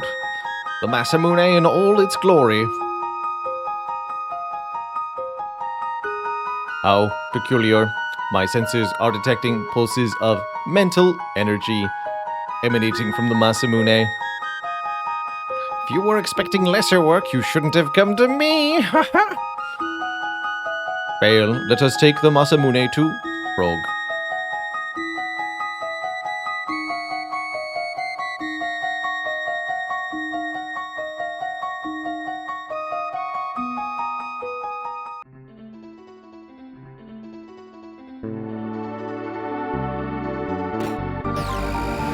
Hey, congrats on win number 100, Omni. Inspired. What character was the one to do it?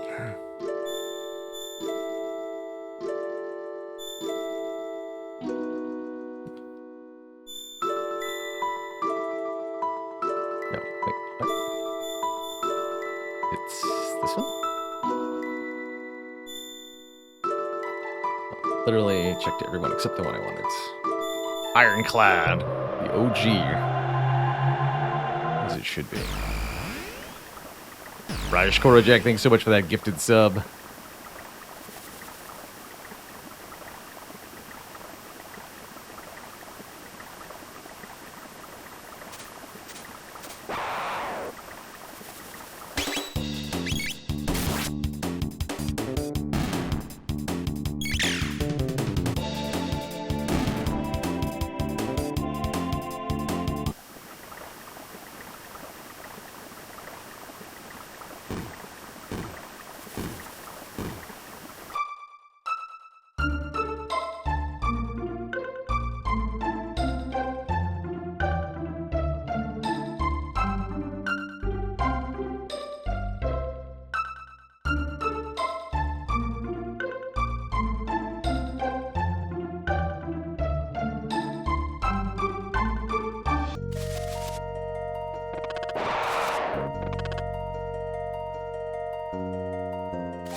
You've come again.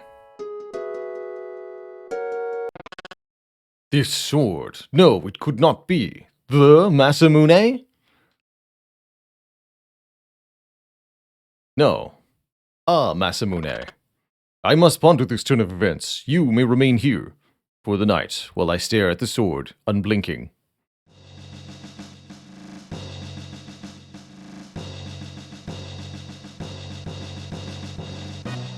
Cirrus, you're leaving, aren't you?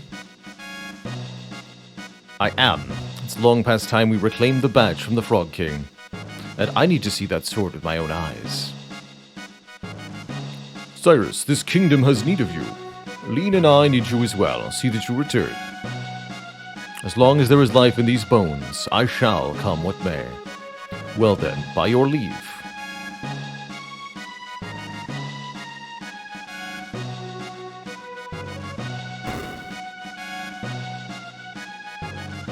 Sir Cirrus!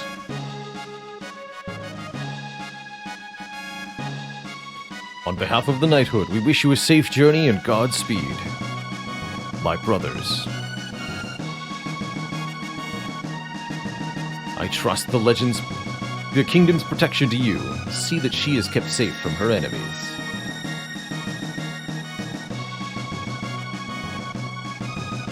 Pardon the delay. Let us be on our way. Glenn, you be careful too. Be well, Your Majesty.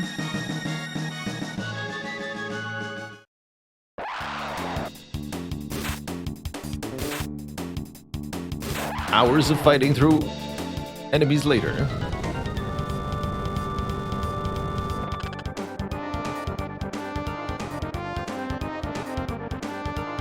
So, you seek the hero's badge, Knight of the Kingdom of Men? Come and take it then, if you can, Rabbit. That's what I mean to do. Nirvana strike! Filthy badge, do not think I'll forget this. Alright, Cyrus succeeds at his side quest. Defeats the Frog King. Stuff happens in the dark.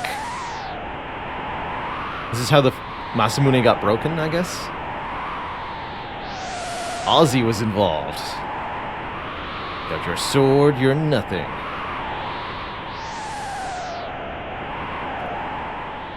Glenn gets wounded. I will hold him here. Use that chance to escape, Glenn. Stay in, they'll kill us both.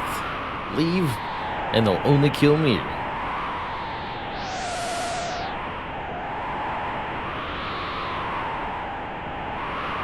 And you better worry about yourself, Cyrus. I do not think you've the time to be concerned with the well-being of others. Get out of here, Glenn.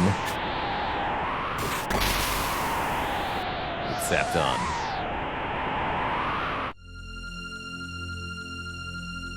Take care of Queen Lean, I beg.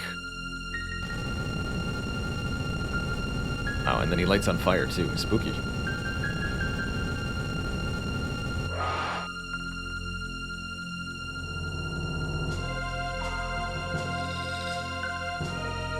Glenn, still here, has yet to run away.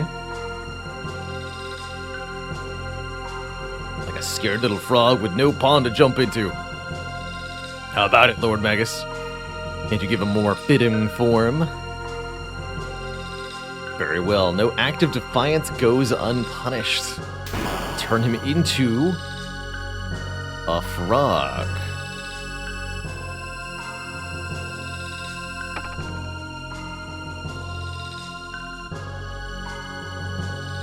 That's more like it, you spineless wimp.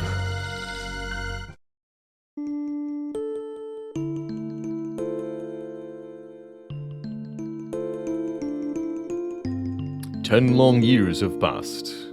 Have I the strength? Oh, Cirrus."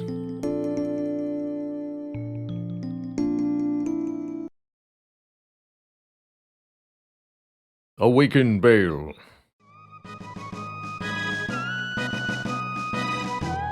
I do not know how far my skills will carry me, but I will put them to the test. Let us go to the Magus's keep. His strength is no small thing. Do you understand the odds we face? Nothing can beat science! Damn right. We must do it for the future. Frog is coming. I'm gonna go Frog Robot here. Continue to like Robot Party member. Slurp and Slurp Slash. Okay, let's check Frog's equipment. Love that face.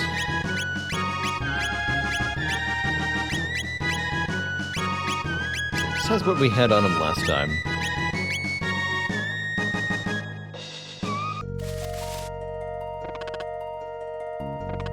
We have the power of God and anime on our side. Now we cannot lose.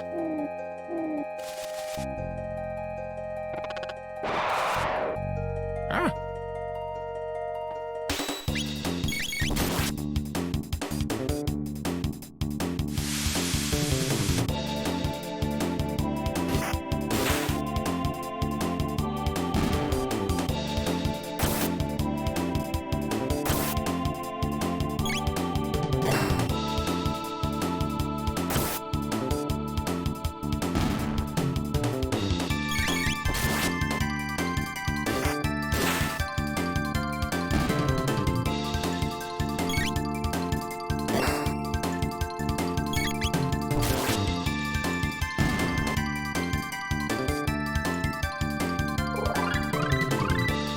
Frog launcher? Is that what I heard?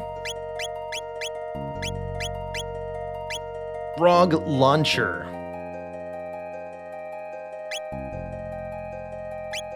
We've got X strike. Triple attack. Cyclone, Rubble Tackle, Slurp Slash. Interesting. To use all of our turns on it, it would have to be a pretty good technique. A Cannonball Special, yeah. Alright. So, we're off to the Magus's castle. But I think that's going to have to wait for next time that we check in with Chrono Trigger. Probably another week from now. Maybe make it a Saturday thing until we get through it. I'm going to be taking this opportunity to cleave our stream in twain, switch things up with... I'm feeling some Monster Train, quite personally. I don't think I got enough of that this week. So I think that's what I'm going to switch on over to, is some Monster Train for the second half of Streameroni. Play a couple runs, Covenant 25, random, and then we'll be back to Chrono Trigger another time. That's the plan. But it's been a joy to revisit Chrono Trigger here. Play some more of this wonderful experience. Almost 8 hours of progress in now. Looking good. All right. In that case, we are gonna... An unceremonious end there. Wish it was a bit of a more graceful exit, but what can you do? What can you do? And we'll update our title and such.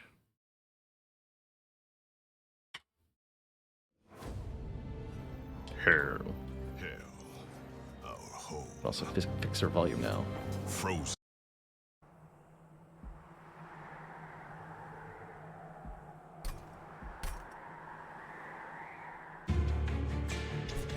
Alright, we're just going to start a run on random, just to get the background music where I want it while I fix up some other stuff. Looks like we rolled Hellhorn plus Umbra. That's a weird combo.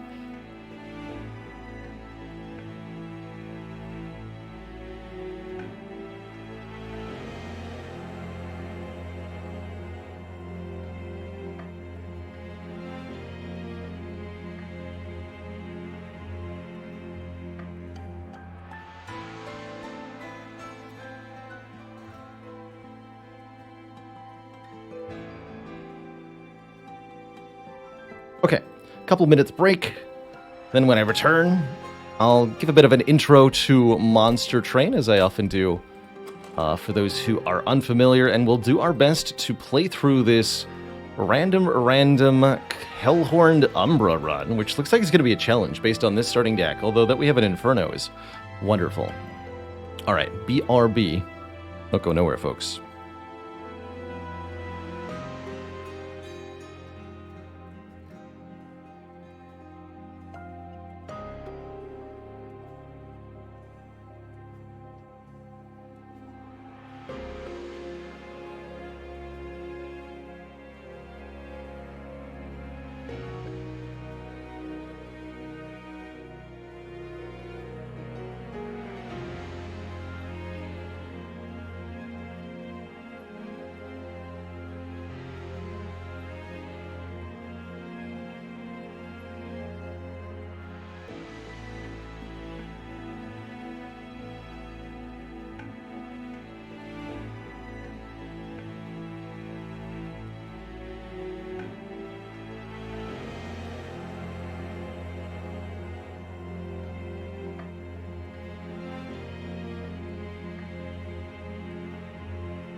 Okie dokie pokey.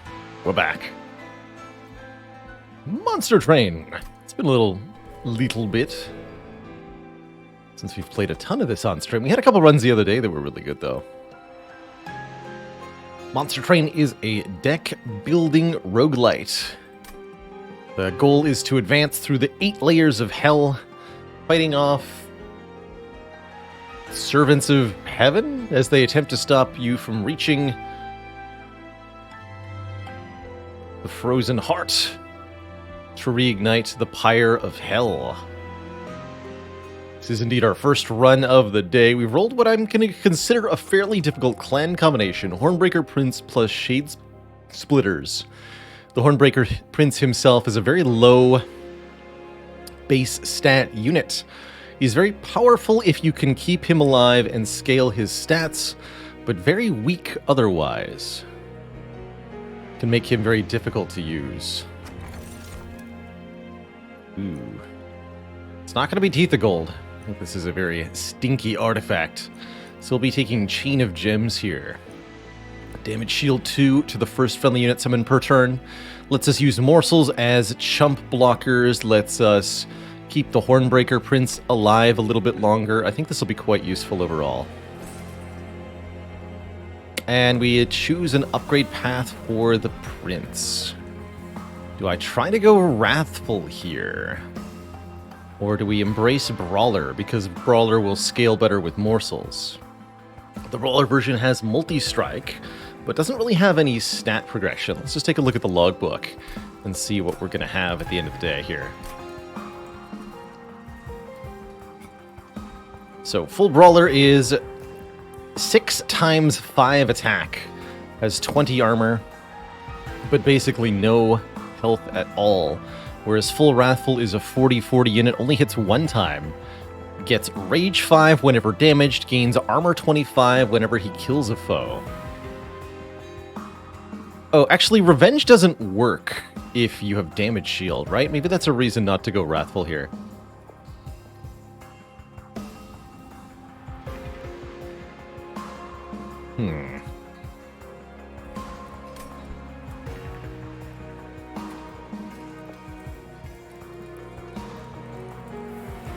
I think I might end up going Brawler here. I might regret it. We even have Rage scaling off double Perils of Production, right? Okay. Let's go Brawler. And do I take the money here? Probably going to be going Merchant of Steel. We're going to look to grab a Hellhorn banner unit and upgrade it to either complement or outright replace the Prince. Can be a real stinker sometimes. Merchant of Magic would be to what? Upgrade Inferno, mainly.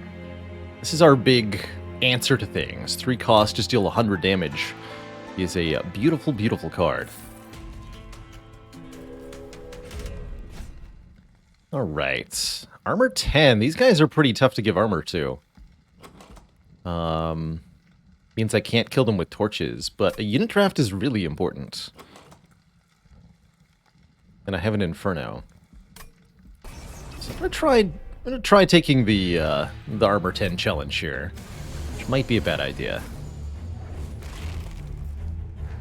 And yeah, I'm just gonna play Inferno on the first turn.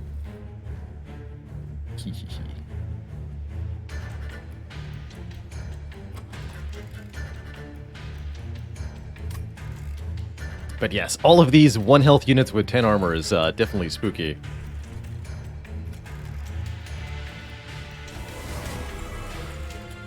So in Monster Train, it's all about defending your train, defending the last shard of the pyre from oncoming waves of enemies.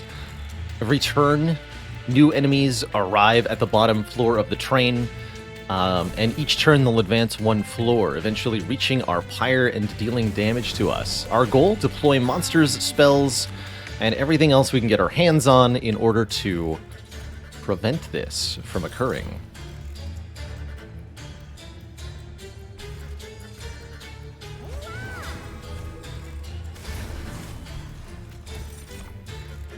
Another +6. Okay. Big stats.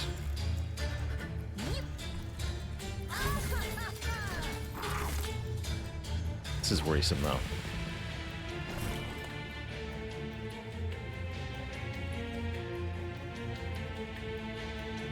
I can deploy stewards here. Actually, no, they won't die because of damage shields.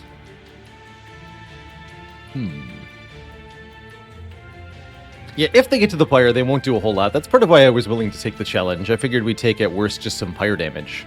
Although losing the Hornbreaker Prince could be more problematic here. So, what's the line?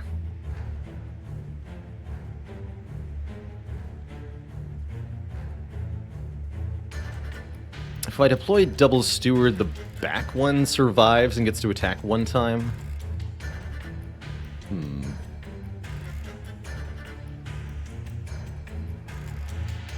Pretty mediocre.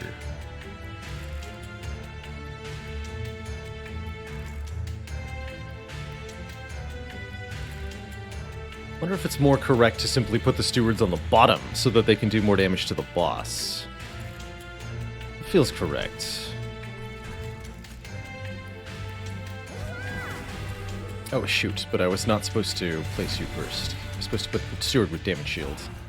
Ah, foolish.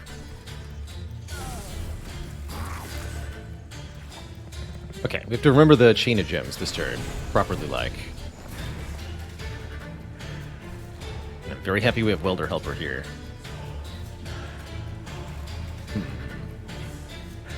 Front friendly unit.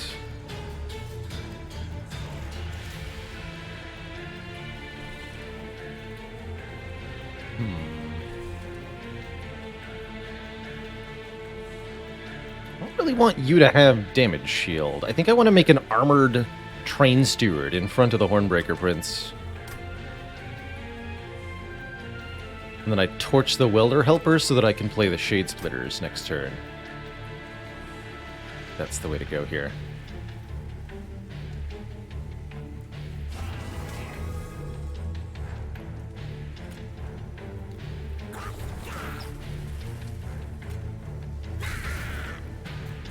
So we actually intentionally kill our own unit there. Feels to me like the torch is most relevant on the boss itself.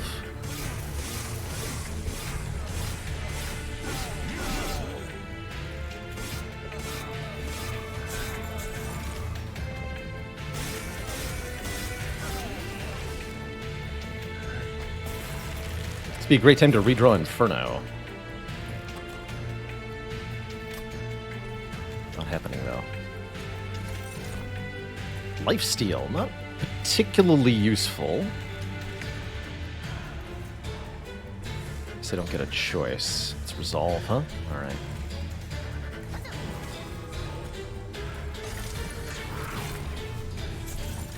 I'm a little concerned here, although we do have some tank to absorb a hit. Yes, currently we're actually winning, so not bad. And we'll do it this way too. Block some hits.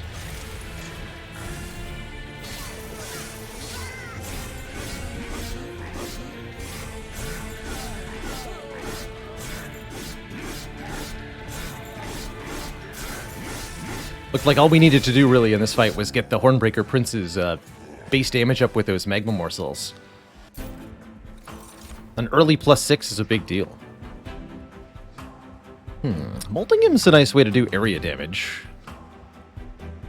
Especially if infused into something else. It's only 5 damage to all enemies normally, but their essence is 15, triple that.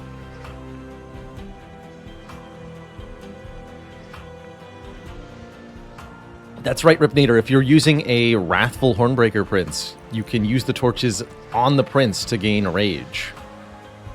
I'm wondering if I want just a Fortify here for a little bit more armor. Anything that can keep the Hornbreaker alive for a little bit longer is very valuable.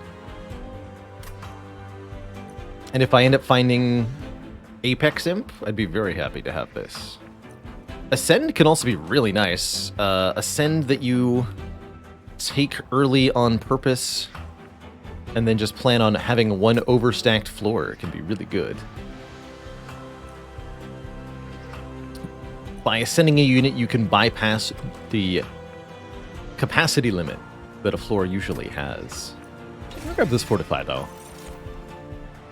Ooh. and I'm really thinking about making of a morsel here, as it's the ultimate morsel to scale our Hornbreaker Prince with, a guaranteed +6/+6. Could take Mind Collapse for some targeted backline damage. It's gonna take making of a morsel, though. Oh-ho. Morsel Maker, interesting. Very interesting options indeed. So the Morsel Maker and Morsel Master are creatures that interact with morsels. Morsel Master duplicates morsels that you play, whereas the Morsel Maker just automatically generates them every turn. Could be a nice way to get creatures with Gorge to be fed. Morsel Master plus Hornbreaker Prince is an interesting option, letting us scale the Hornbreaker by feeding him many morsels. But I think we would have really serious problems with floor capacity, which Umbra tends to anyway. Crucible Collector's a unit that's a frontline tank.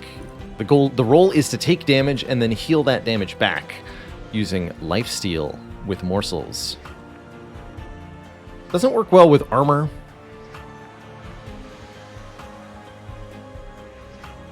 No, I don't really like the Crucible Collector here.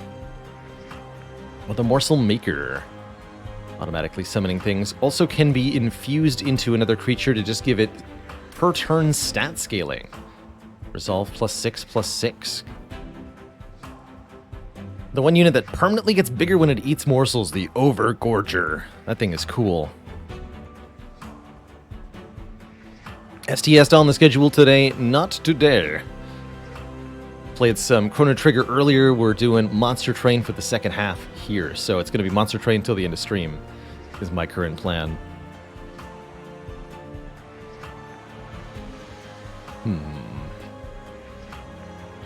Not sure which of these two I want.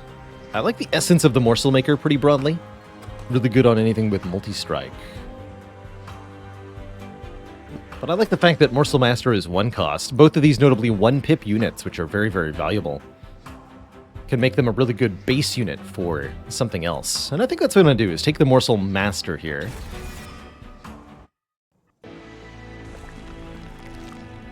And then we're going to head to the Merchant of Steel with the Hellhorn banner. We see that we're offered Multi-Strike as an upgrade, Rage as an upgrade. And Alpha Fiend.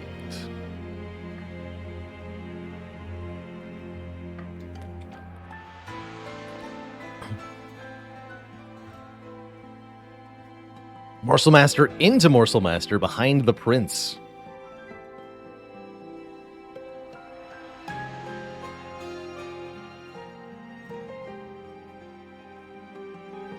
Triple morsels, but you only get to play 1 per turn. That's my problem with it.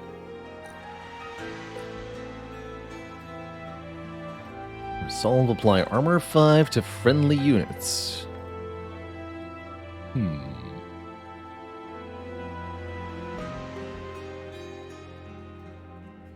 An armor generating Morsel Master is an interesting option.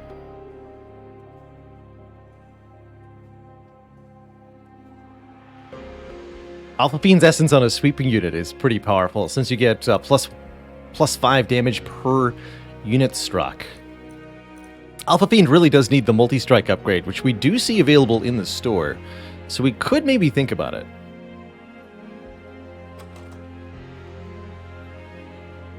But I don't know.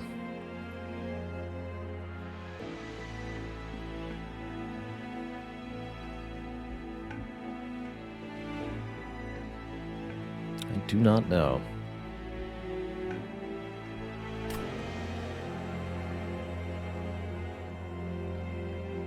I think I'd rather have the per turn armor effect. I am going to immediately merge these two units together.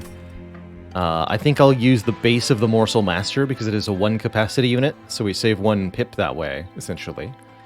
And we'll have Morsel Master with Steelworker infused.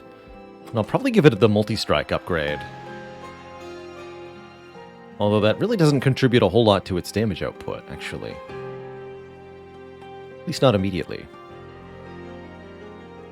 Makes it a pretty good scaling recipient, though.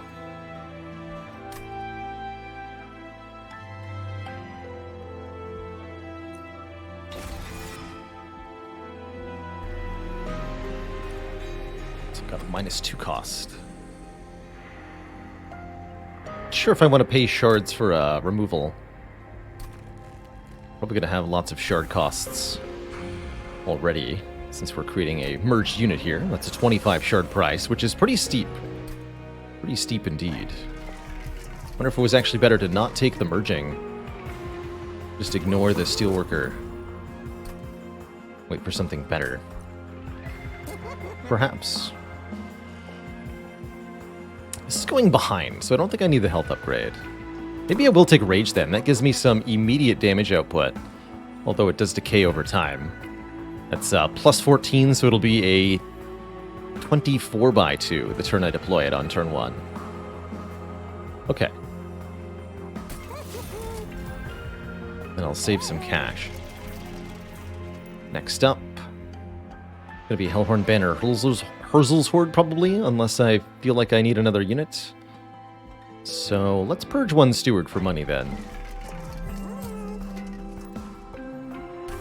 One less card to draw. Those early purges are pretty cheap in Monster Train, and I think it can often be worth it to take them.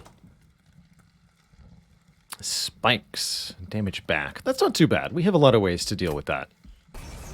Although these are the haste ones that go straight to the top. At least that's their attempt. We've got torches to prevent the haste from actually applying, though. Plus, I can do, apparently, this amazing turn.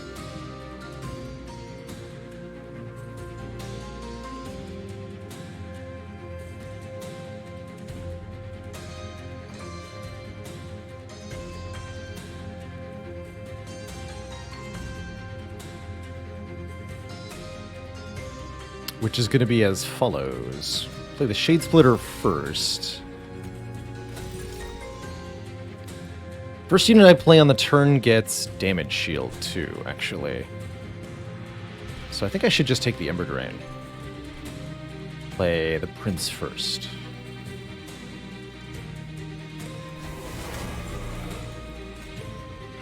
Then we play this Morsel. Then we play the Morsel Master. Then we play this Morsel. Yeah. And I'll give some armor to the Morsel Master, just to make sure it stays alive.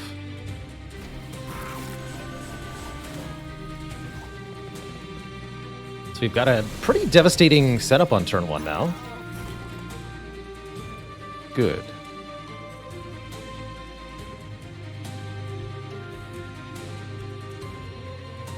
We can even get the Welder Helpers to get themselves out of here. Thanks to Thorns. Oh, but damage shield. No! Foolish. Should have played the Morsels first. Oh, heck.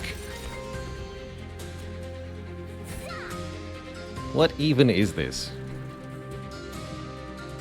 Here, I actually do want those to show up next turn, I think.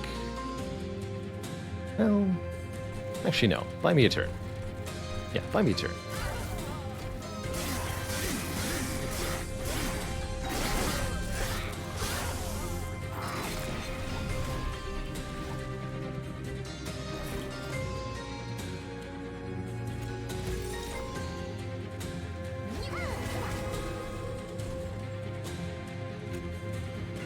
Yeah, you can gain more energy by buffing the morsels too. The Ember Drain doesn't apply since the morsels are defeated,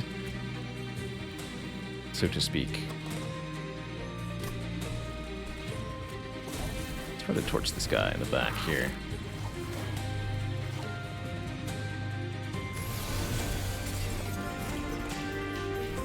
Perfect. Prevents a lot of damage that way. No haste for you. And more morsels, please.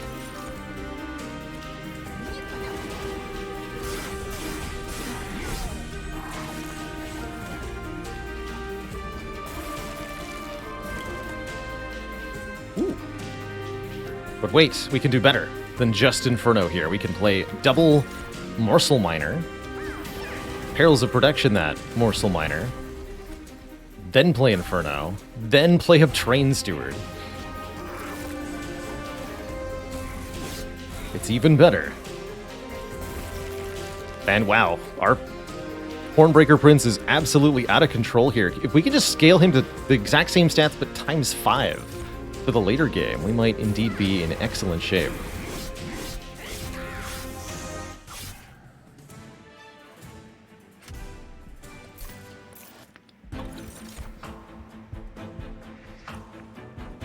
Piercing damage spell is always very nice to have. Any consume cards that we currently use? No.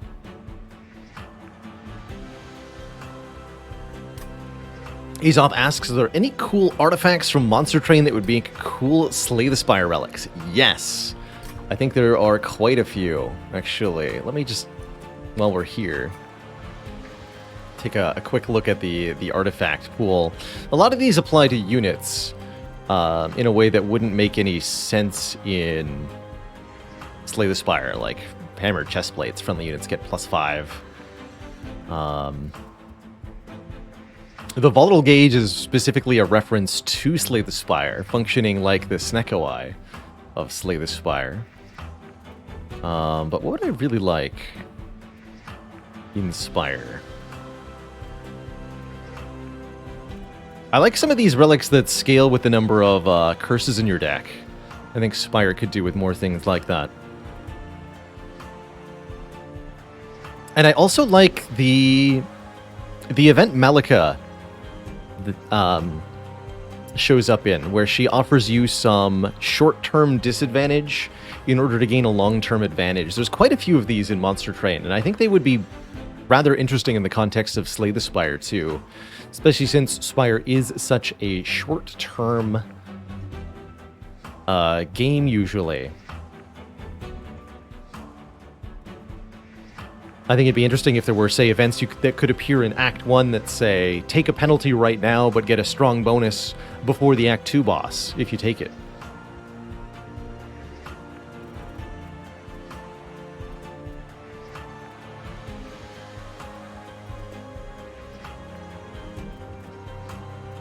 A lot of these use the specific keywords.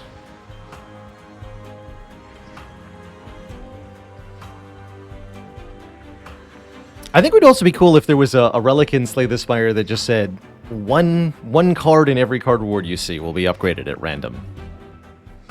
So every time there's a card reward, one of those 3 gets chosen, it's offered as upgraded.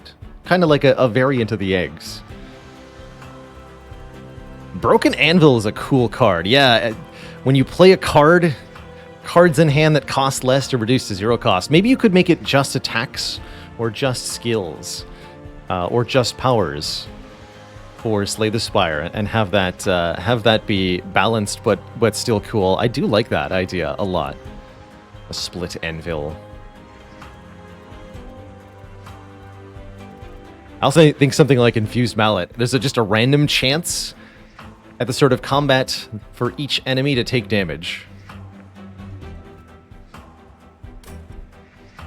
Oh, and yes, the Cheater's Hand. Actually, I think that's one of the ones you could absolutely just directly import into Slay the Spire, and it would be really good in Slay the Spire. And very, very strong in Slay the Spire. Where's that? Cheater's Hand. Draw 1 more card each turn, and then return 1 card to the top of your draw pile. That would have to be something like almost a boss relic, truthfully. Not quite, maybe a rare relic. It's not actually more draw per turn. But it's like retain 1, almost. It's not Tools of Trade, no, because you can continue to put the same card back on top over and over and over again. So for example, with Cheater's Hand, you could have a Pain Curse in your deck and never take damage from it, because you would always just put it back on top whenever you drew it. I guess you can do the same with Tools, though. You just discard it, right?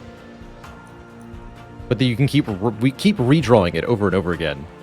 Is the point. So, for example, with an Apparition, you could just have it on top every turn until you wanted to play it.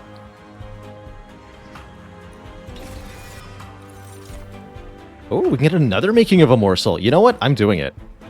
These Making of a Morsels are very good with our Morsel Master, as the Morsel Miner is the best morsel.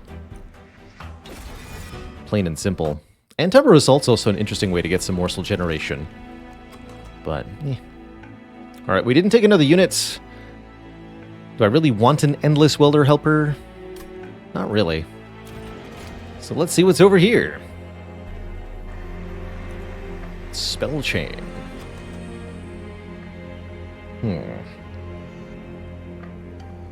Actually, intrinsic Making of a Morsel guarantees some pretty good stuff, given the current units. I will always draw Morsel Master on turn 1, and I will always draw Hornbreaker Prince on turn 1, so long as I don't take any additional units from unit banners. I guess we should look at what this is before I decide on that. Just a Rail Beater. Okay, yeah, we'll skip this.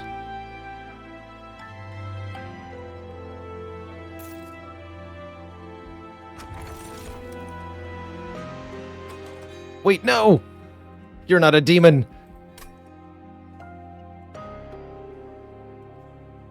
And I just refused the demons. Oh, heck.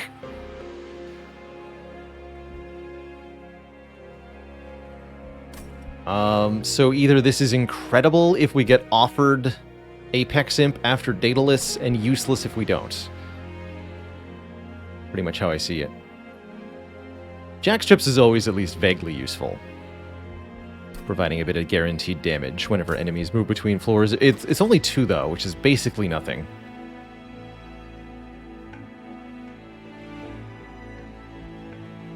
But it can do stuff like remove damage shield.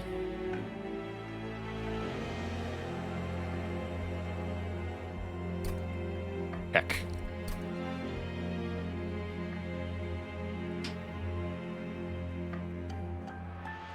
Okay, I'm gonna take this Gurg's Goad, like, just in case it ends up relevant somehow. I don't expect that it will, but on the off chance that it does, I want it. Oh, and Hef is here, offering us the Rail Spikes of the Spike Driver Colony. Oh. Interesting. Trust the rail has been smooth, well, as smooth as it can be in times like these. Found something of use, couple relics left behind by my father. Wasn't sure when you'd come by the forge, so I trekked out into this damned cold to find you. I don't have room for them both, but I figure you may have need for one. Hell, I might even be able to upgrade it later, if it suits you. More inclined to make this a Rail Spikes run. 10x damage. And it duplicates itself if you kill something with it. The whole point of these Rail Spike and Rail Driver cards is you upgrade them, then start duplicating them. And the duplicates have upgrades, including upgrades from, like, shard upgrades, without having an additional cost. So, for example, I can spell chain these, and then the copies also have spell chain without additional shards being required. Colony can also be really cool. It's a 1-pip unit with innate multi-strike. And they copy when they die.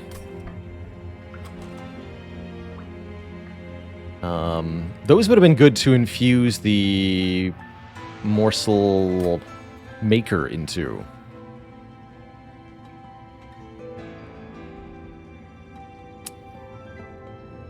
These will self-duplicate. Both of these will self-duplicate until you get 4 of them. At which point, Hef will show up and upgrade them for you.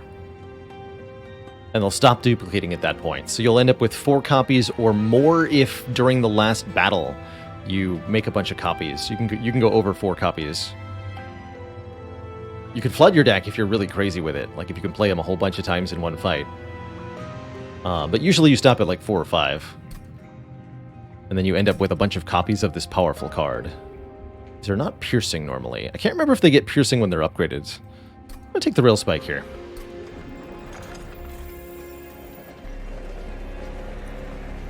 And we are going to put Intrinsic on one of the Makings of a Morsel. Not going to spell chain, though. And we're going to go into our first major boss, Daedalus, the Professor. Daedalus is Bomberman, summoning bombs to be used against us. His special gimmick is damage shield, so the bombers are harder to kill, which is not a problem.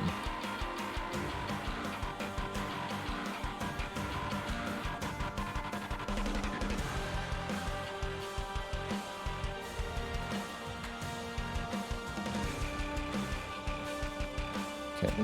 No, that's right. Okay, yeah, we'll just summon the prince with the Ember Drain again. It's awkward with the chain of gems.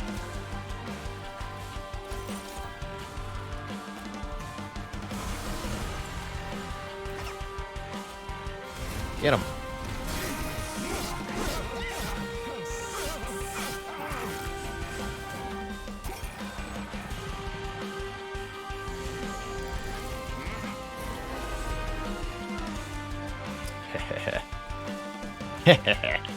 Thanks, Perils of Production. You're a good friend. Really love that you can use it on morsels to gain energy.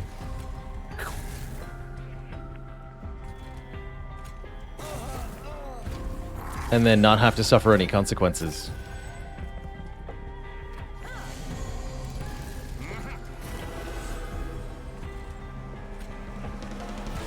Easy. Here, why don't I summon a steward with a damage shield down here? Let's get these out of the deck.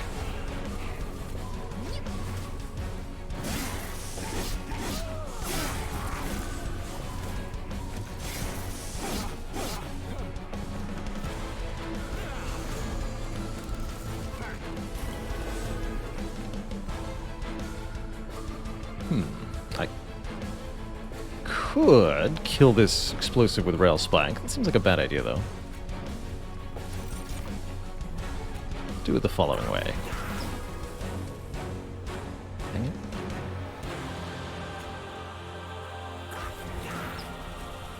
It's not quite what I wanted to do.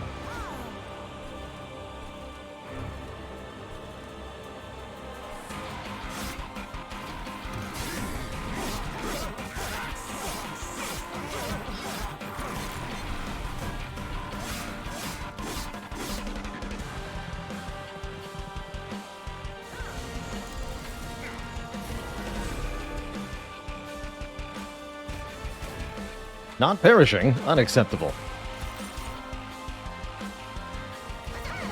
Guess I can't stop it, though. I can only lower it down to 2 hit points, so there's no difference to our pyre between 2 or 12 on this foe.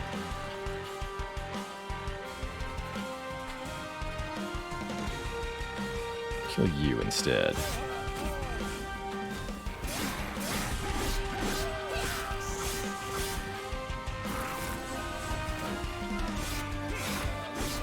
Does Slay proc when you kill your imps? Slay has to be... yes. If a spell card has a Slay keyword, like Antumbra Assault or... Sacrificial Dagger, I think it's called, for the Remnant clan, those can both be used on your own units, yes. Jack Strips could have saved us. It's true. Oh, Jack. Why didn't we listen?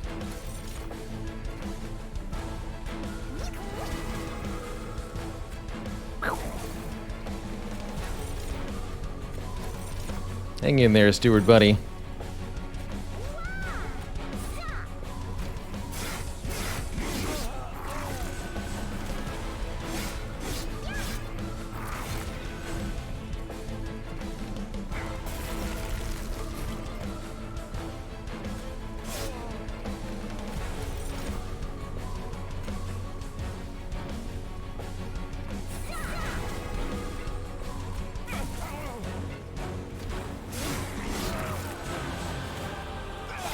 Oh yeah, and Rail Spike, of course.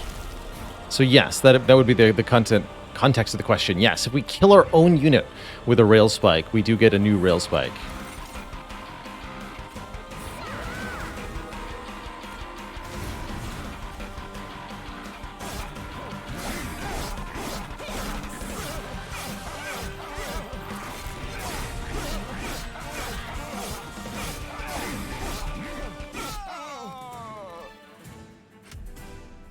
It's good to know we probably could be using our morsels in front here. Ooh, man.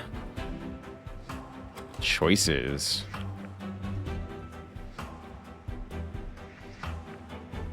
Spicy choices.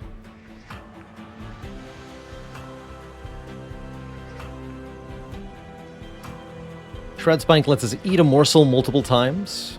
That can be very powerful for stat scaling, and I've definitely used Shroud Spike as a game breaker of a card before. Forever Consume can be a nice way to just blap damage onto a front unit as a way to dump energy. Or Transcendent repeats all summon effects, mostly just the Welder Helpers. I think the Transcendent is pretty weak here. I'm going to take the Shroud Spike, because Shroud Spike used on Morsel Miners is a mighty powerful thing indeed, and we have an energy accelerator in these Perils productions.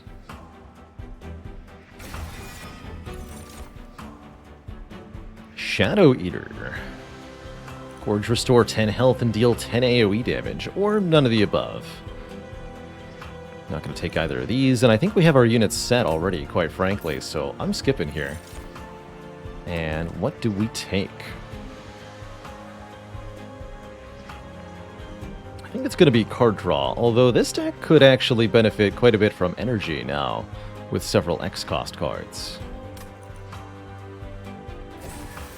Almost always take draw first. Just being able to draw one more card is so valuable in Monster Train, a game that really offers you very few ways to draw more cards. Interesting. Malika appearing here. Definitely not willing to give my foes damage shield, but I might be willing to try the Broken Wheel here. When a non-champ unit dies, it is purged. That could get rid of these Train Stewards for us. We just have to make sure the Morsel Master would never perish. And I think that's pretty easy. Stress Bulls, and thank you so much for 14 months. Hello there. So we can effectively look at that as 3 free card removals, which is a very valuable thing. As long as we're willing to play cautiously with our imps, and as long as we make sure that we don't have the Morsel Master perish to anything. But yeah, we'll take it. I'm not going to take her other trinkets, as they would ruin me. 4 damage to all units every turn. That's brutal. Damage shield on enemies also scary. No thanks. Have anything to duplicate? I don't think so. I want to go to the Merchant of Magic. Big time. Got here. Holdover.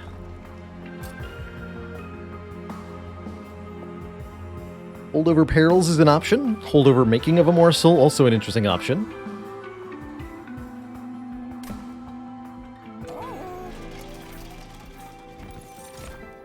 Just these again. Okay. Could cross path to be a Wrathful Brawler.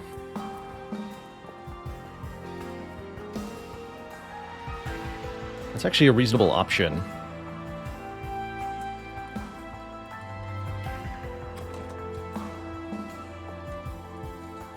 Makes it harder to lose the Hornbreaker Prince early on in the fight.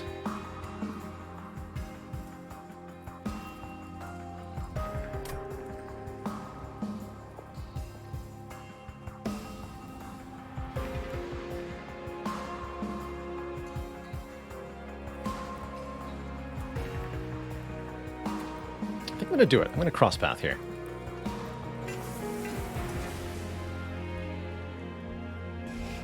And we're not going to remove the stewards, because we know those are going to get purged by the Broken Wheels, so I can get rid of other things that I don't want. Namely now these relatively useless torches and shade splitters. Start with the torches. And I guess I'll look at the artifact as well before I make any further choices. Units cost less. That is... Actually, wait. Well, that's somewhat helpful. Makes the Welder Helpers free. Makes the Morsel Master free.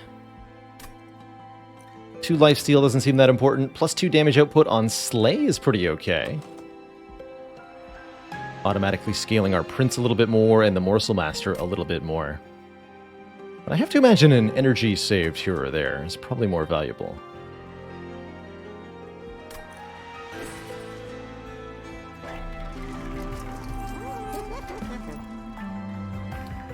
Interesting though, rail spikes can be made holdover also. That's not something I would want to duplicate. Holdover Inferno can be really good too. But what about holdover Perils? It's like minus card draw is the problem, but I get rage every turn. I get free energy every turn.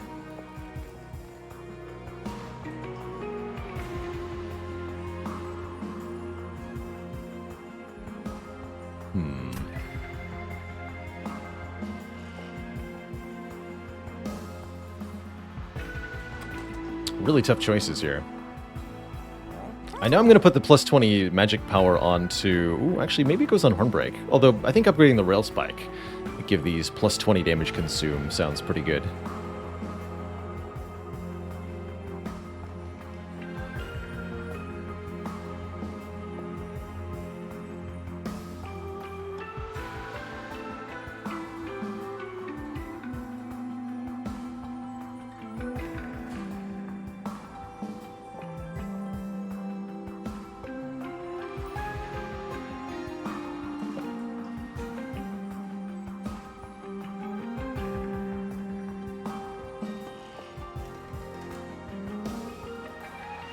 But making this a 50 damage one-off is also pretty nice. Now, let's get the spell upgraded that I want to duplicate here. And we can make that times X plus 1, so another essentially plus 10. I'm going to try holdover Perils here, I think. Am I?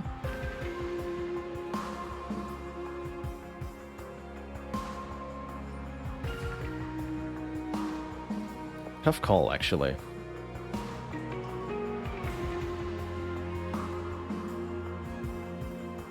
Not really saving me any energy at the moment. Although the fact that I have two of them is kind of nice. I think I'll have them not be holdover. In which case, it is going to be an Inferno. Fortunately, no value stone here. There might be one on the next floor. I will be going to the Merchant of Magic. Okay, we'll leave this at full price for now, this Inferno. Though I don't necessarily like it. Give a slight boost to the Shroud Spike. And I want the additional discounts.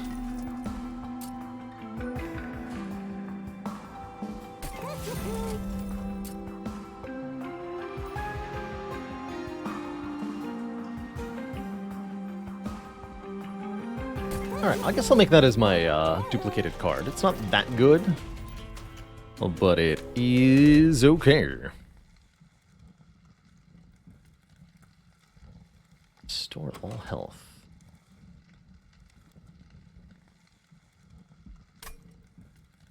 This is the trial most likely to get you killed. It's a general rule. All it takes is one chunky unit getting through your defenses, and it'll reach your pyre with full HP, enough to kill you, especially if it's a buffed unit. Random artifacts aren't even that good. I think I'll leave this trial off, as it could absolutely be a way to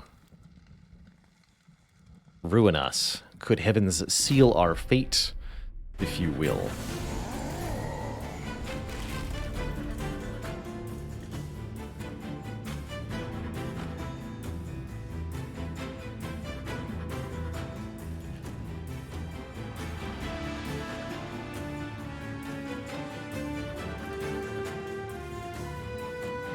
I got a dad joke for the crowd. What's the difference between the chat member who requested this joke and a discarded pair of pants from a game protagonist?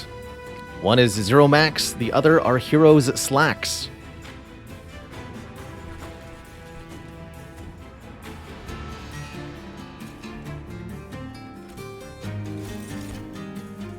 No refunds or apologies.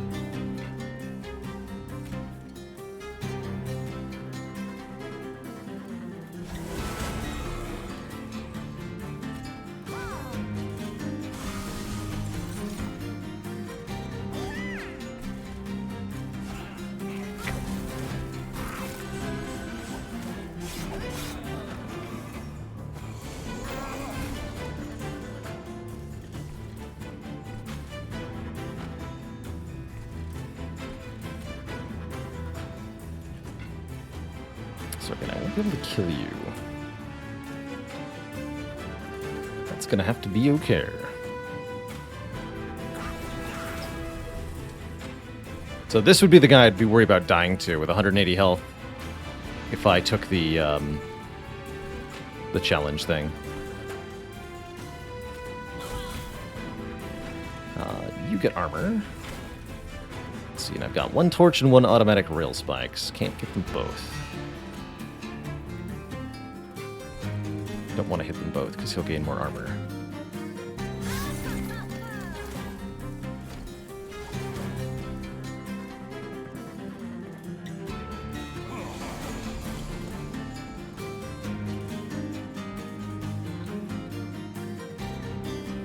In fact, we're not even getting this one dead at the moment. Damage shield. That doesn't help.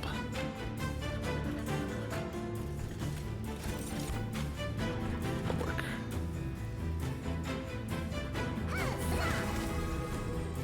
Oh, I should have been using those in front. Doesn't give me 3, though. Oof. Okay.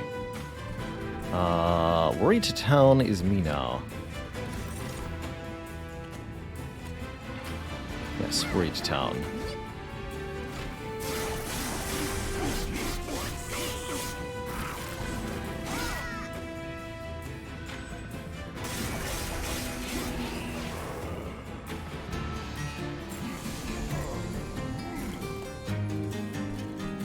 Definitely glad I didn't take the trial. Actually, I think I'm still dead. Well, that's deeply unfortunate.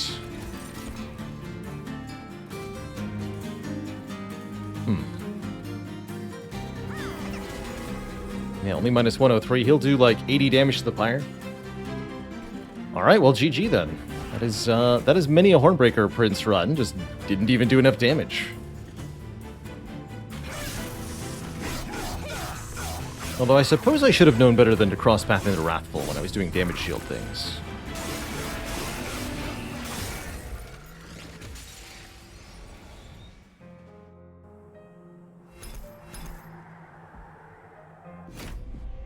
Oh, Horn Primary is tough.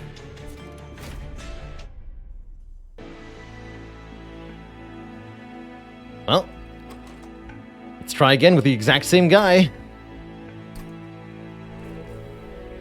Would taking the multi-strike 2 upgrade on Hornbreaker have been better? Maybe?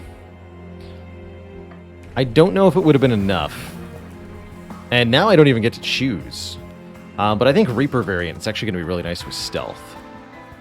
So, let's take a Reaper. And I'll definitely take the Railhammer as, especially with 2 Fortifies in the deck already. +4 armor whenever armor would be applied. Early volatile gauge. Doable, but definitely spooky.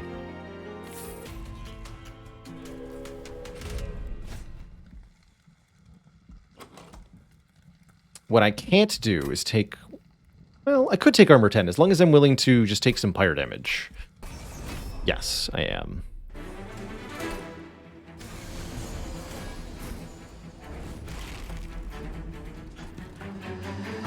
We'll set up on top as before.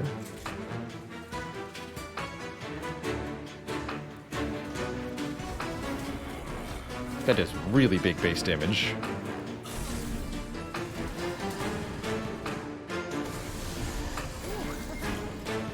Beautiful. I don't actually have any imps though, you know?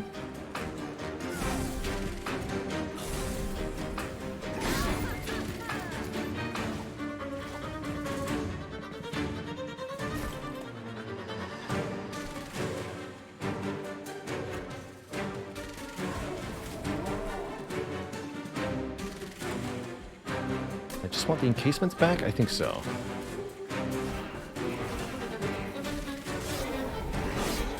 So we let these go by.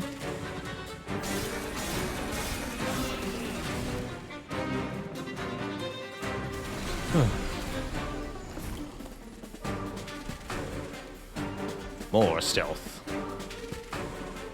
Actually, stealth these ones. Give them some time to That'll let me pick off those nerds? Okay.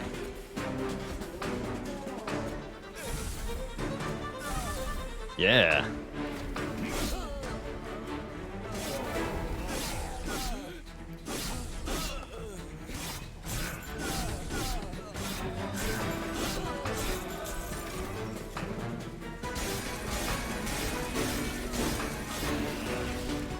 Happy to pay 12 fire health for the unit draft.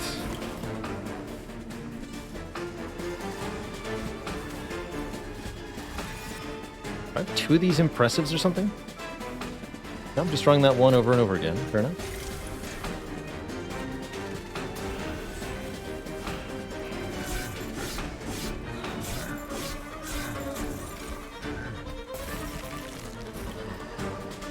Correct.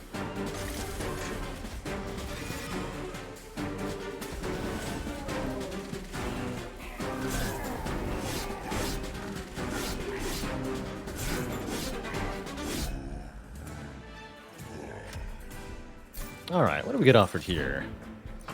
Rage 10. Third Fortify is quite nice with the Railhammer here. That's my own personal preference.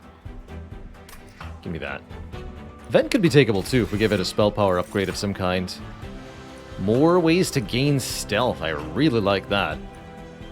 If you can stack enough stealth, you never have to worry about being attacked by enemies.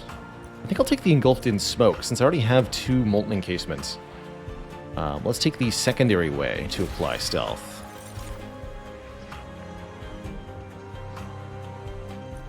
Horned Warrior is a good complement to the Breaker Prince with the Engulfed in Smoke. He's a very fragile demon with only 5 base health. Steelworker gives lots and lots of armor, but I think we should be focusing on our offense since the stealth can cover our defense. Heck, if he dies, we can even just reform him. We're taking Horned Warrior here.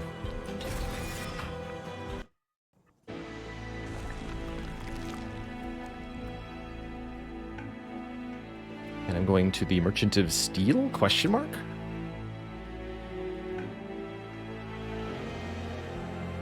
Yeah, Merchant of Steel, because we can benefit from Endless, too, with these Molten Encasements.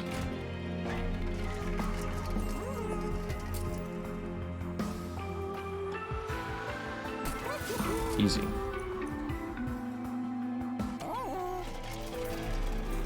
In that case, I will sacrifice this one and fuse it into the other one to create an Endless Stealth 4 Molten Encasement.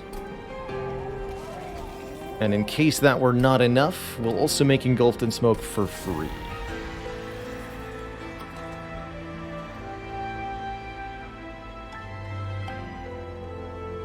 And then I like making Engulfed in Smoke intrinsic, and I just play Hornbreaker Prince, Horned Warrior on the bottom floor.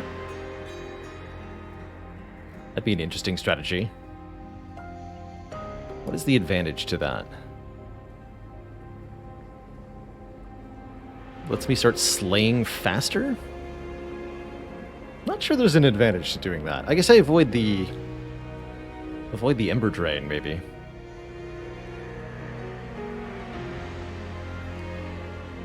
But I'd be worried things will get past us. I mean, that's not enough base damage, right? 25 plus 15 by 2, that's not going to kill things for long.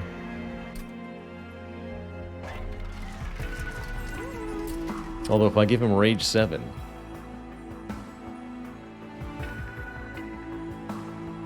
give him 24 by 2. I think I'd rather just give him the flat plus 10. 25 by 2. 29 by 2, rather. Yeah, just make him 25 by 2. We'll leave the other upgrade slot open for a large stone or something. I didn't even look here. The chance at a Steelworker. It's a reasonable infusion, but again, stealth says maybe not. Slay Apply Rage would be quite nice on our Horned Warrior, though. That's true, playing bottom can prevent deck trashing from certain units. It'd be nice to have as an option, even if I don't always take it. I did just realize we're fighting Cleanse Seraph. Honestly, though, I think an Endless Stealth 4 Molten Encasement just is actually more than that Cleanse Seraph can deal with in terms of stealth application. So I don't think that's going to be a problem. Yeah, Branded is a decent infusion, but we've got 2 floors before the infusion actually arrives. I'm going to say no thank you. And we'll skip on the intrinsic, I guess. Which means... I pay for a purge? Not yet. Not yet.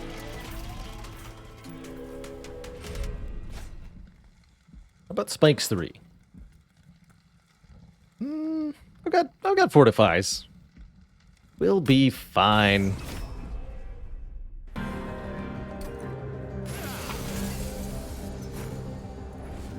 Spike 6, wait a minute. Oh no. They're stacking extra spikes. This is a bad day.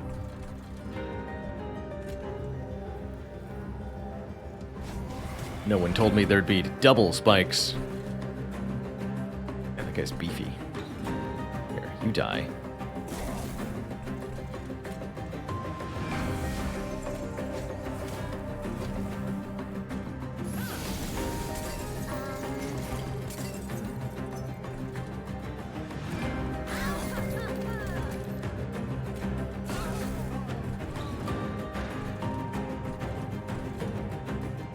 It's going to reach our pyre currently.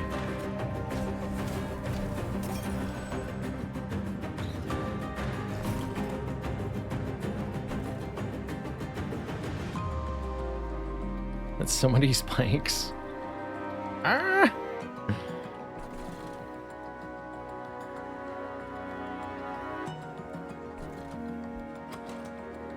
Free primitive molds. Okay.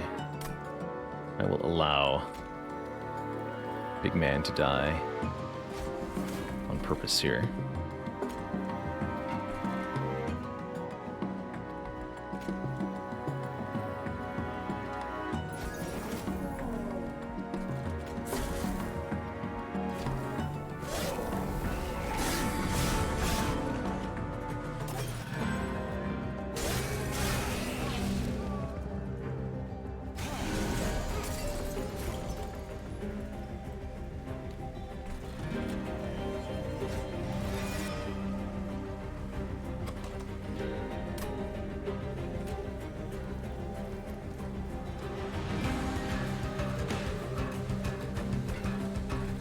You're 30 by 2, so you'll kill them both. But if we put you in front, actually, then Hornbreaker Prince gets a kill and will gain plus 10 stats.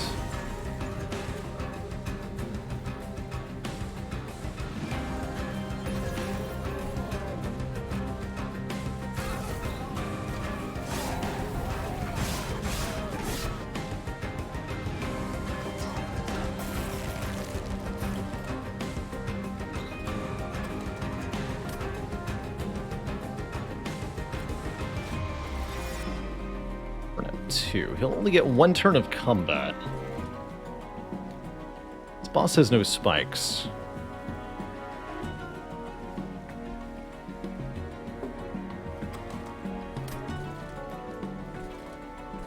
This will be enough stealth on its own to beat the boss, I think.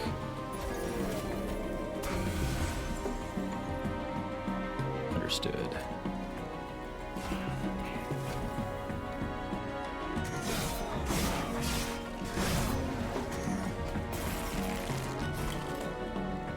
Yeah.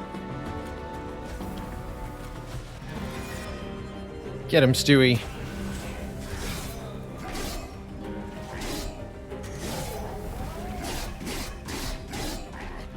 The sneaky stab.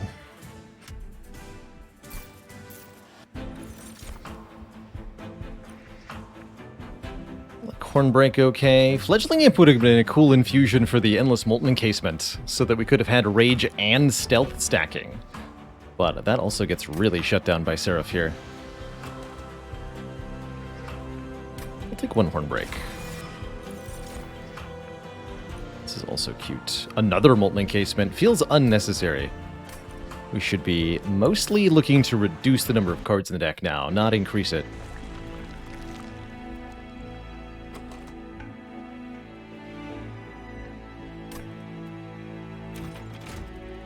Harvest would be a really good infusion for our Horned Warrior, by the way. Consume nothing.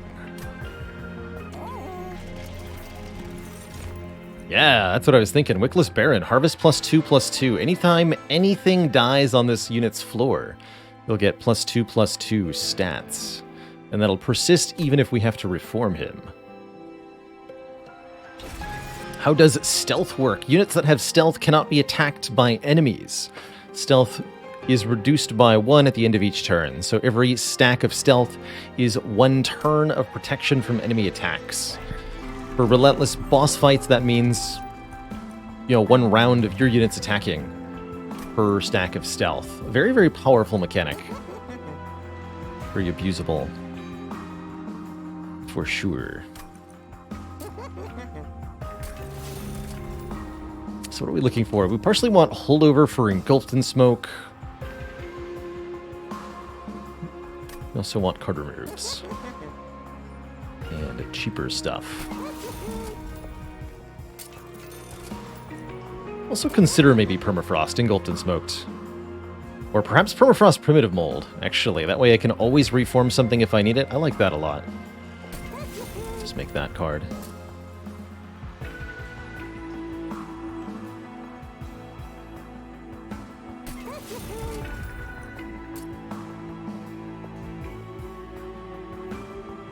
One more of those cheap as well. Stealth enemies can be hit by spells, whereas your own stealth units really can't be hit by anything. Wish I'd chose this before I went to the Merchant of Magic. What do we want here? Stygian, Umbra, or Awoken? Let's go Awoken. Spikes, no. Spreading Spores, no. Swap health and damage. Also no. Although that can be cool if you're stacking rage. We're not doing enough rage stacking. Hey there, Jankoviak. Great to see you here.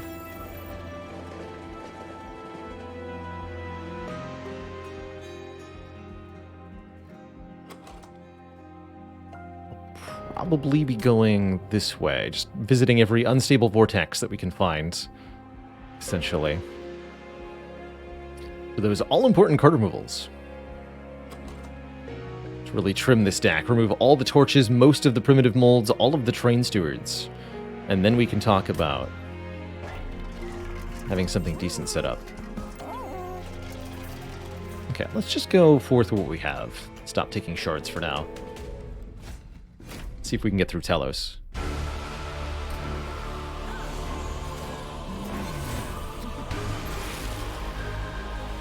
Talos attacks every turn, which can actually be useful for us here, allowing us to avoid Ember Drain on this Molten Encasement.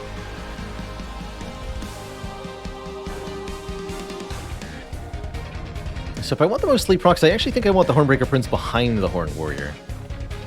Let's try this configuration.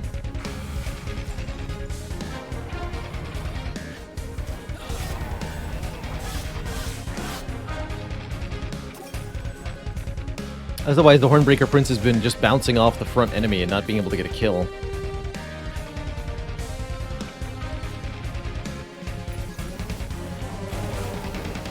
Although we definitely do want to keep at least one of the torches to be able to kill our own stuff with.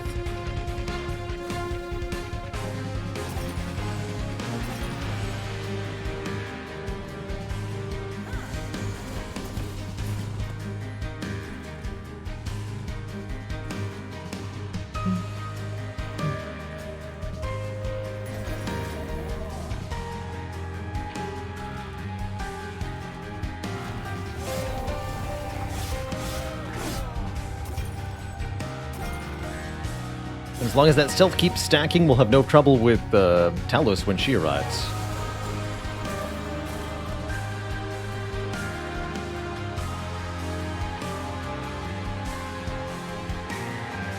Okay, that would actually kill me if he got through. I don't like that. I don't like that at all. This guy will do the same.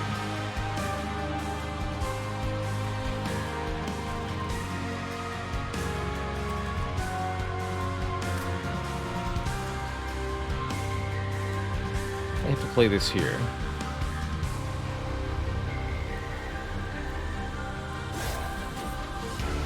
I think I should have played a Train Steward earlier. Perhaps. Not sure how we prevent this one from killing me. These are my next 2 draws. One Warrior kills this. Sunbreaker Prince kills this. How do I deal with you?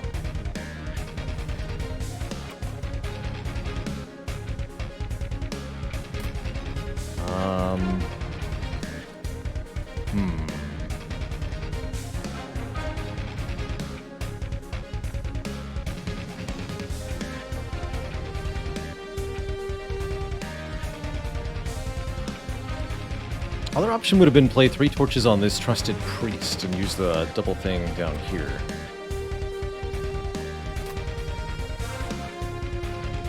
But I don't know how to avoid perishing to this guy. Double torch here, but that's not going to save me.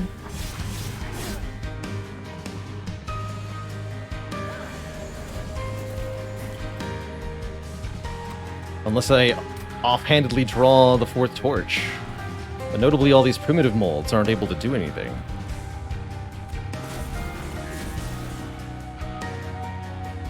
There's nothing I can do. Oh, this lady gets through too, actually.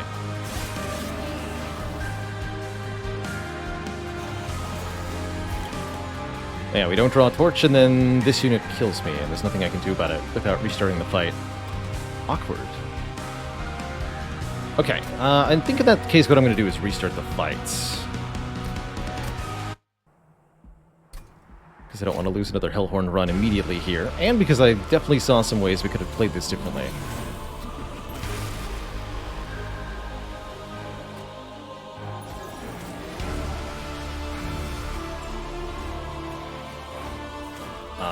The big thing we're going to do is play the Baron, instead of not playing the Baron. This lad. The fact that they only have 5 armor, that's what's really getting me. So yes, the other option was torch here. You didn't see nothing. I'm not gonna get any kills there though, sir.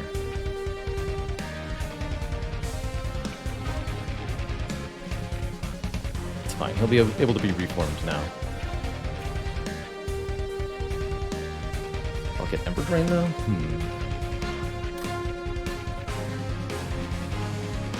Sensing a problem here.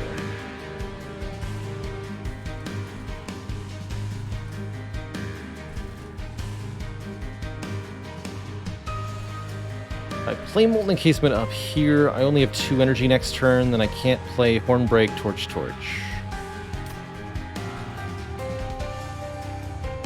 Play Stewards. Be Steward Torch, or I can drop the plan for playing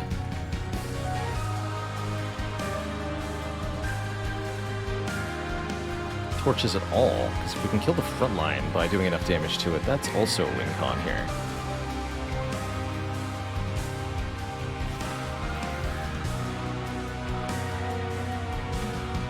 So that's an option, for example, but then I can't reform the Baron. We'll reform the Steward instead, but maybe the Harvesting is better.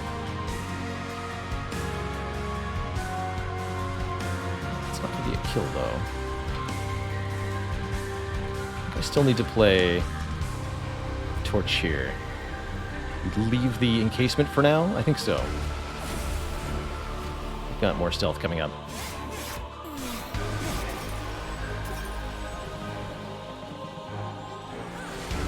It's tough. Part of the risk of going high shards early. That's for sure.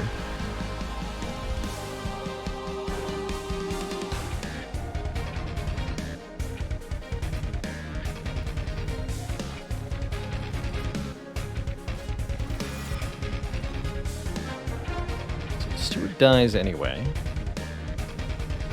You'd expect. Do some damage though.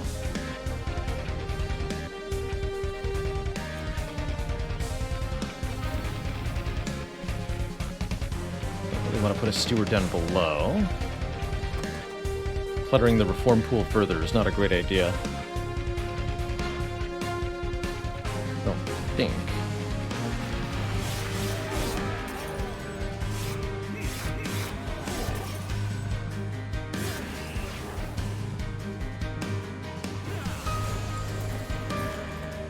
Alright, here was the important turn. And here's where the crucial difference is made. We get to torch here. This guy's now dying on his own. That means Hornbreak goes down here. Both of those are dealt with. Could have maybe Hornbreak one of those two, actually. Either way, we got it. Okay. That's how we were supposed to do this. That was kind of a weird way to get through.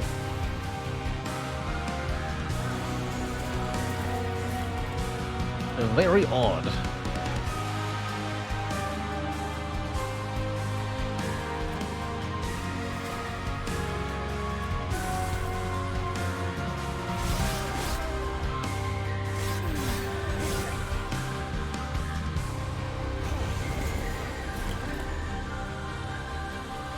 Bring back the Super Steward.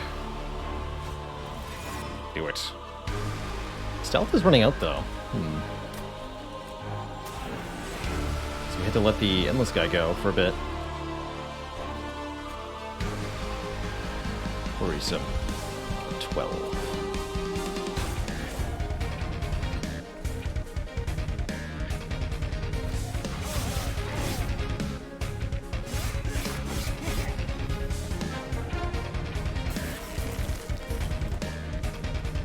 Uh-oh. No stealth, huh?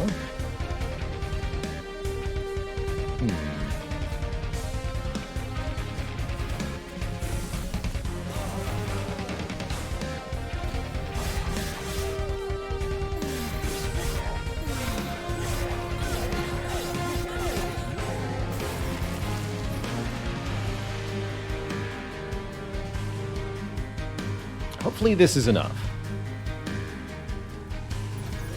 Yes. Good.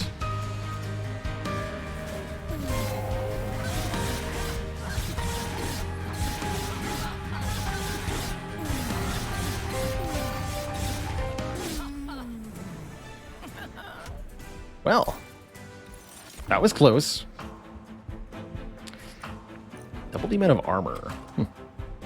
For stealthing, I don't think that'll matter much. Formless Child can be an interesting way to scale.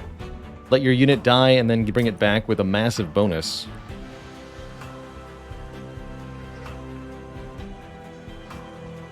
And yes, the Reform, because we ended up with an Endless unit, the Reform is not that helpful. But maybe we can still find a use for it.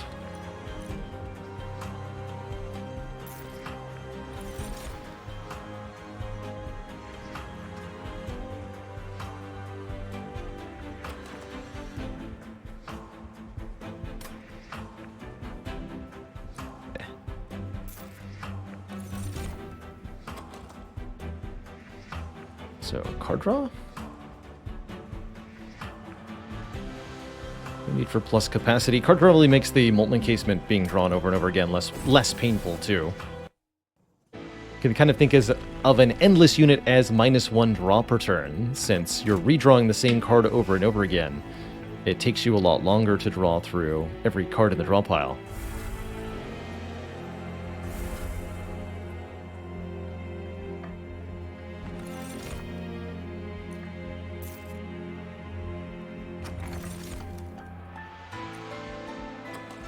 What spells do I have that are 2 or higher cost? Nothing. Exploding Candle doesn't do a whole lot, but at least could do something. I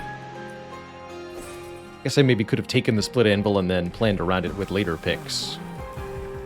Crosspath into Wrathful? Crosspath into Wrathful? No way. Let's go Reaper 2 here. 10 shards for a Purge. Now I'm going to pay 10 shards for a Purge. I think that's a very good idea. Let's lose one of these primitive molds.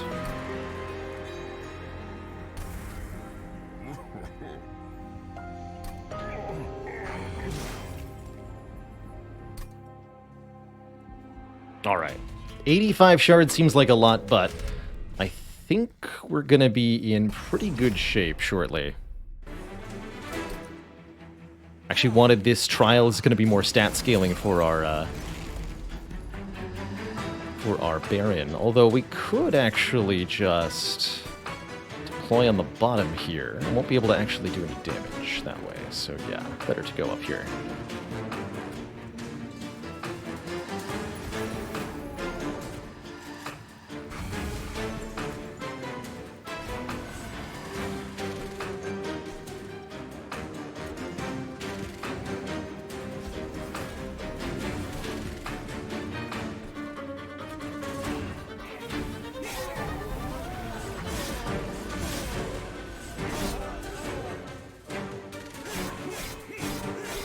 So we are going to get lots of curses this way, unfortunately.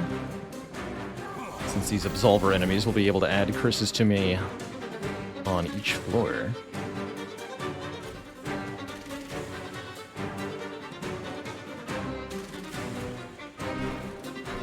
Although, I have some ways to prevent it. We took the exploding candle. That means when the train steward dies, so too does this enemy.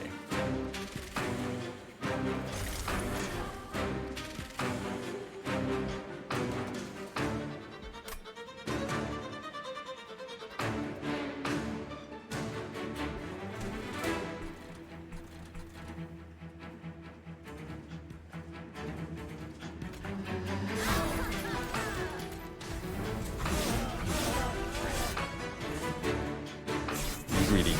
Sue me.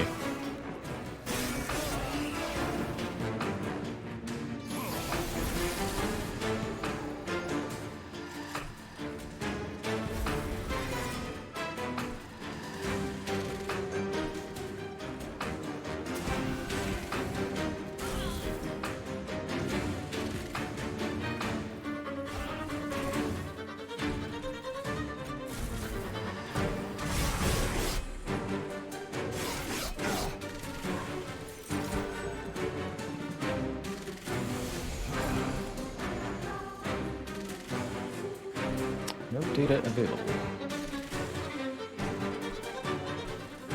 I could go torch, torch, torch, take 3, prevent another curse from appearing next turn. That feels worth it.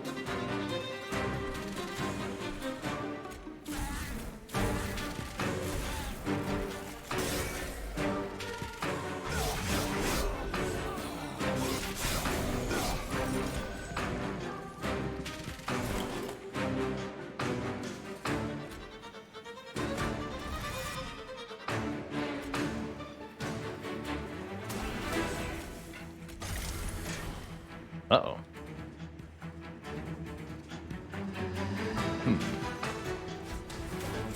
This might not be strong enough to actually win.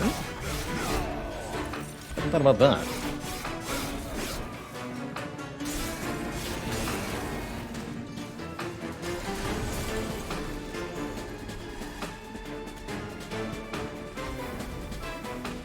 Oh, jeez.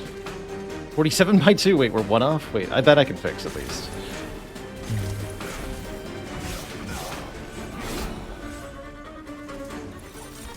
Crap. There you are.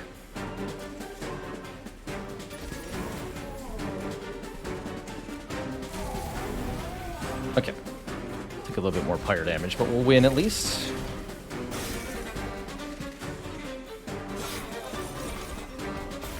Might have been able to prevent some of that, though.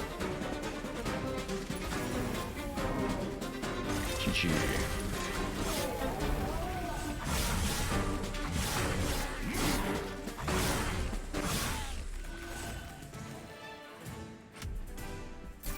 Alright, pretty spicy for 150 coins, but super worth. Piercing deal 5, gain armor 24. The piercing deal 5 would actually kill most of my units. How about none of the above?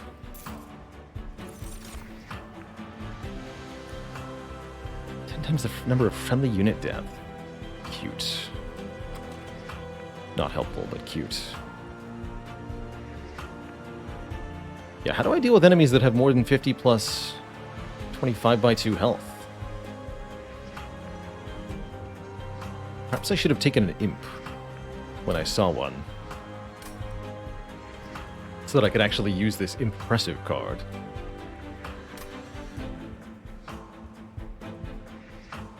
Sacrificial Resurrection is also an interesting option. Gives me powerful drafts. I'll grab that. Lets me consume cards, too. Very powerful and useful effect. I think I'm heading to the Merchant of Trinkets. So I keep wanting to remove cards. Ooh, draw 10 on turn 1. How about you?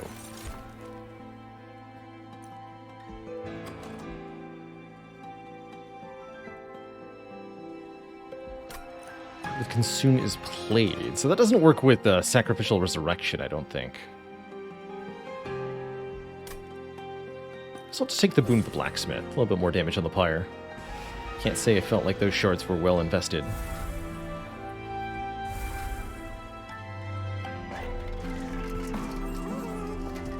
But I think Lost Luggage has got to be worth.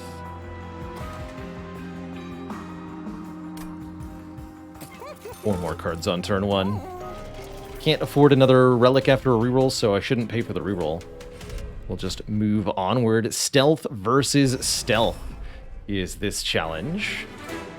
Happy to give enemy units additional damage. That won't matter unless they get to my pyre. Oops. Wait a minute. Oh no.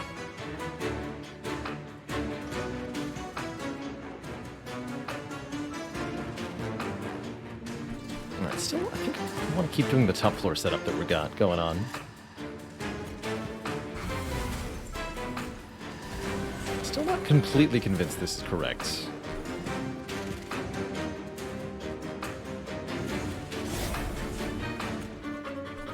We actually want 2 of them alive so that the Hornbreaker Prince gets a kill.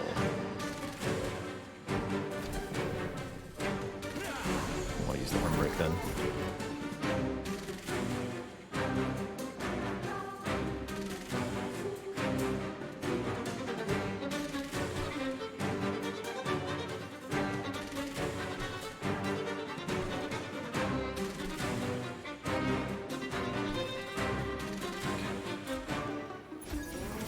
Delete all of this? Make a 60 by 2 draft. Who then dies instantly. But not uselessly.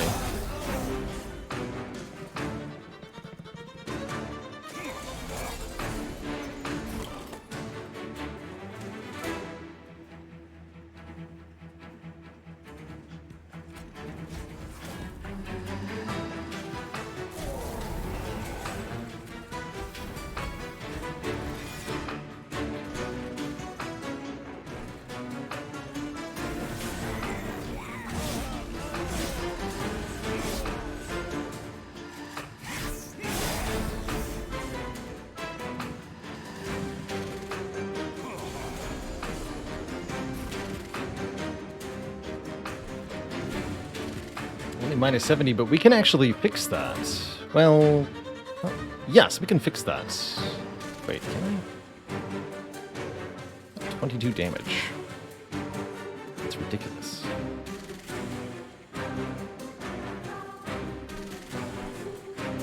I can summon the draft, but the draft would be killed instantly. It's very odd.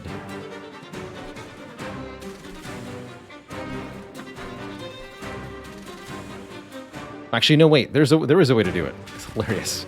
Yes, this is the correct way. Stack more stealth. Kill you. Reform the draft. Put the draft in front.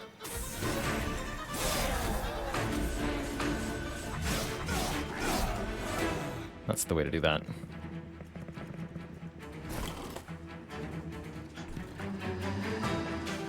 Same problem here. Same solution here.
5? Wait, so you'll actually both die if you take 5. Hilarious.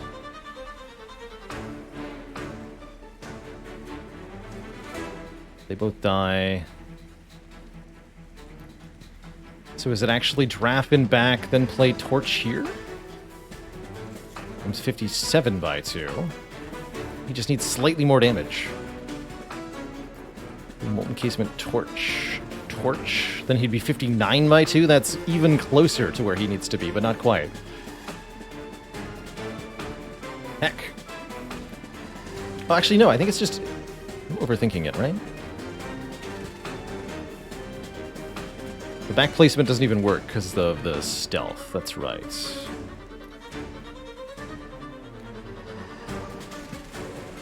Okay.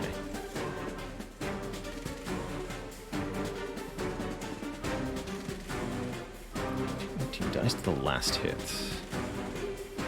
So no way to prevent it from dying. So I think we have to take a hit from this Sycophant and back. Let's see a way out of that with how I've set this up.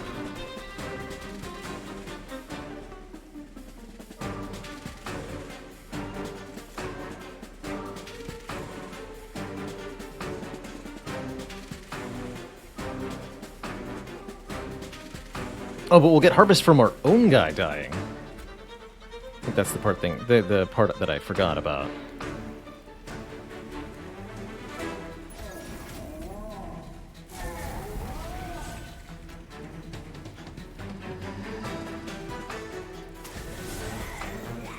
Get -5. So yeah, dead to explosion, dead to Hornbreaker. You don't die, not quite. There's no way to keep you alive. So I guess I use the torch over here.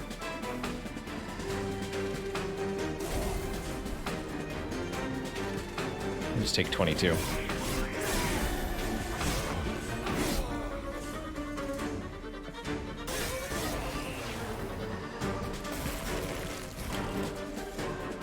Did not see a way through that otherwise.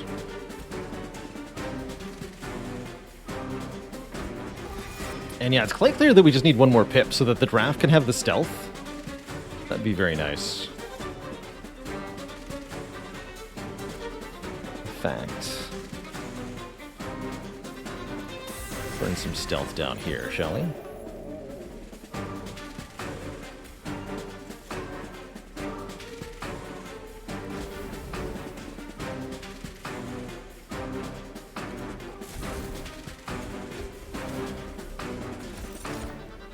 Oh, right, that just still makes a draft. Interesting.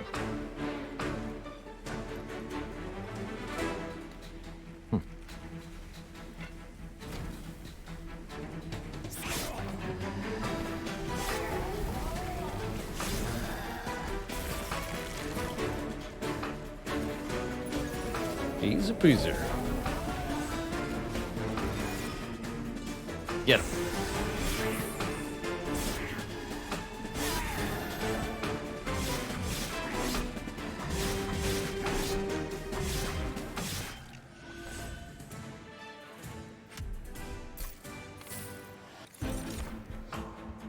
Ooh, Inferno is a really nice way to weaken things as they get up towards us.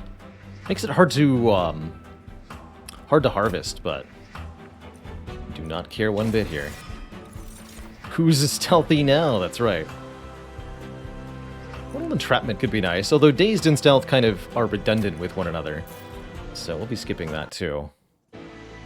Just noticed how much money I have. Am I sure I'm not going Merchant of Magic? Remove 2 and duplicate. Sounds so nice, though. I'd love to buy some purges at a shop, also, actually.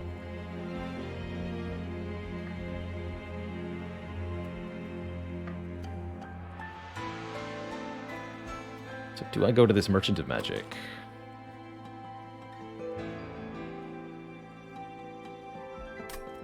Nah.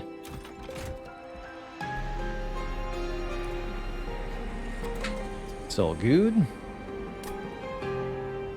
Might want a 30 magic power torch.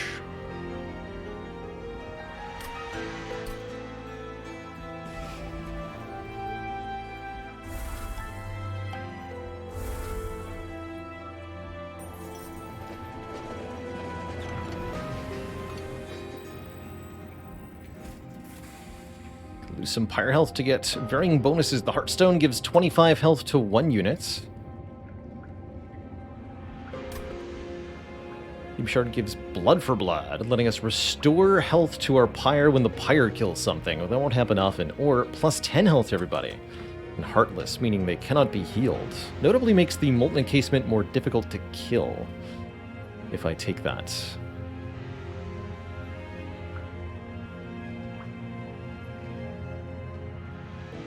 Why not remove the Impressive? Because I keep forgetting about it, that's why. Because it looks like it might be a useful card to me, but it's not. I don't really want Petrified Heart. Heck it, I'll take Blood for Blood. How often do I get to do that? Not very often. If only I could stealth the pyre.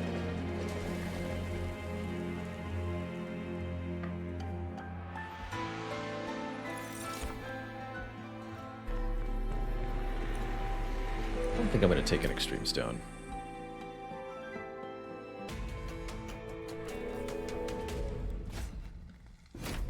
Yeah, the Burnout 1 upgrade on it would be very, very nice indeed. Require me going back to a Merchant of Steel, though.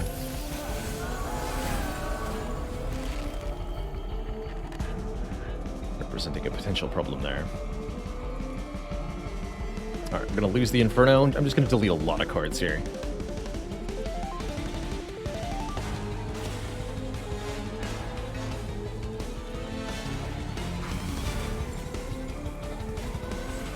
See you later. Notably, if you destroy units with that card, they go to the consume pile, so they can be reformed from there. Regular style.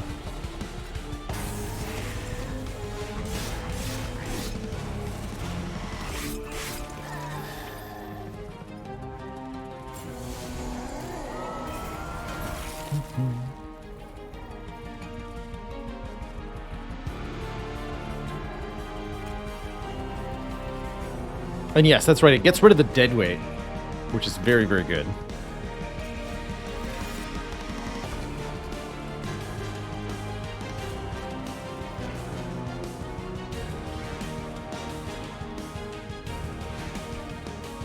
Here, please do some damage, Mr. Graf.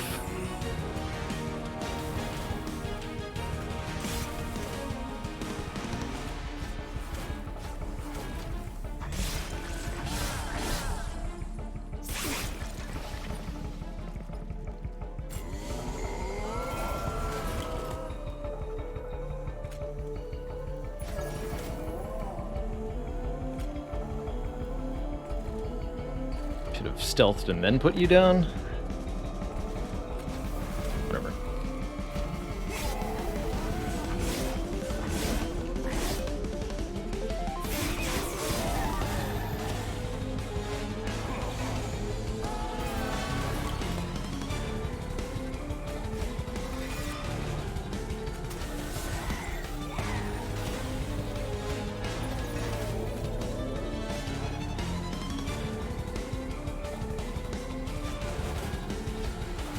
To double check that the incant wouldn't prevent him from dying there. It's all good. Nice try, big guy. Again, supposed to play the stealth first.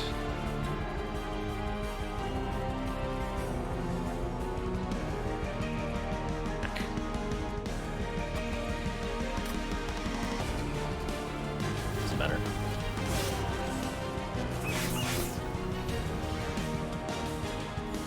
I tried engulfing smoke on the pyre room. I have not, but I'm about 1,000% sure that won't work. You're right, I haven't actually tried it.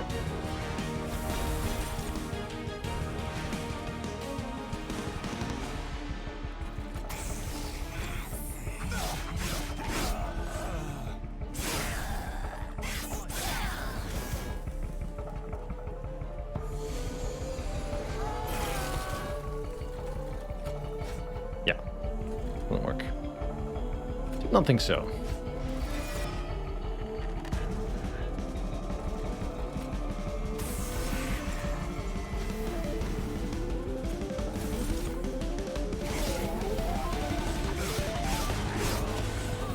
Uh-oh. Wait, that healed me. Yay!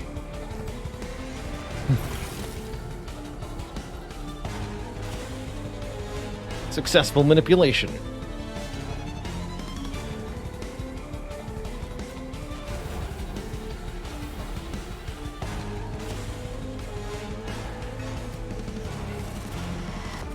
This guy took was calculated, but man, am I bad at math. Here, why don't you guys give Fel some trouble? For fun.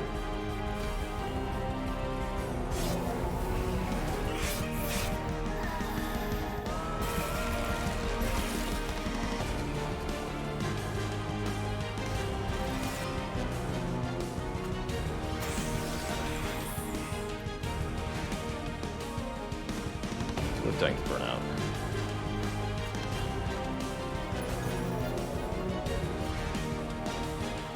Everybody, have fun.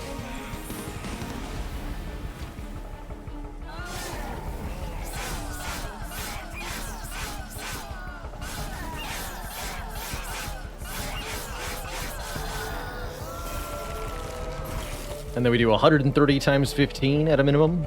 Actually, quite a bit more than that. Times 20. Easy.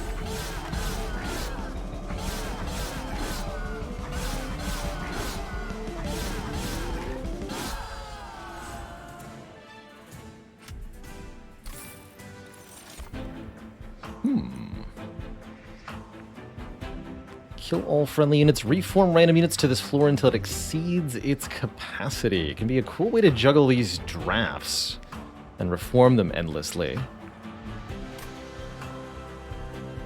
Might just be overkill.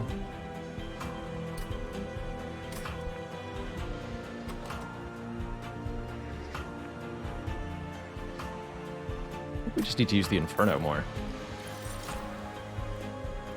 With the Lost Luggage, I'm less inclined to take more draw each turn. I think that means I'll take the plus capacity here so that we can fit one of those multi-striking drafts behind our big damage dealers. We also get to choose a Divine Artifact for the Ring 7 combat. Double attack power on the Hornbreaker Prince would give us a good start. Or 60 damage when I play a card with Consume. Let's give it double damage. Hornbreaker. He's going to be mighty.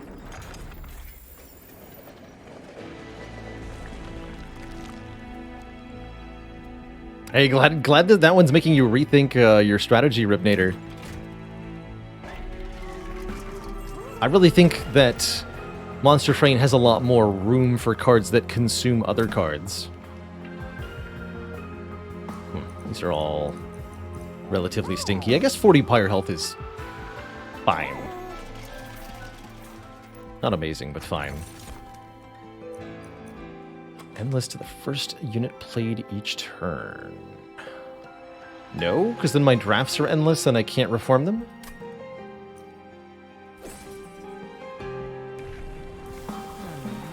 We do get offered Crosspath into Brawler.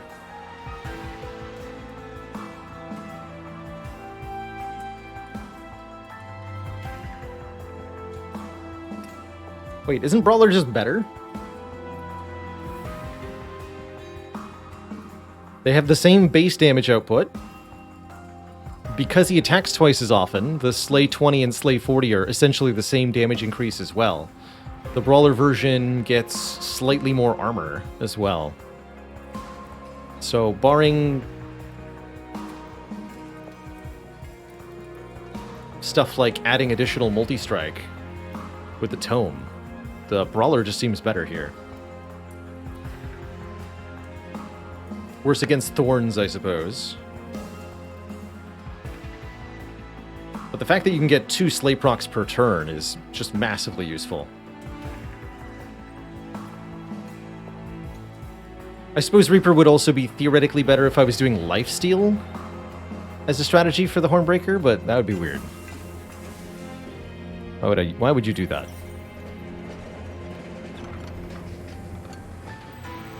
Oh, hey!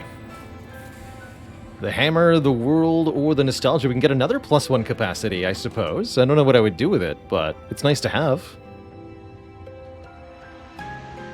Sure. Maybe that lets me set up middle against Divinity or something. Or we can go 2 drafts. What's we got here? 30 magic power, piercing, blah, blah, blah. Alright, we'll pay her for a reroll here. Probably just going to buy a lot of perches. Wait a minute. 8 stealth, anybody? That's just excessive. Not actually sure that even helps me. Consume Crown's okay. I suppose since I'm fighting Cleanse Seraph, there's no such thing as overkill when it comes to stealth stacking.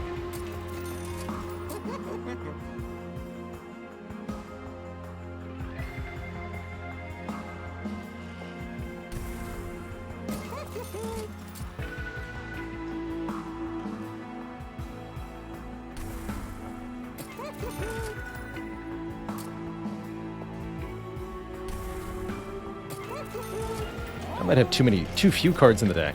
Let's see.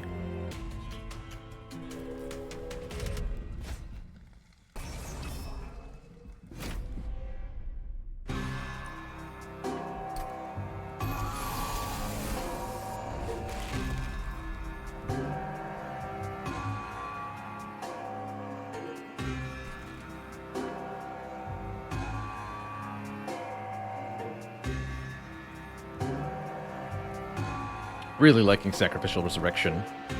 This would be a floor to go bottom setup here.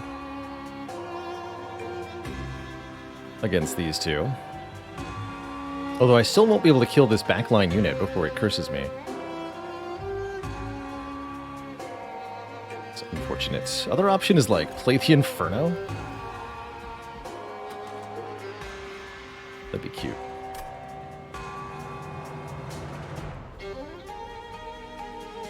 Exclamation point, seeds for you, Mezzo Emrys.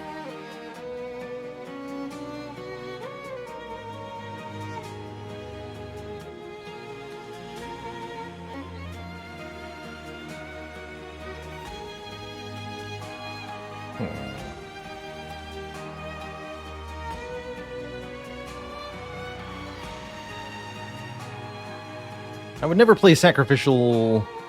I would delete the Horned Warrior. I don't think that... Actually, wait, I can just reform the Horned Warrior if I do that? Oh. Wait, what if it's correct to delete the Hornbreaker Prince? No, that seems insane. That's right, we can just reform the Horned Warrior.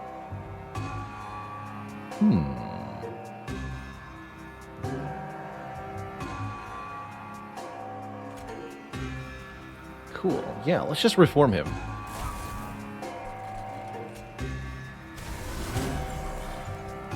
I'm also going to keep the Engulfed in Smoke. So, all these cards get consumed, including the Horned Warrior. However, if a card is consumed, it's a valid target for reforms. So we get our Horned Warrior back.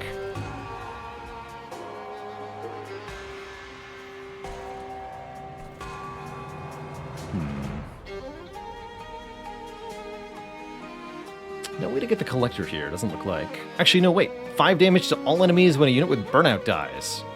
You have Burnout. Brilliant.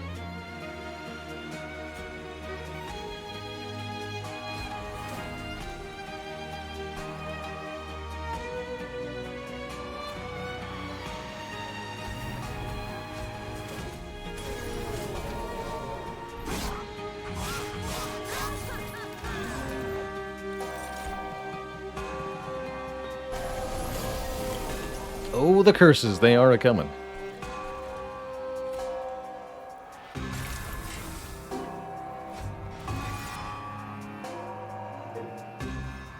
You're doing fine up there.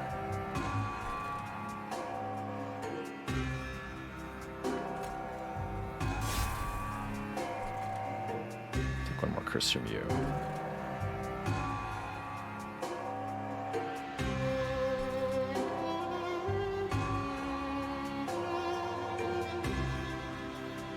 Tanky-like, too.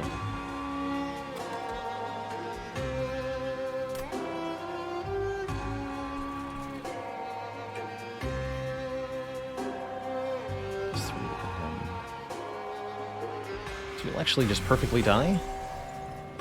Glorious.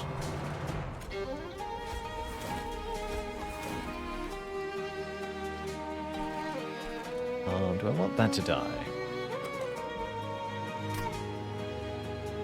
Not yet.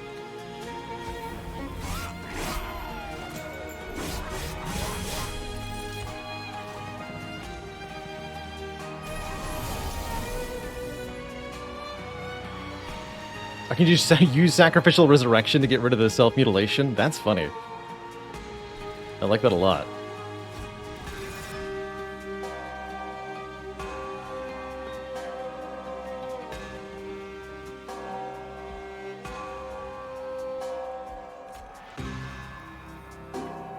Draft here. Horned Warrior here. Smoke him. Whole floor dies. Good.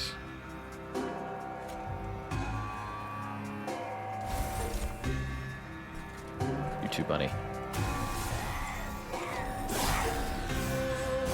All of that is more harvest for our warrior as well.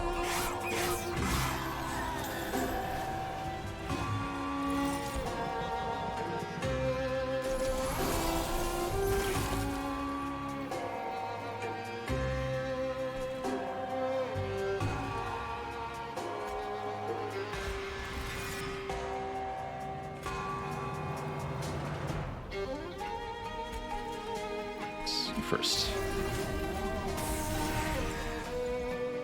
Good. With you. I'm not going to delete these cards. 2 more curses, though.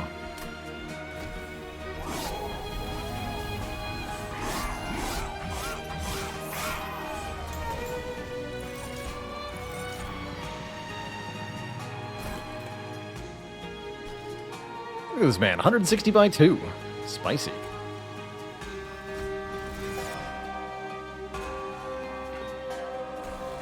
Oops.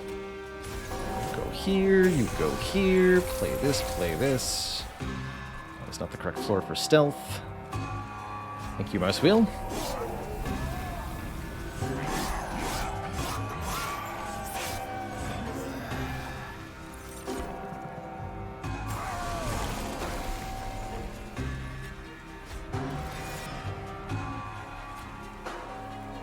So we have to take Ember Drain if I want the actually correct order to be played. 28 stealth on the Hornbreaker Prince, by the way.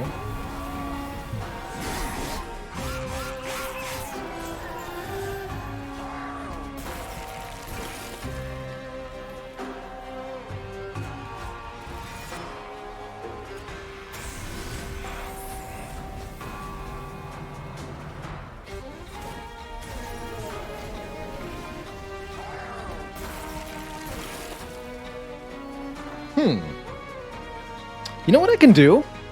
I can use Sacrificial Resurrection to consume the Molten Encasement, and that allows me to reform it.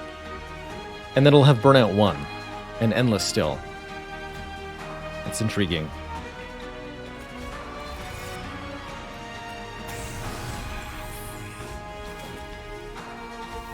GG. GG.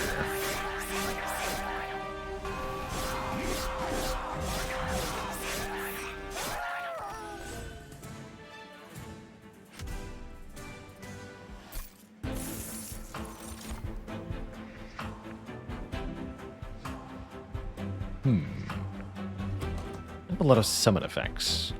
Do a bit impressive to work with these, but I think we'll just remove all of that.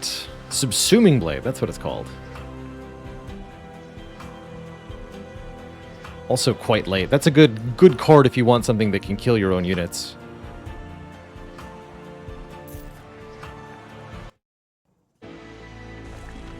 And we're definitely going to go Unstable Vortex Hellvent over not that.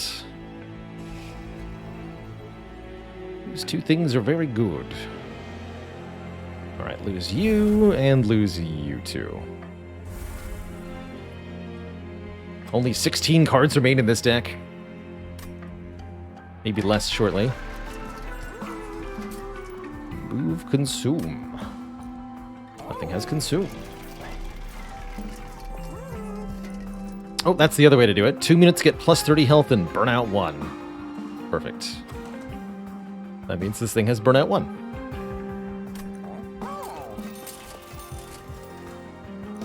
Summon triggers an additional time. Don't have a lot of summoning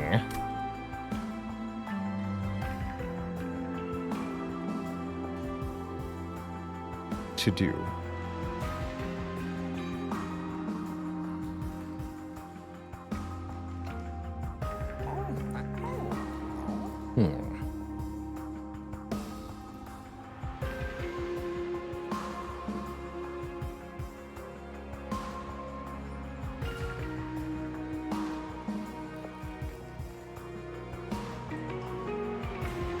I guess we can kind of use the conscription notice unit, potentially.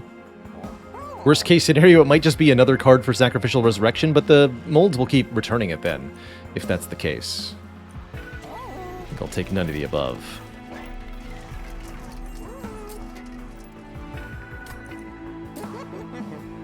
Definitely wanted Inferno to be cheaper. That's one of the things we haven't yet done.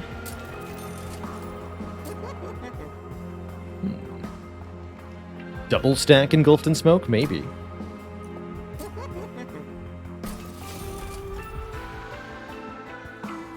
Just Carter Roof. Who's one Fortify?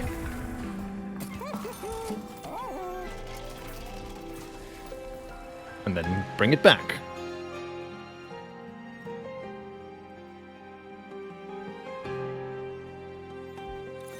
Let's dupe the Inferno for the endgame here.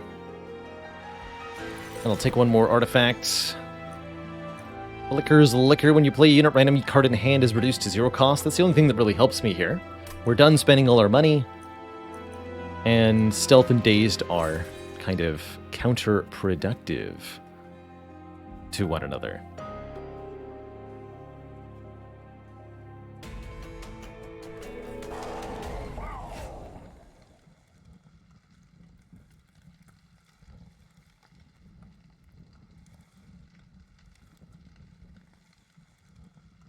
Never really looked closely at Seraph's face. He's got a big, weird, like, bird beak thing going on there. What is wrong with you, sir?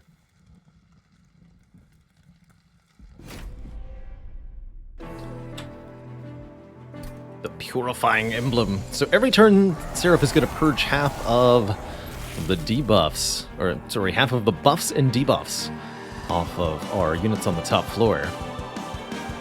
Shouldn't be too much of a problem, though. Doesn't seem like a whole lot is even going to get to the top floor. The almighty Jonasons wants a dad joke. You got it. Did you hear that the Remnant are also known for making carnival games? Perhaps you've heard of their famous Whack-A-Mole.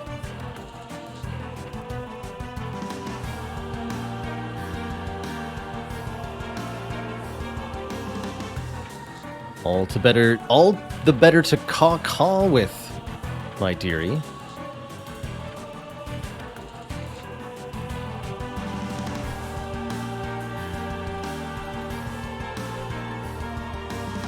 You're gonna go in front.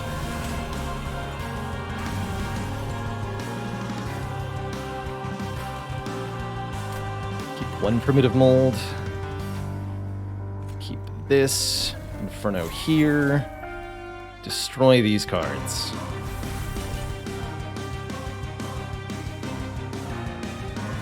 He's done it again. Everything he touches is gold. Comedy gold. Yes, please give me free units to die. Although, I won't be able to gain... Because you have Burnout. When you die, you'll do 5 damage. I won't be able to get Slay procs this way. Hold on. Not acceptable. You kill it.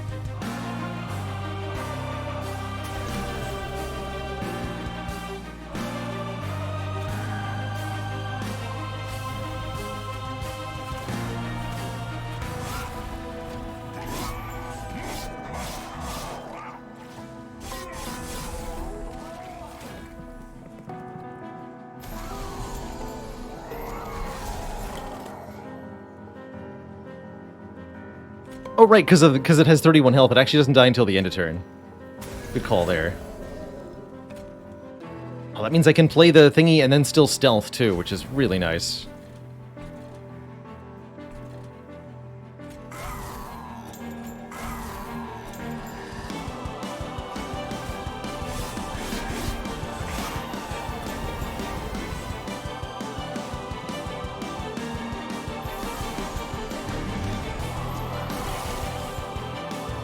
Brilliant.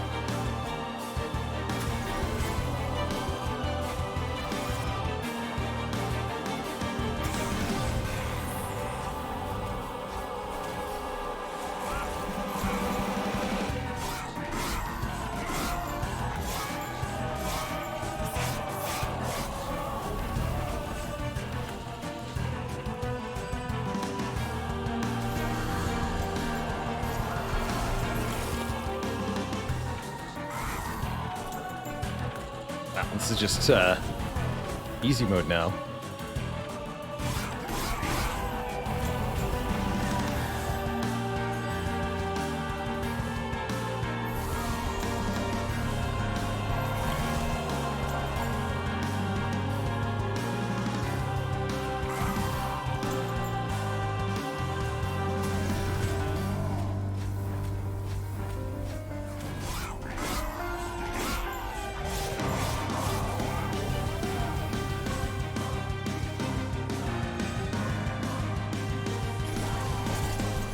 We're losing half of our stealth every turn, and we're still at 9.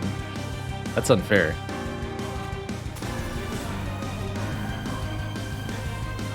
These Infernos are absolutely crushing everything.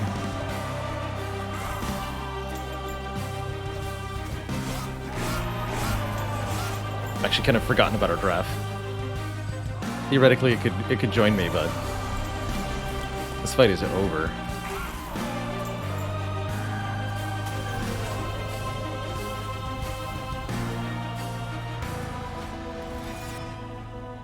Yeah.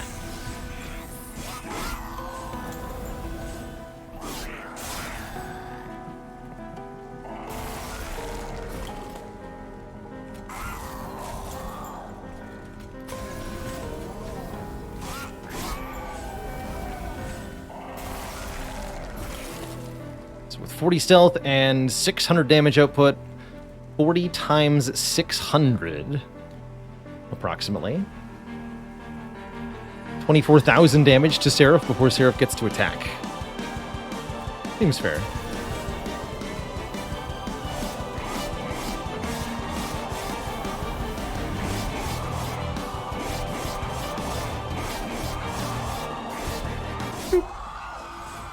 Too quick for you, kid. GG. Alright, now to do the same thing against Last Divinity. I don't think we'll have much trouble in this fight, quite frankly.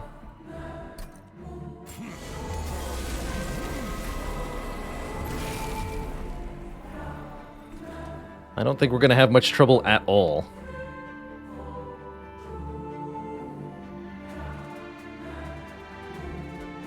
If we're being honest.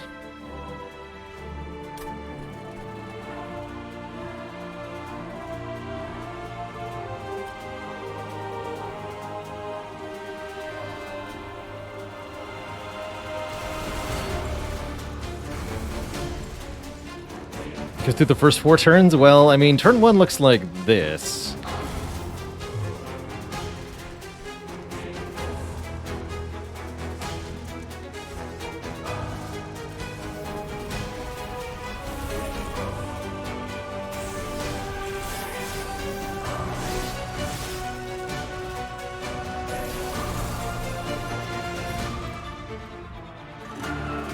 If we decline too many kills, we might have a bit of trouble with the first mini-boss. But I think I can just Inferno the mini-boss, too.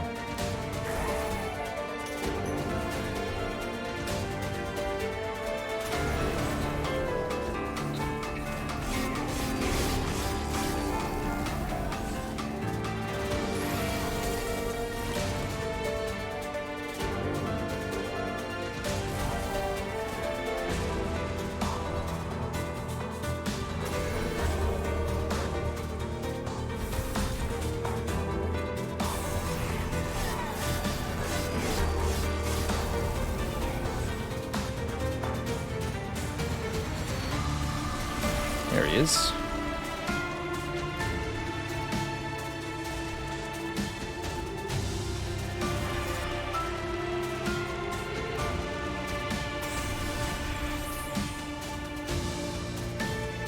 Oops. That's wrong, actually. He's dying anyway? Sweet. Good. Unless I play these. He's not dying.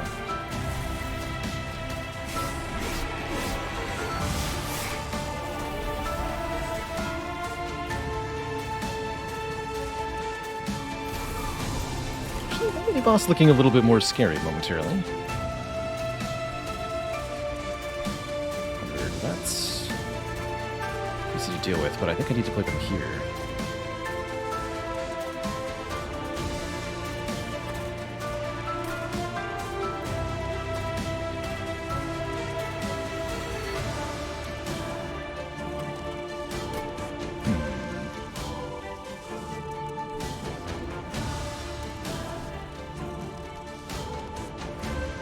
This guy's also not dying.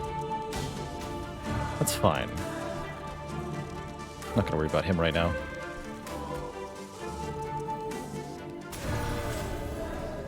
Ooh. That changed unfavorably. Oh, because you're armor 15 to all whenever somebody dies. Got it. In that case, don't do that till next turn. Easy.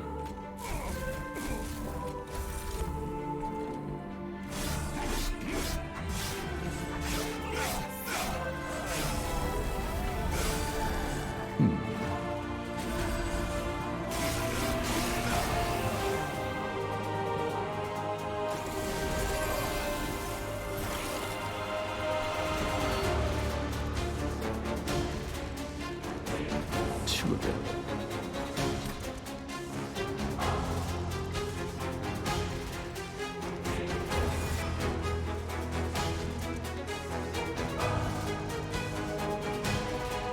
Is that enough? Might not have been.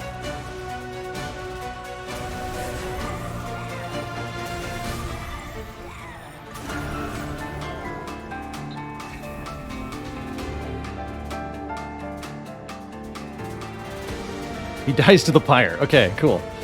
Cool. Easy.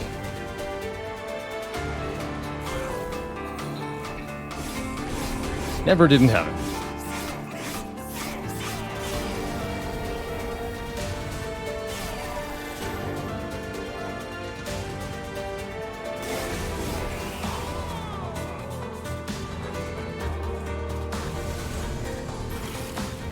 Second mini-boss. That's the real concern. Although this is also a deep problem at the moment.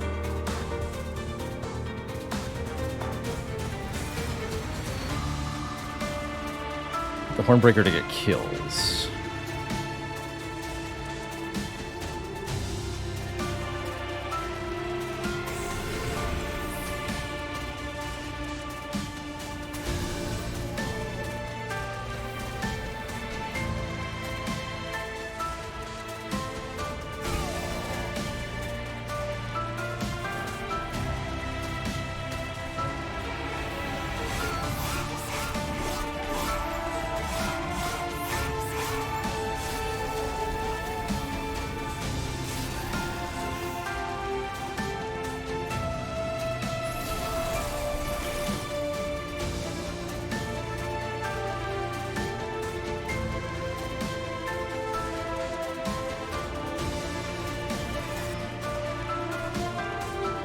By 2, that'll help.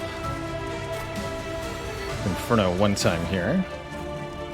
615 plus 50, that's going to be pretty hard to do.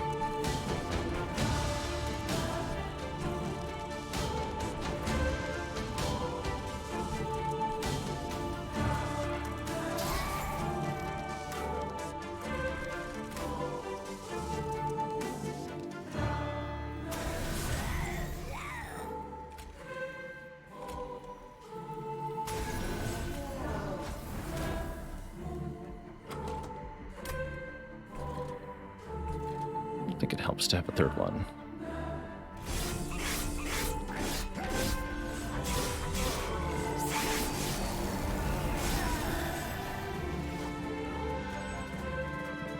Let's see here. Might even able to get 2 kills. There, only minus 458. But I have 1 reform. It's not going to be enough. Okay, I think I'm dead.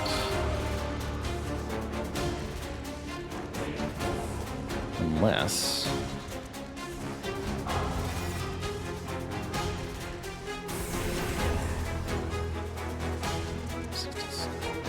No, I don't think it's enough. Can't even play the sack resurrection. Looks like a GG here. For shame. For shame.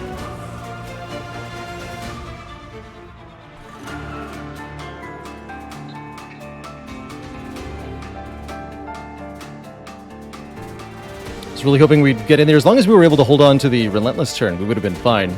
But I did indeed, I think, use Inferno a little too aggressively early in the fight, and we did not get the Hornbreaker Prince up enough to kill this mini-boss. GG. Shame how close we got.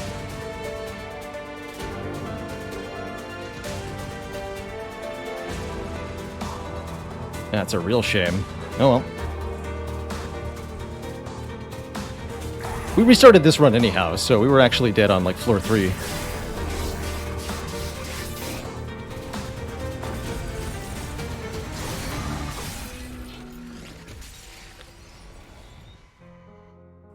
GG. Something with the big single target damage could have also solved that for us. A spell, some kind of imp-related spell, maybe, that does tons of damage to one target. Too bad we never saw something like that. Okay, I'm going to take a quick break, refill my water, stretch my legs, and then we'll do one more random run here on C25 with the following. No, I'm not doing another remnant run. With the following deck of cards. Shardtail Queen to start with 2 Bounding Echoes, 2 Fortifies, and a Tiresome Climb. Interesting. Interesting. All right, BRB, folks.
All right, folks of different strokes, we're back. Well, I was way Seably TV. Thank you so much for 33 moons of support.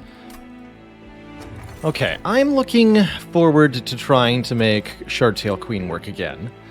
Oh man, with double bounding echoes, Lost Luggage seems actually insane here, giving us an opening 10-card hand that we can then essentially just infuse everything with.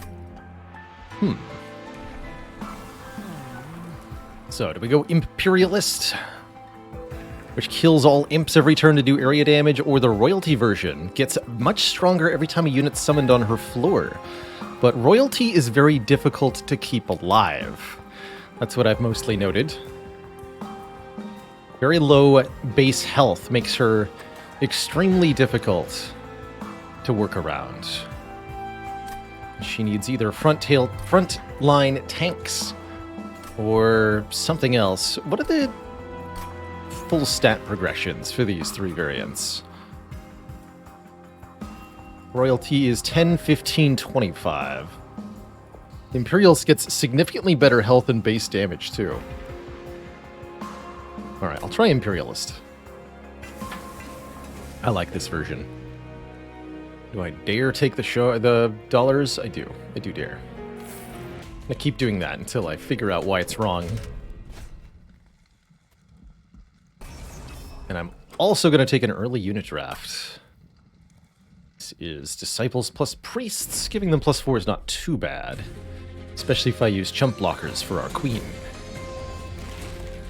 Oh, yeah, look at that. Glorious. We can even infuse the Shardtail Queen herself here. That's going to give us a lot more charged echoes, the unique mechanic of the Wormkin. You can have up to 4 of them per floor, and they're used to fuel the special abilities of many Wormkin cards.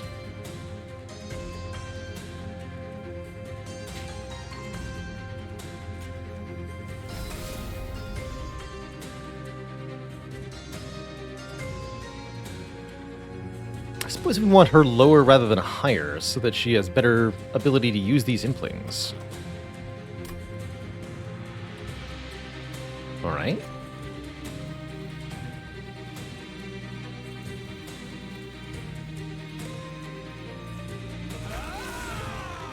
I'll put a steward in front of her, so that she can hurl imps from behind. Something like that. That maxes out the shards on this floor.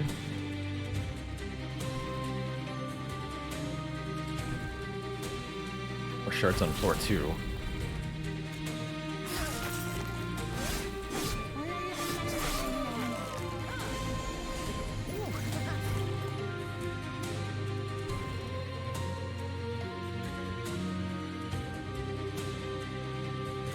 If I give this guy armor 5, he lives the 6, dies to the 9. Queen gets to do her thing again. So we'll go Queen's Impling here. Armor the Steward. You almost die, use this here.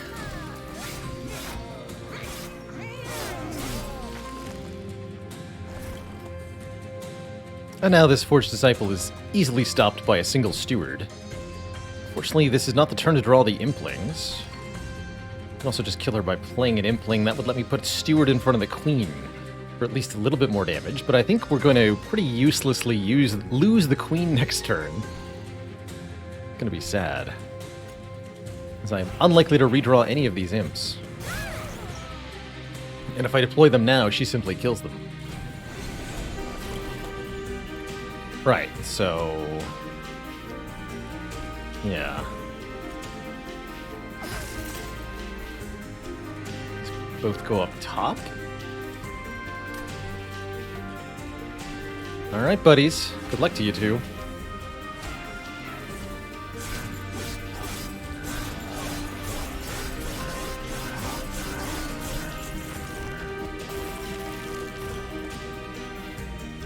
Armor the one in front, of course.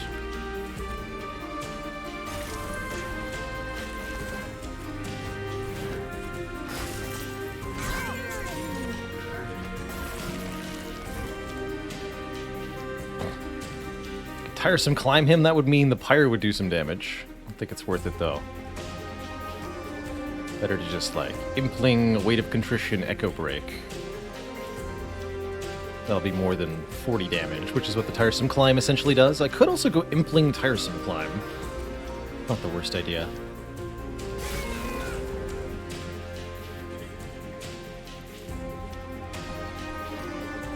It's a sad outcome that we have to finish this guy with the Pyre. I could also Echo Break, summon another Impling. Interesting. Wait, is that correct? To take the 3 damage, deal 10 more here.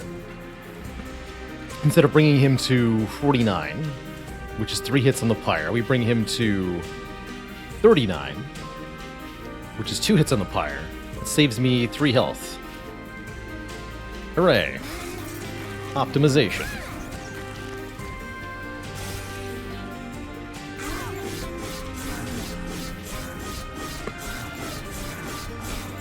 And this just kind of feels like what happens with the Shartail Queen a lot of the time on floor 1 to me. Oh. Yes, to imps. Probably want the one that's infused. This is particularly great for the royalty version, but we can also just have the Welder Helper then deploy behind the Shartail Queen each turn if we get it endless or something. 3 extract cards, very curious. We've got good echo generation, and I actually think if we can generate now armor for the Shartail Queen, if we can scale her damage, or the damage of any unit that we're creating, then we have a successful scaling solution. Armor every turn could further help the defense game. Armor 5 to friendly units every turn. I rather like that. Provided we're doing enough damage output, which we certainly could argue that we're not, especially when it comes to one single target. Simply boosting the Shartail Queen with Echo Transfer one time is not going to cut it. Maybe to that end we then need something like Horned Warrior here for his multi-strike damage output. Great Echo Transfer recipient he is.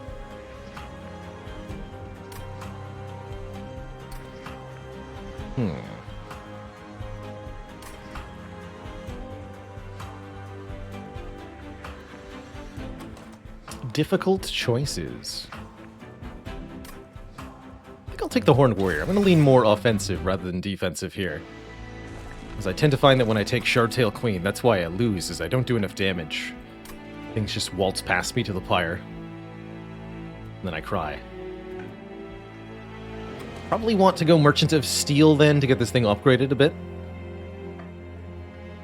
That also gives me a chance at getting Endless on this Welder Helper, which would be fantastic. Quick. Oh, that's a great upgrade for Hornbreaker. Or Horned Warrior, excuse me. And I kind of like the idea of giving him the Echo Stone, increasing his damage per charged Echo on the floor. Although if I'm using an Echo Transfer to extract, I don't think that's going to work out. Either way, a quick Horned Warrior is a real monster, and if we can get him to do significantly increased damage somehow, it's going to be great.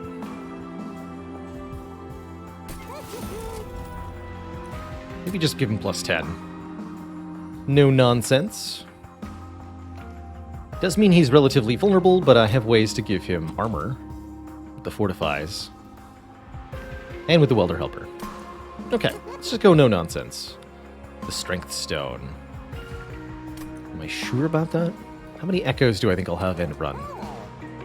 Either 0 or tons, not sure which.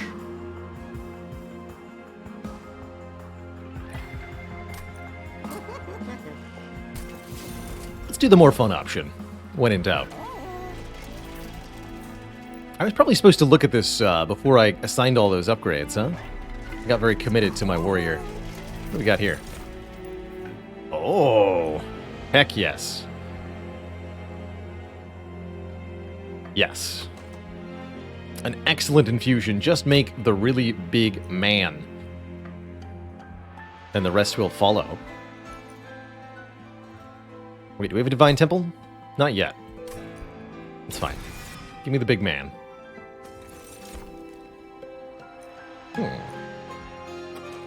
Playable big man.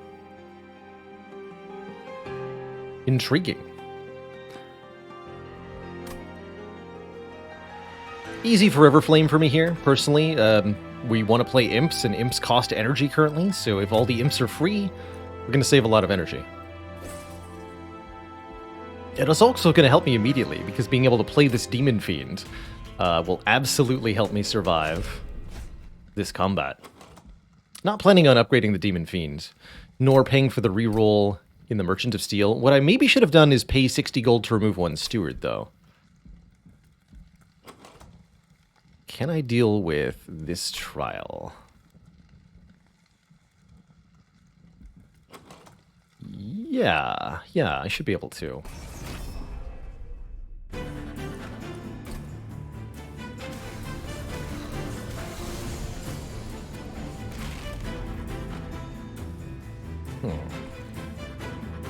Oh, right, and he's free, so I can just play them both on turn 1. Oh my. Also, everyone's infused. Easy.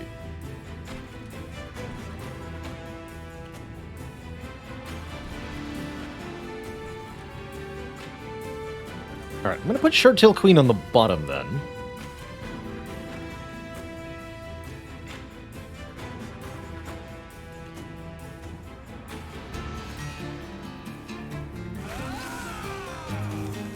With this lad. And we're gonna put Horned Warrior Demon Fiend on top.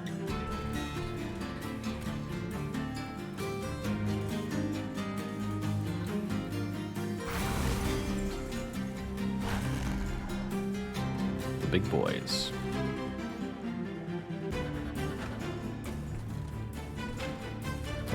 You can do some tanking for me. Although you might be better. I'm just happy to take the 5. Rather prevent damage down here. Let's go as follows. It's only 4. Dang.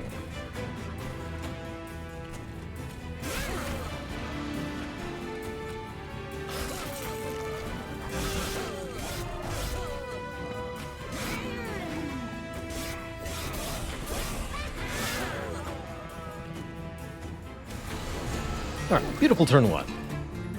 Basically, everybody was dealt with. But now the Collector's a problem. Because I have to use the Imp to get them. Guess that's not the biggest deal in the world. Short-Tail Queen will be fine. Boys up top will definitely be fine.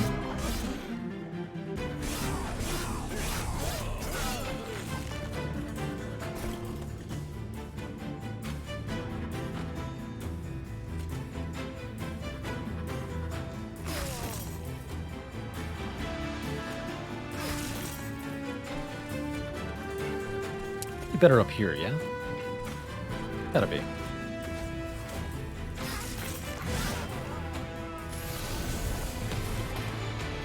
Oh, that's right, you've got Sweep. Well, I should probably be putting armor on the back guy then. We knew that too. For shame. Sweep means the Implings don't matter if they're in back or in front, they just die. Brutal. At least I can play everything.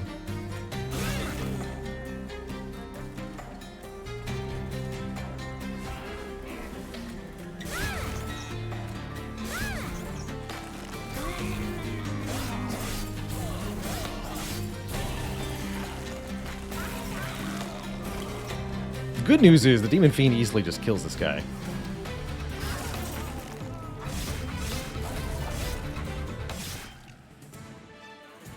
Blah. Alright, we got our bonus money. Ooh. Ascend? Interesting option. We already have Ascend in the form of Tiresome Climb. More imps are also a fairly reasonable option here.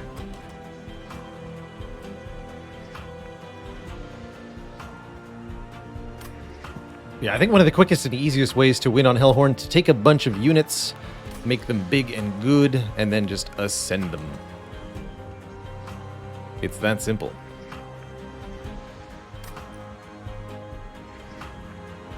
That would prevent us from playing units on the same floor as Sharktail, unless Sharktail's on our own floor, maybe. Not sure. Either way, I'll just take more stuff. Ooh, Proclamation does big damage to the front enemy unit. Really like that as a way to chunk through those problematic single targets that took us down last run. And again, we're generating plenty of charged echoes. I'll be grabbing that.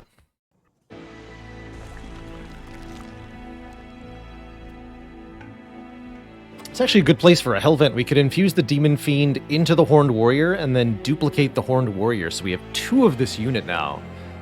It'll be a 45x2 with 35 health, 3 capacity, 0 cost, with quick. That's pretty potent.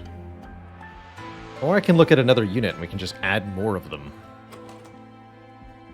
I think I'm gonna go double warrior though. Feels pretty strong. Very good approach in a monster train run. Often just take a really good card and start duplicating it. -2 cost on Tiresome Climb, maybe. Could also intrinsic something. Although with a 10 card opening hand, the need for intrinsic seems reduced. We should fuse before we go here, just in case something hilarious happens.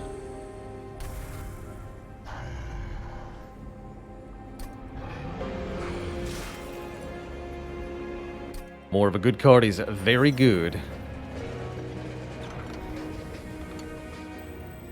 Oh. Well, that's a different kind of hilarious. Do you take something from the Mystery Man? Yeah. I think I will, sir.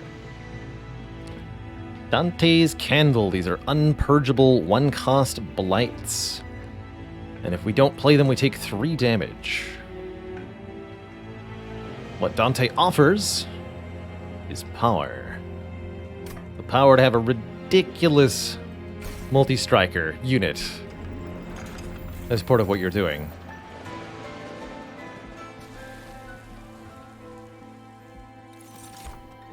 Maybe going a few too many shards.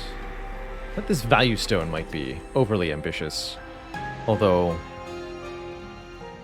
I really like it with the candles. Making this cheaper because I have the candles. We can even infuse the candles and I'll gain echoes when I play them. That's pretty funny too.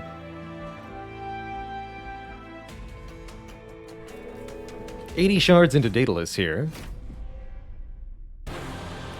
It's a little aggressive. Just a little bit. But don't worry about it.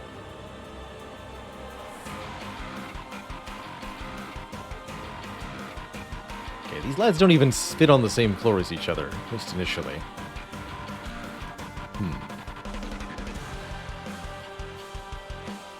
So we'll have to send them to get them onto the same floor. Very well.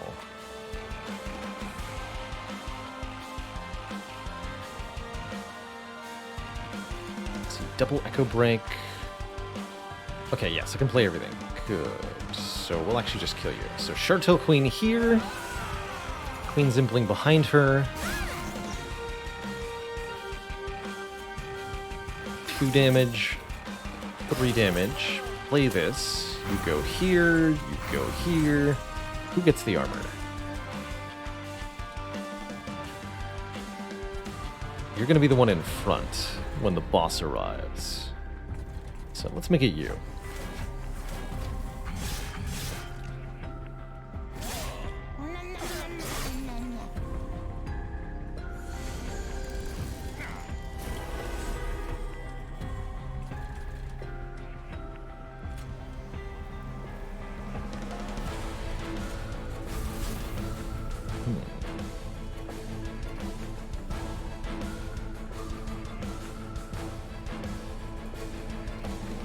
I can tiresome climb the bomb, which makes the bomb dazed, and then it won't detonate. I'm doing it. Stinky bomb.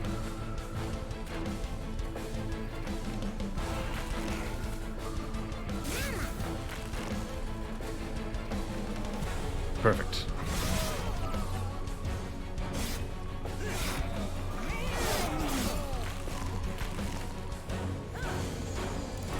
And we've actually managed to get an enemy behind a bomb here. I don't know if I've seen that before. It's pretty funny. Yes, infuse these candles. Good. And I guess you're going up top now. It's fine.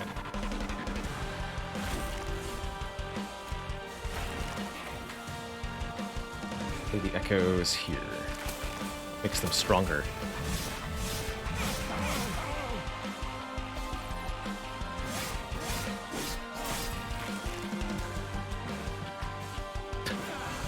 Two enemies behind a bomb. And two bombs on the same floor. What is happening? Hello?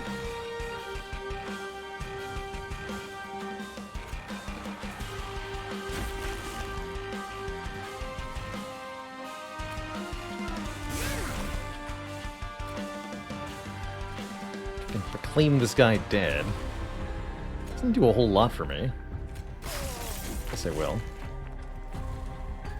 You're dead.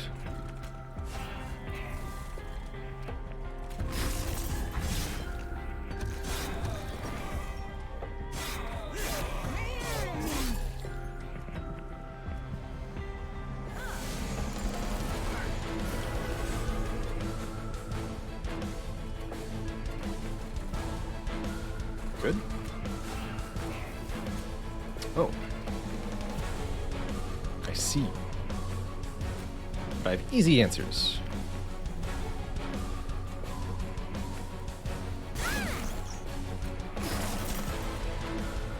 Brilliant.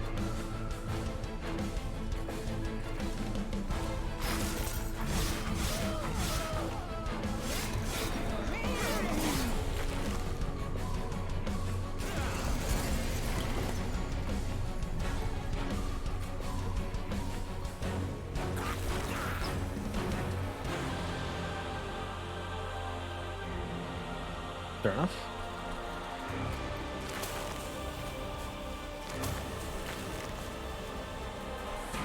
Play this just for the charged echo on the floor, I guess?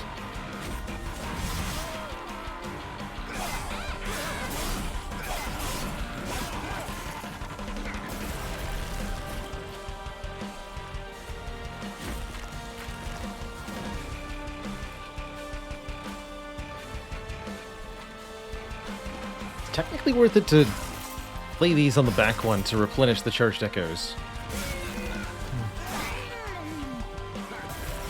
Feels weird. Don't tiresome climb the boss. That's a really quick way to lose here. Bad idea.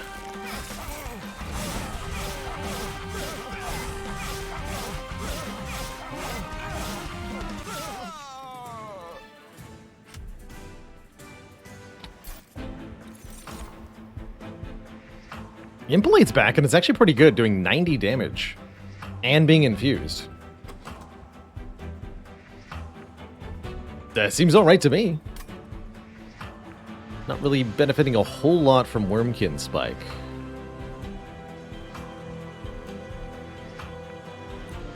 Don't have any eggs. There's an egg. +2 armor 2. Could take another unit here if we wanted to. I think it's extremely reasonable to add more big, powerful units at this time. Especially if I go to this Merchant of Steel. Maybe do this Wormkin better. Oh, actually, no, right. That's right, we have Dante.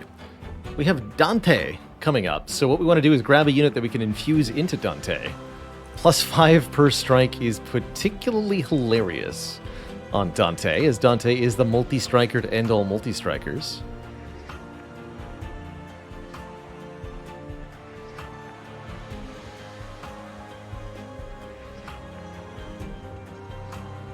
Carver into Dante also fairly acceptable, giving stat scaling, armor, some decent health. Taking that Alpha Fiend, though. Alpha Fiend Dante is amazing. Not sure I want more card draw. More capacity actually seems nice to help me get initially set up a little bit more easily. Let's take first pick Light of Seraph. Since I've got the Lost Luggage for the card draw, the Forever Flame for the energy generation. And I guess we won't go to the Merchant of Steel, because we want to go to the Merchant of Steel after picking up Dante. It's probably going to be this Merchant of Steel here. So we'll avoid this Merchant and Vortex, get the money. One more Wormkin unit to look at. Maybe it's Glugsider? Wouldn't that be nice? How often do you fill up all 3 floors? Very rarely. Only once in a blue moon does a ridiculous enough run come by to make it worthwhile. It's not a Glugsider. Just Shard Soul and Carapace. I think I would skip both of these. No thanks.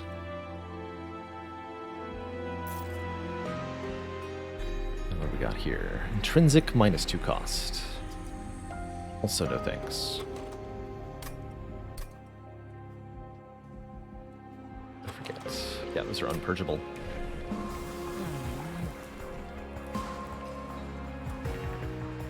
So, one of the upgrades we can get to the Queen is more imp damage. The other option is add an imp to your hand each turn. And imps are cheaper on her floor, so she's always creating her own fodder, so to speak. Not sure how useful that is. I mean, it gives her guaranteed AoE damage, which is nice, but if you can't play the imps, it's a bit of a problem. But since I took plus capacity, I think it's actually a pretty good idea. Second tier of Imp Parade is Rage Imps, I think? Something like that.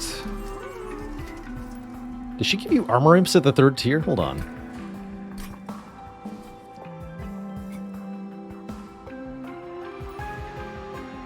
Something Fledgling Imp. Fledgling Imp and a Welder Helper. Yes, you get Welder Helpers? That's crazy. But then she's not killing them. So I guess that's reasonably balanced. Add Consume onto this? Not sure. No, I think I need to be able to use that over and over again.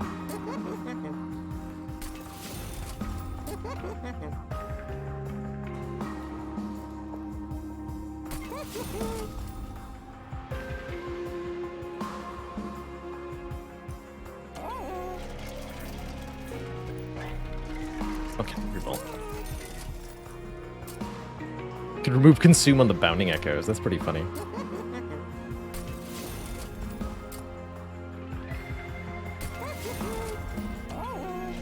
And I'm gonna go this way, next floor. I might even dupe the Horned Warrior again, which would be quite a choice. And then Merchant of Steel. So let's purge just 2 cards. Turning Stewarts.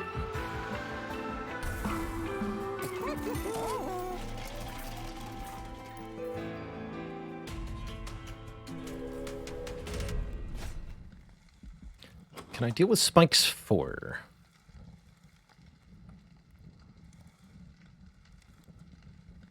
Probably? I'll go with probably. And we have lots of Pyre health, in case I'm completely off base there.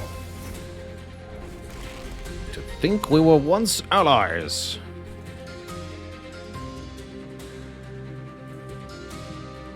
Now we're un-allies.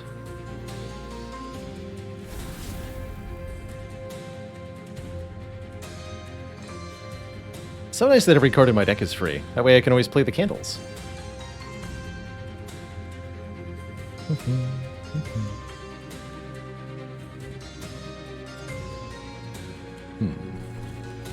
Alright, 2 big boys go up top.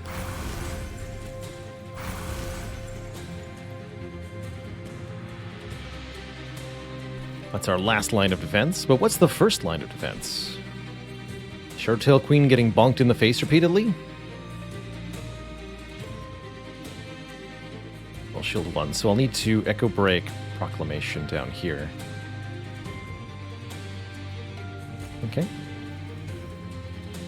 Oh, that's right, there is room, actually, if I play them both, thanks to plus capacity. Yeah, so we'll go Shardtail Queen, Alpha Fiend in front.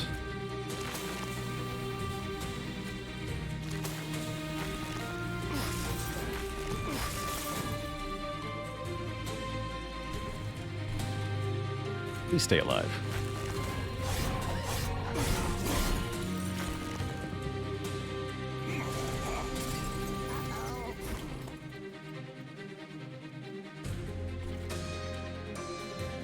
Don't think I'm not killing you.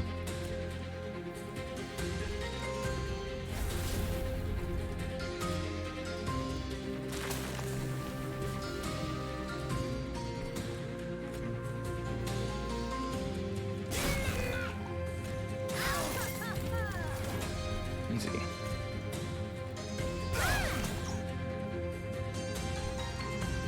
Okay, we lose the Alpha Fiend. That's honestly fine. Do some more damage here. It's really the top 2 floors that are going to carry it all anyway. We do have 4 waves remaining. Can't expect our Fiend Boys to do all of that on their own now, can we?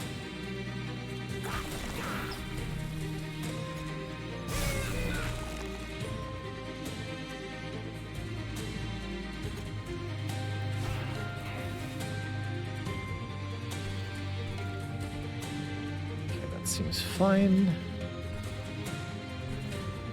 Thorns are annoying. But I knew they would be.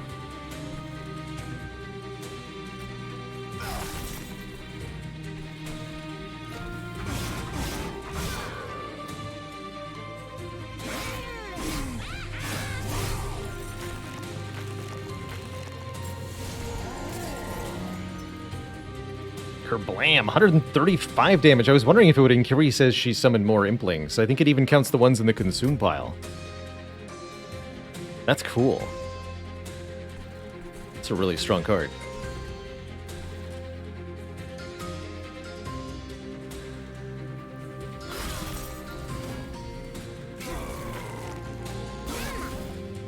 Easy.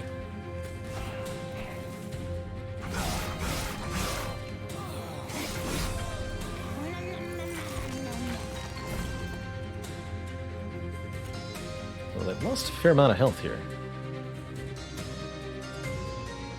6 Thorns guys in particular hurt big time.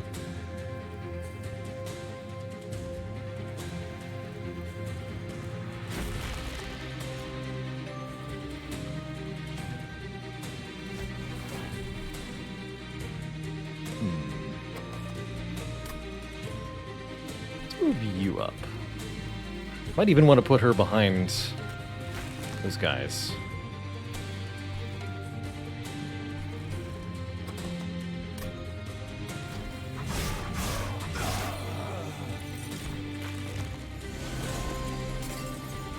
Okay, no thorns at least.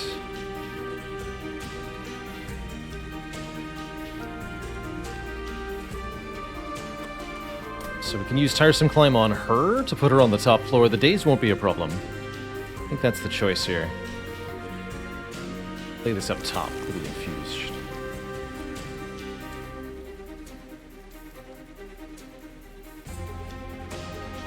Yeah, having her do 20 damage and back is going to be useful. And we're you up more. 12? 16. Yes, that's an important number then.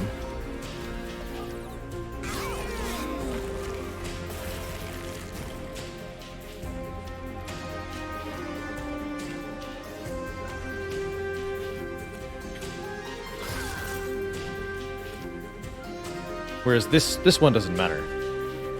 So we start armoring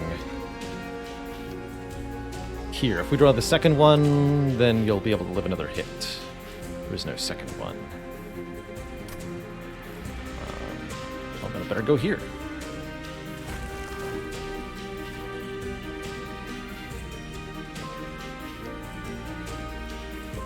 Not sure which of these matters more.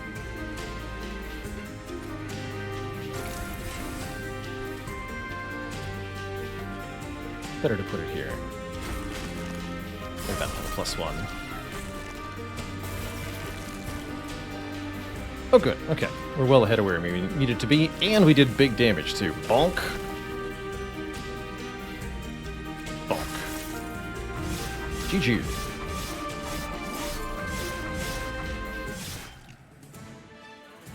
Mostly looking to not lose before... Oh, man. Mostly not lose before Dante arrives. Carving Koriska for that. Super worth. Also, heck yes.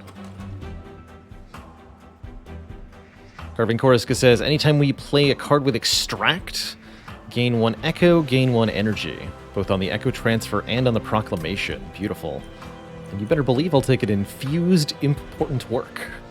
Gain 1 Energy, draw 1 for sacrificing an Imp that I make every turn anyway. Sure. Love a Return Soul, too. Pick a spell card from the discard pile, make it cheaper, infused, and consume. So you can get rid of Echo Breaks, or replay a hidden passage at a key moment, or something like that. And of course, this one's infused, too. Ancient Resonance could be some nice area damage. He's here. Ah, my loyal friend, what a pleasure to see you again. Please excuse my manners from before. I was rather occupied. My name is Dante. For carrying the load, I think I'll join you, if you'll have me. We get Dante's Cloak, +2 magic power for every Blight card in the deck. I actually don't remember that. As well as Dante himself, who gains 1 multi-strike for every Blight card in the deck. Currently, we have 5 Blights, so we are gaining 5 additional multi-strike on Dante, and 10 additional magic power on all of our spells.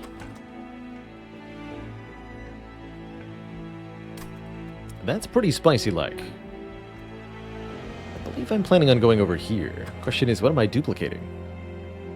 I could dupe Dante himself. Curious option. Without any upgrades, though. Do think we'll be duping Dante, probably here.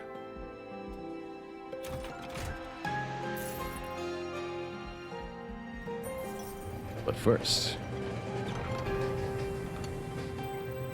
Rail Spikes. Ooh, I can take an Awoken Rail Spike. Draw X cards and apply -1 cost to those.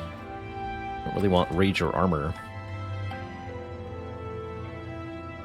Duping Impolate. That's actually a pretty good option. It's a pretty dang powerful card at the moment. Can I infuse the alpha and then dupe our Dante man? I can. Indeed. Do that. Ooh. Wait, I know what we're doing. We're duping Impolate with Spell Chain, I think.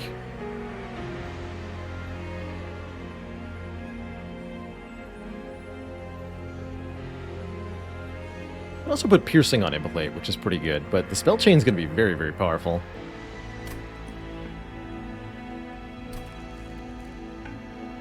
And I really like Piercing on the Proclamation, actually. Yes, Piercing on the Proclamation, Spell Chain on the Impolate. This is a lot of shards we're about to go to. But trust me, the deck will be mighty powerful. Really like to get this Dante to be quick, if we can.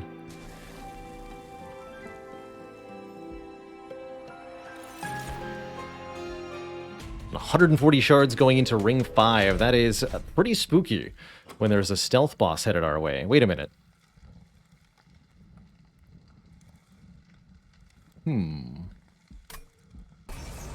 That's a problem.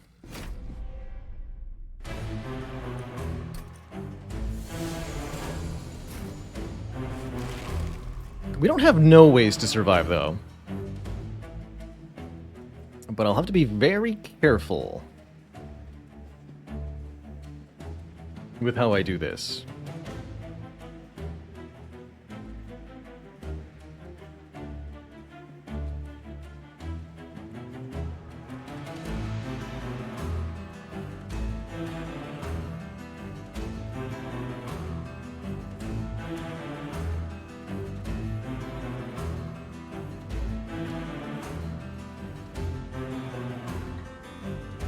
Improvise. I see you would sweep there, you stinky. Still, I think I need to make Dante...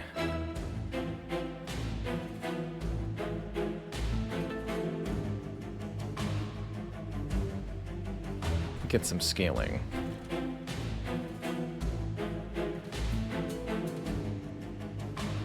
It's imperative.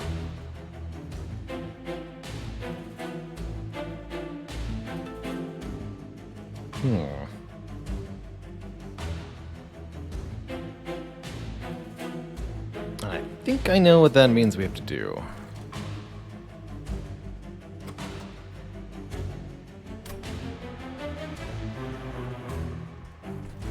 Yes. See.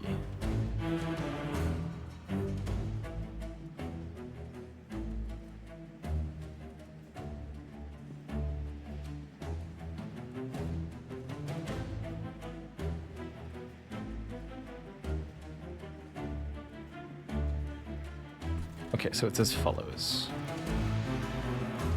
This is a weird turn. Not 100% sure if it's correct.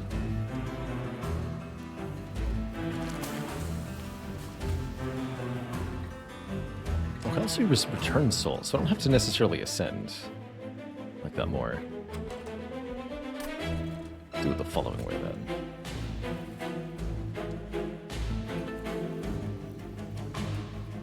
But you want him to be able to attack a bunch of times, right? Alright, that involves this then. So he'll get hit by the sweep, but Dante will scale.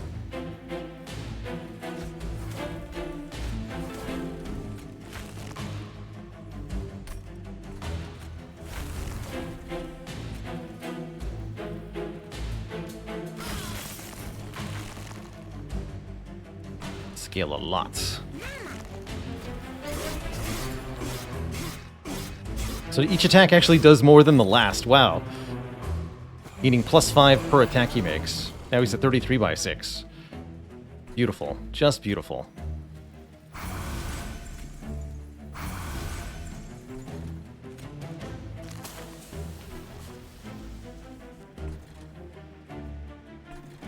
Be careful with these imps.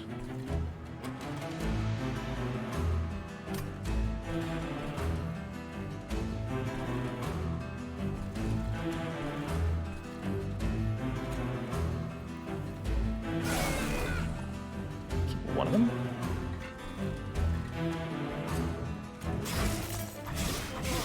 It was infused into Dante the Alpha Fiend, which is what is giving him +5 damage permanently every time he makes one attack, which he does 6 times per turn.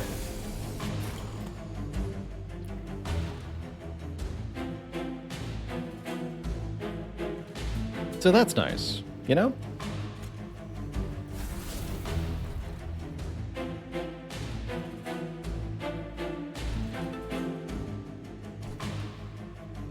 Alright, we need maximum keeping things alive to occur here.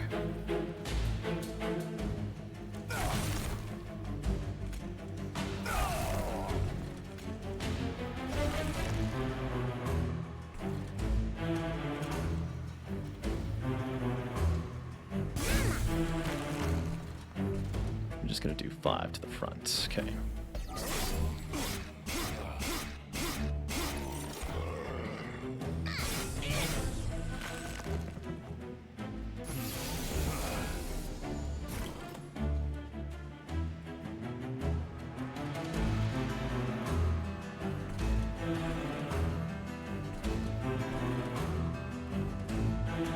save you?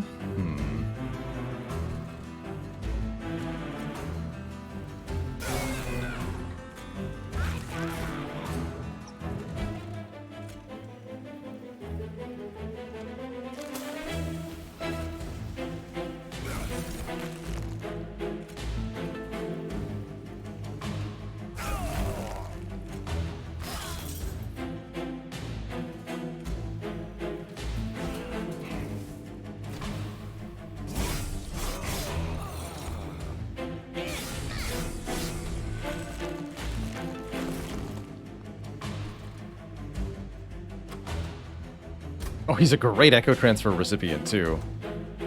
Not think about that. Problem is, he needs to stay alive through the stealth boss's shenanigans.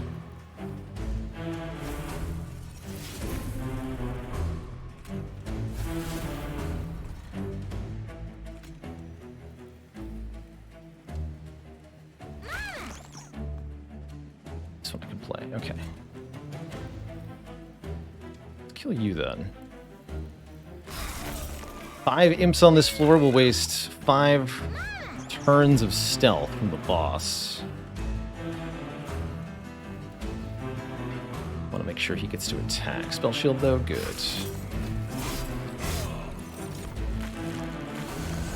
Okay, it's actually only 11 stacks of stealth, and I get to do this.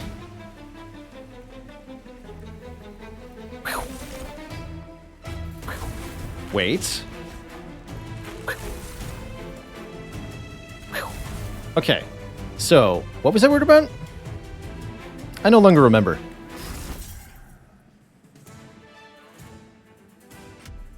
Something about stealth?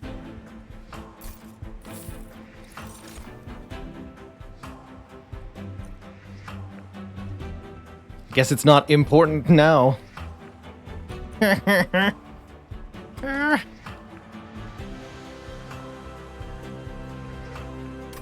This card's awesome for this deck. It's just too on point. I'm taking it. This says extract on it. Pretty good damage too. Oh, that's right. We have super spell power because of Dante.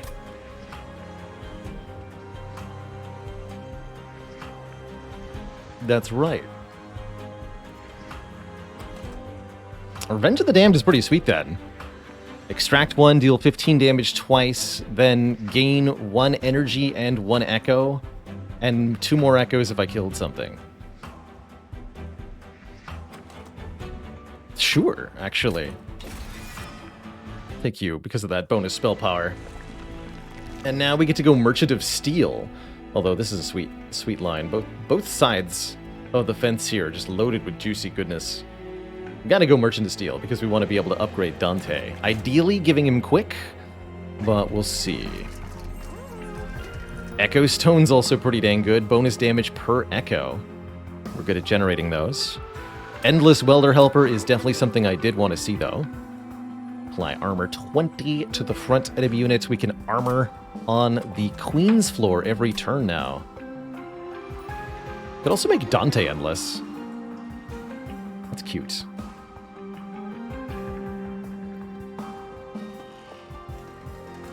Yeah, that's cute. Because he keeps the stat scaling even if he dies.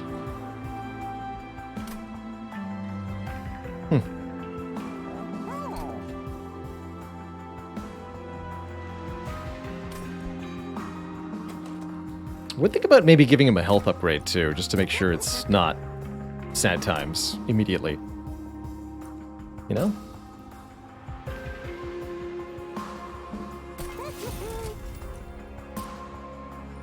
Let's do as follows. We'll give him a health upgrade.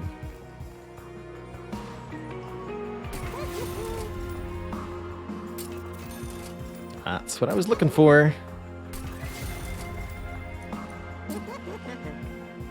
Quick. Good stuff.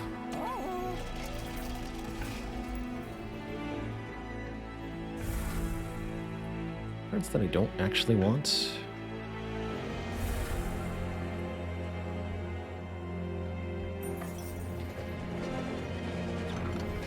The Historian. Characterize yourself as honest, aggressive, or stealthy. I like honest here. Just a 40x gold gain one time. Seems fine. I have no complaint about such a card. A little late for the others to be that relevant. Sure, they're reusable, but there's only one more combat I can actually spend money after, so we'll just take it and use it. And do I pay for a purge? Not yet. Do I take this money? Oh, actually, no, there are 2 combats. We haven't fought Arcus yet. I'm gonna take that money then. Bring it on, Arcus. I think this deck is now in a very strong place, as my Wormkin decks tend to end up in very silly lands.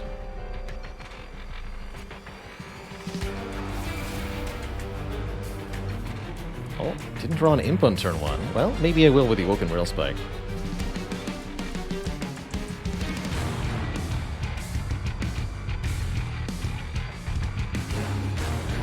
So, penalized for playing a spell on the bottom floor this turn. I won't do that then. Easy.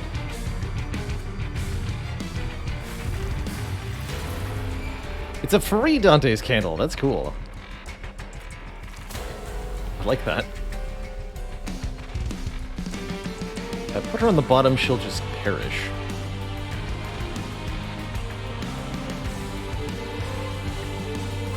Guess she can go in the middle.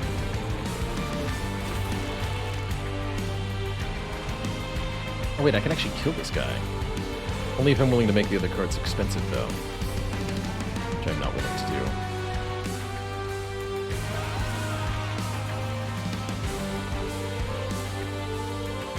Okay, so just don't play any more cards here.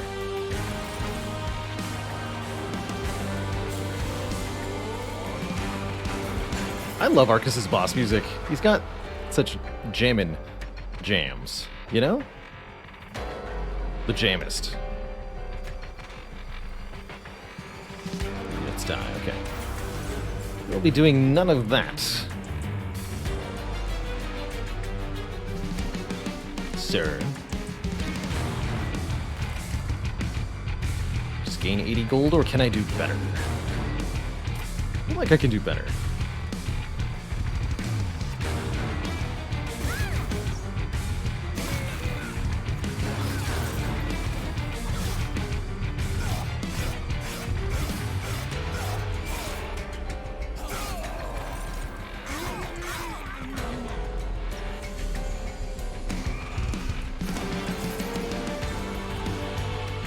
Too big. How about that?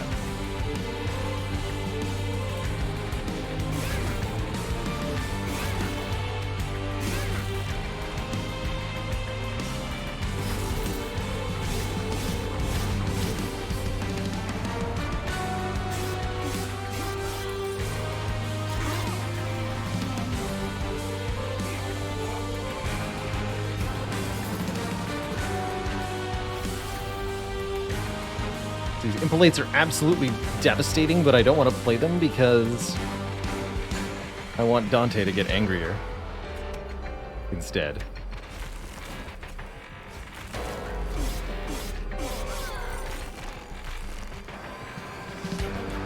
Occurred to me that there's a strict limit with the Alpha Fiend scaling, because if Dante keeps killing everything, he can no longer scale. Problematic. Deeply problematic.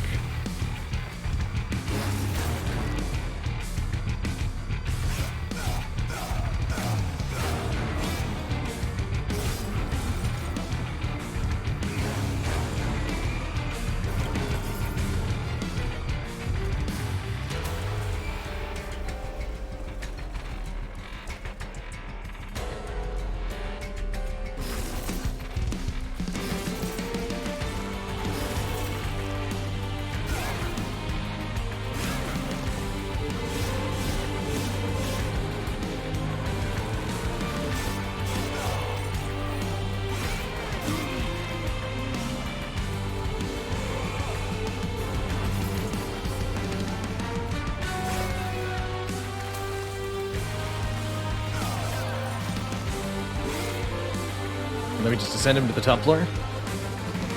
Not that we need to. But that's theoretically the ideal stratagem here.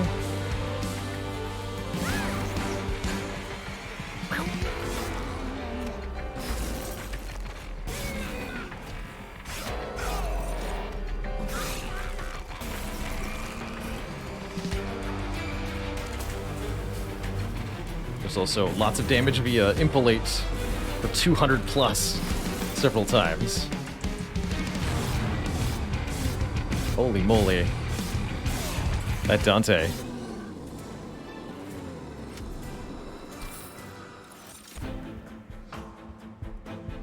Give him one more multi-strike? Doesn't seem that helpful. Does 150 shards give you the max shard difficulty for Divinity? No, there is no maximum. I repeat that, there is no maximum.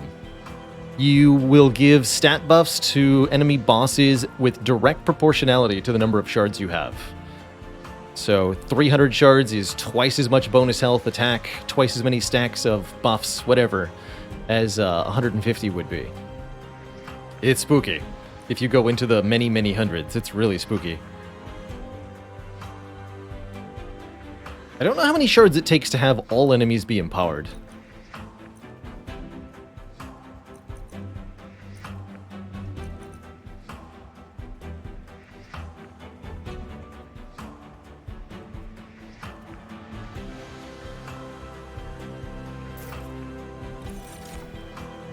I think we want a little bit more card draw.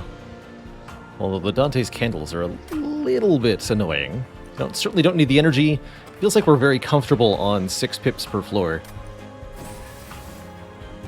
405 shard run yesterday by Penguin? That's crazy.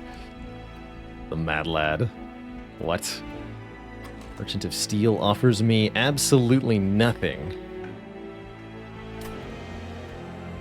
Although Unstable Vortex is nice. We'll go to the Merchant of Trinkets, see if we can find a really good artifact to buy. Summon abilities happen twice is not bad, considering how many imps I have. Double armor off the Endless Welder Helper. 20 damage implings. How many cards do we have that say consume? Lots. So consume echoes would also be very good. And we can actually just buy both of these. An 8,000 health divinity. Wow. Pretty silly.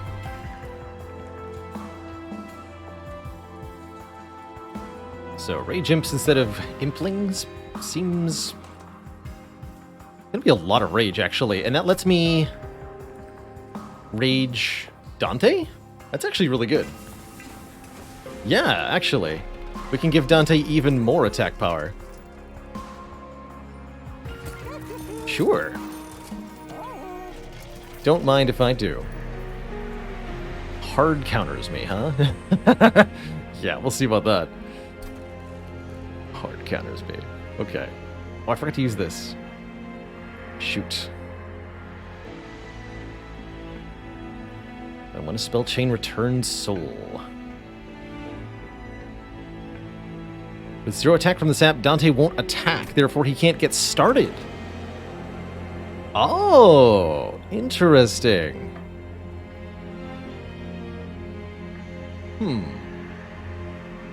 However, that's exactly what the Rage Imps are for. We can use those to stop that.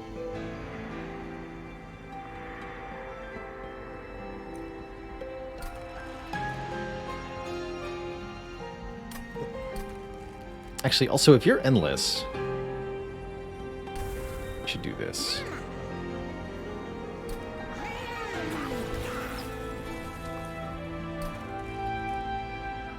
And that actually makes spell chain important work pretty good too.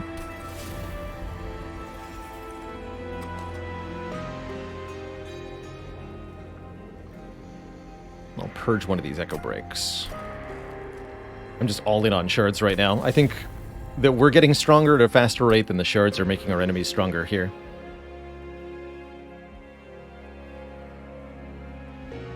Although, how do we deal with enemy damage? Probably the strategy is simply be quick. Actually, no, this thing will solve that, potentially.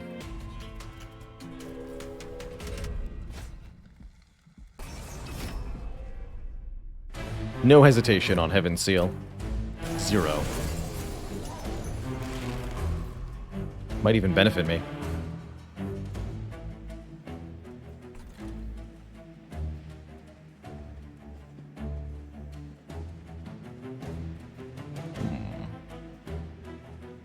Spikes 3, he says.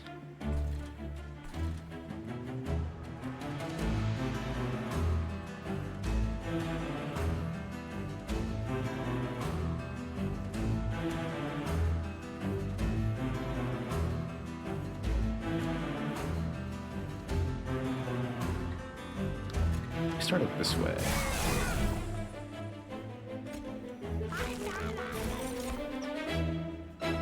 Understood.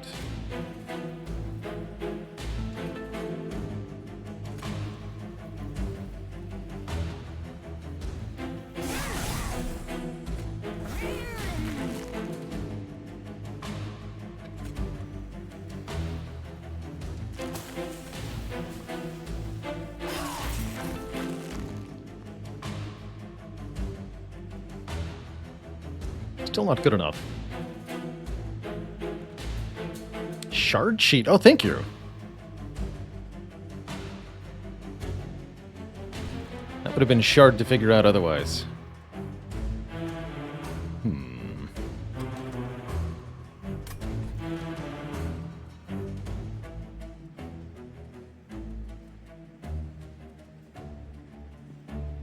Can't tell if I'm supposed to try to deploy on the bottom floor. Or the middle floor now.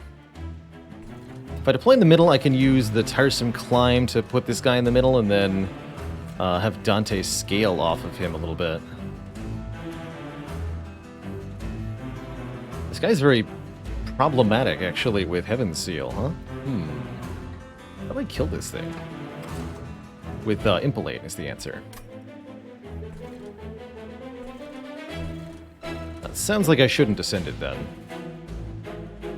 Which makes me want to set up on the bottom and ascend this thing? I think that's got to be right.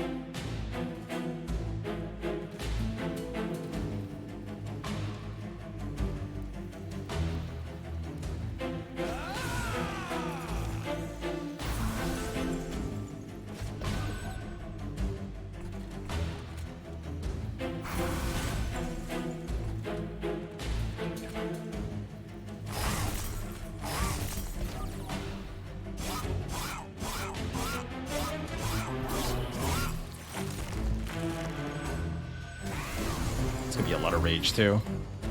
Here we go. Okay.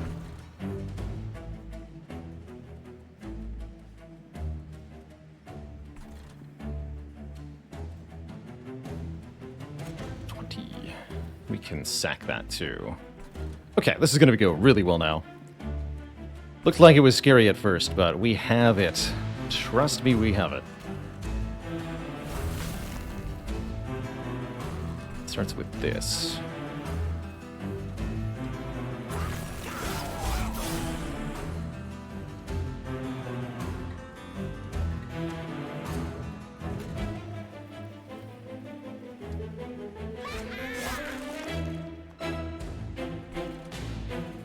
Plus 100. This actually won't kill you, huh? Not unless I also put the Horned Warrior down? Okay, that's gonna happen then.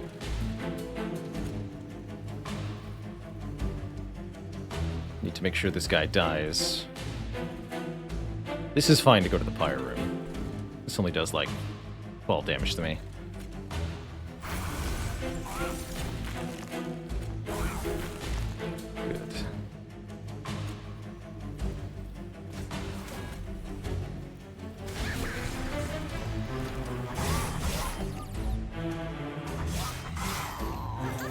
Guy gets away though. I could have prevented that with the Rage Imp on a different floor though. But I wanted to get nerds on the bottom. I'm not gonna need the money.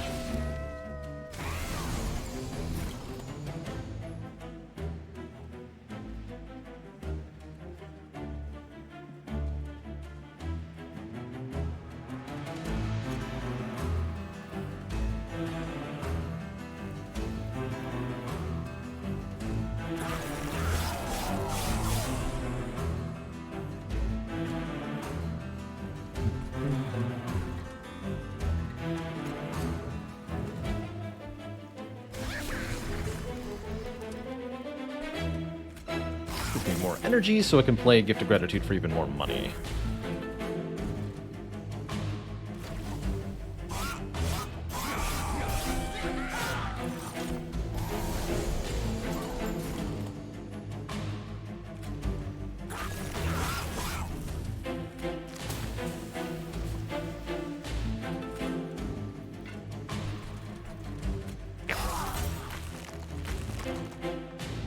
Strike hard if I wish.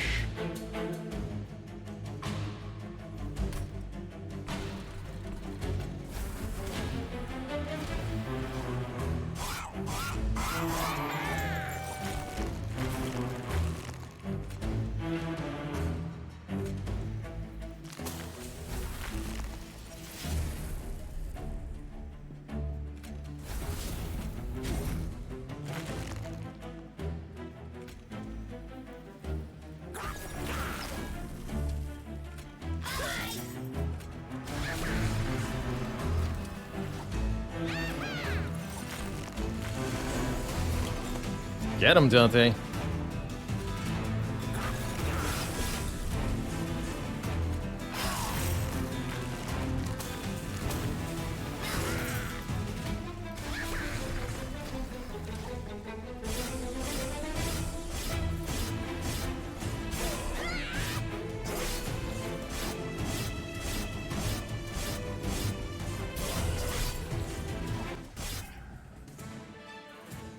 GG.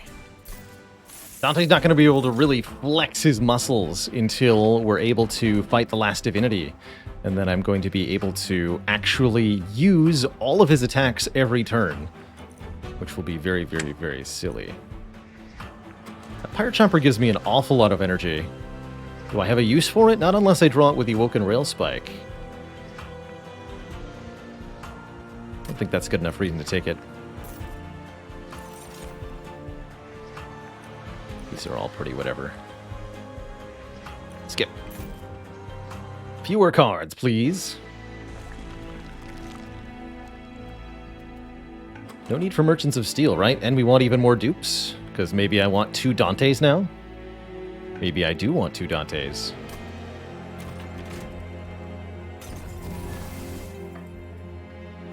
Certainly I want... A little late for Duneko here. Gurg's Goad gives an additional multi-strike to our 2 Horned Warriors, who are pretty okay. We're not really using them anymore, but sure, make them stronger. Why not?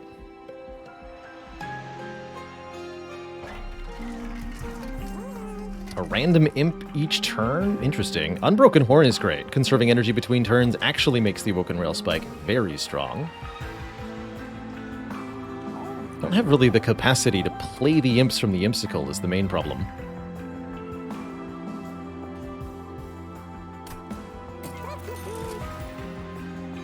Still pretty good overall.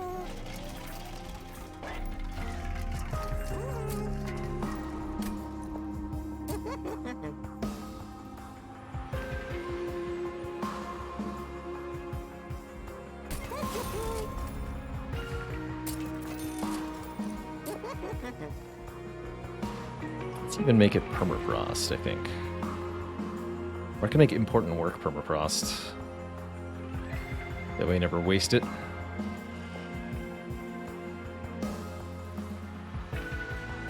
Sure.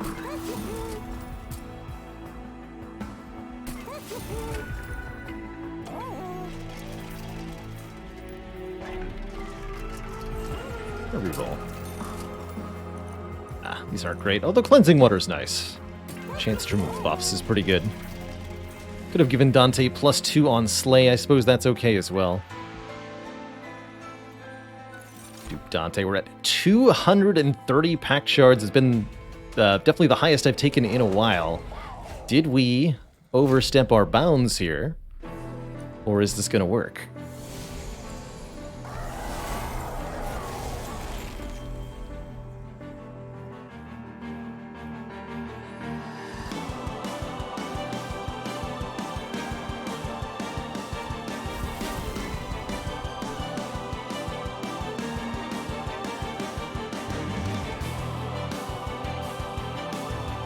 candles. I don't have to play the candles, but I do gain echoes for doing so.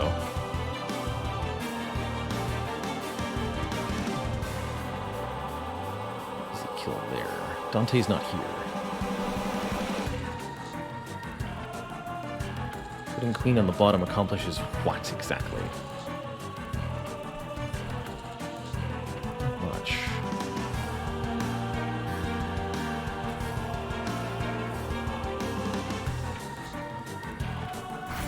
I'll do it this way.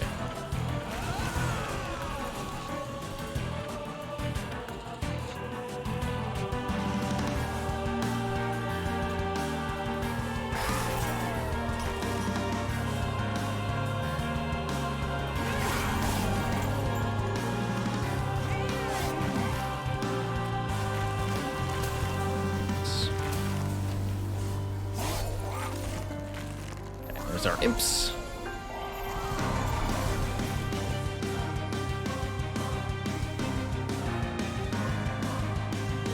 I actually have to put Dante on the bottom floor? Question mark?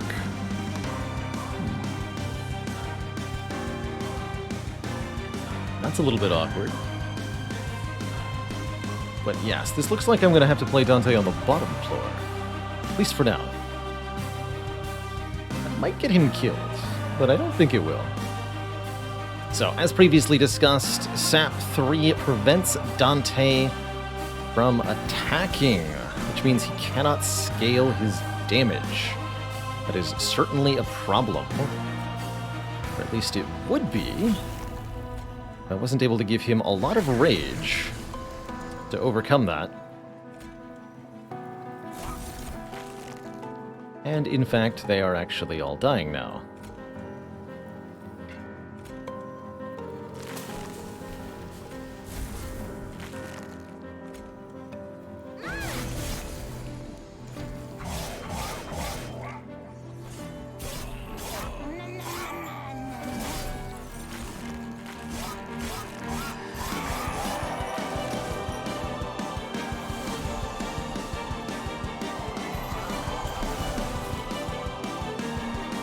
Oh, there you are, buddy.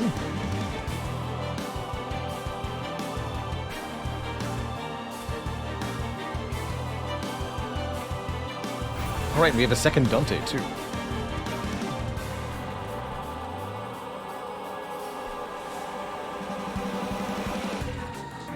Well now, that complicates things somewhat. Here, keep up top.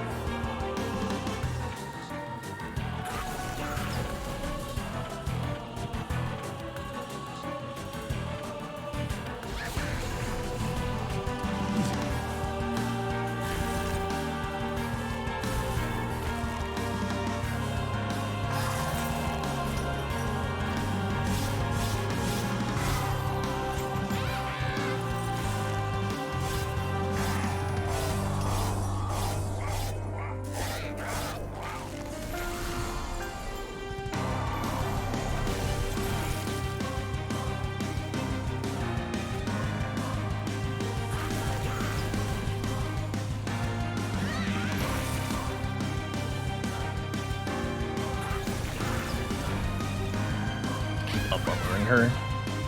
We'll put Dante behind her.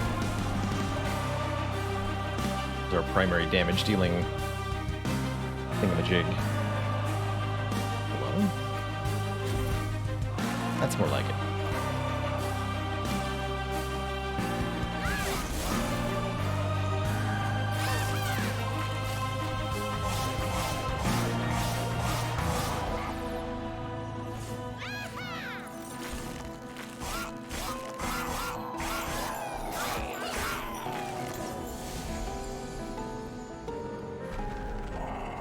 Soon we're winning. Oh yeah, we are.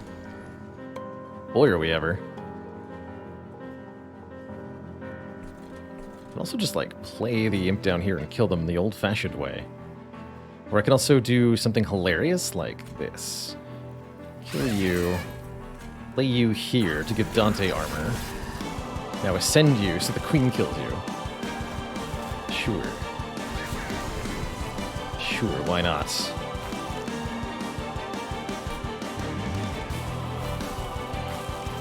Casually draw 8 cards, by the way.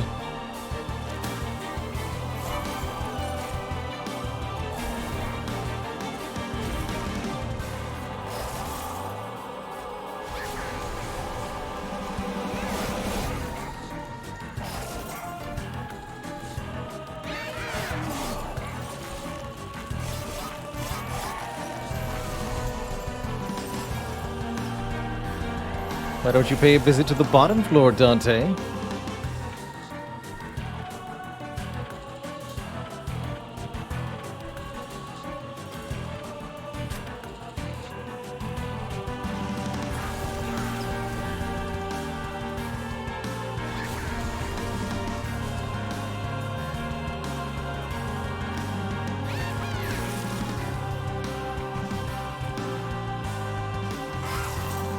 Put all that onto the big bad.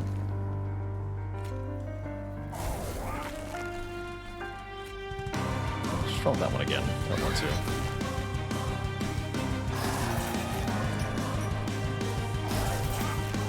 Turn. Yes.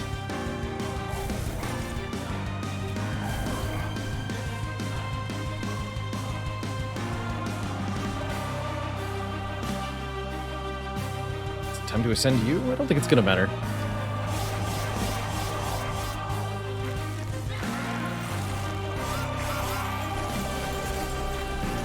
Seraph being down here is pretty much just gonna get him killed.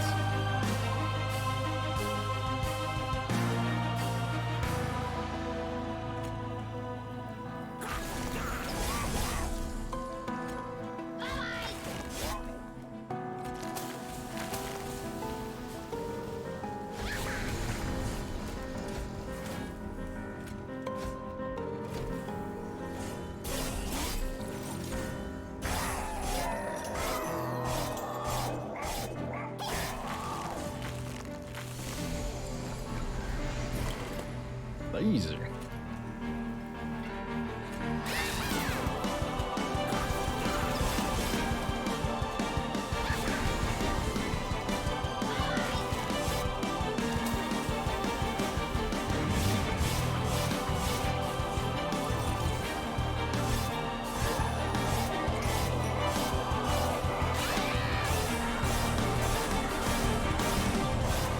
Is that a 15/6 on Seraph, by the way? Holy crap. Just casually does 90 damage per attack round. That's a lot of shards, man. Also, check out the last divinity's combat values here. 6,300 health. Sweep is 19 damage top floor, 22 damage with trample bottom floor, 15/2 in the middle. Yikes. How do you deal with that? Is part of the question.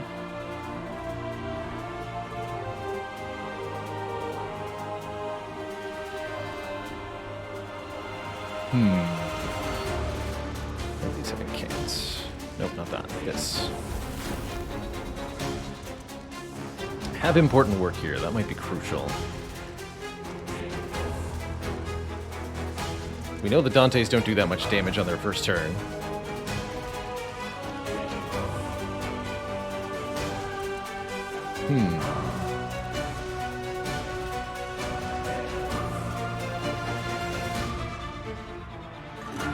Can't put the Dantes anywhere without taking significant damage from Divinity. Bottom floor is going to be their best chance.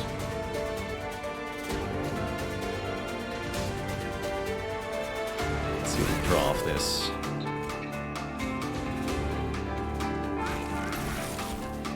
Okay, that's good, because then I can kill you without having any unit deployed. That's good.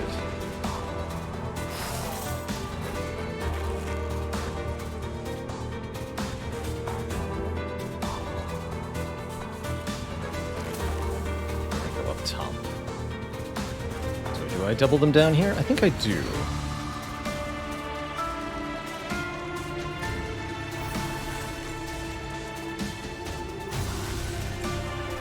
Queen can't even survive one turn in play here. I'm not sure I want to play her then.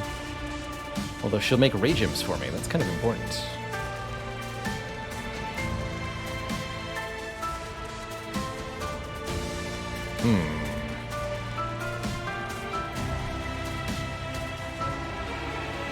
Could play her with Fortify.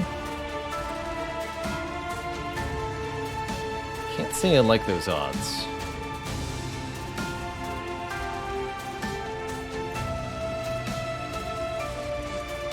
But if she's not stacking armor in the middle, who will?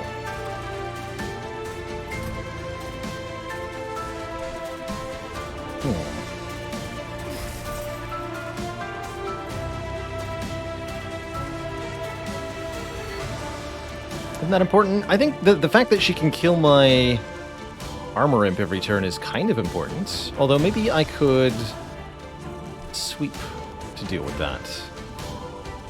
We'll leave her out of the deck rotation for a moment.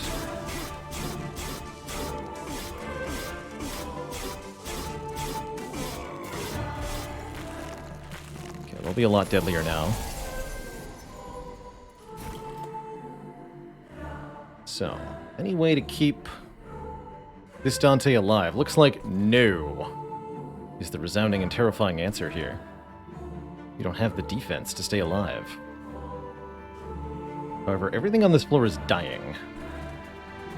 That is good and noteworthy.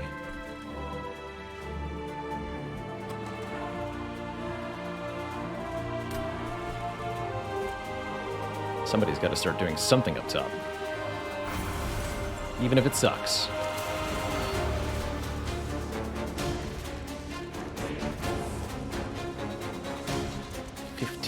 From what?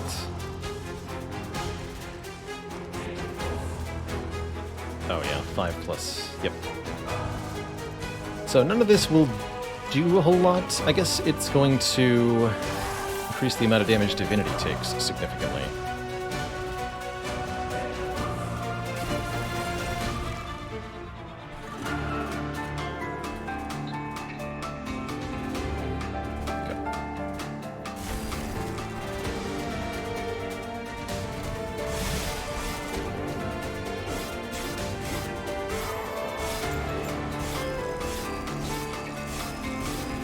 Might yet prove to be an okay thing. I really need Dante to stay alive this turn. Good, we have a way to do it. Spikes are extra yikes.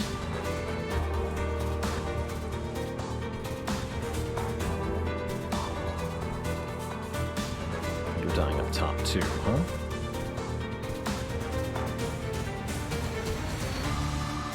Spooky.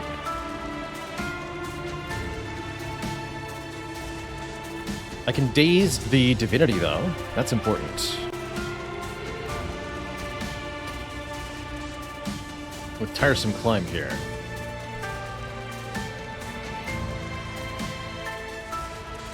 Here, you're gonna go to the middle floor.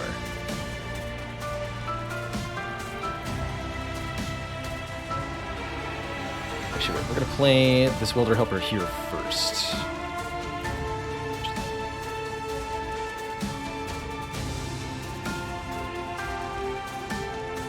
This first. Oh, wait. Not quite how I wanted. This is still a net game, though.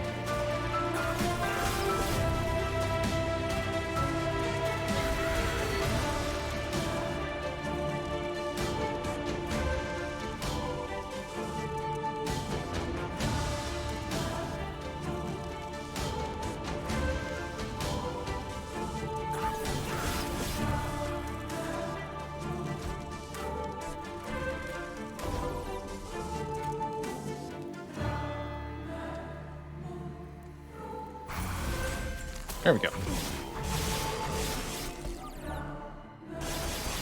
Could have ascended the Spike Lady, too. That was also an option here.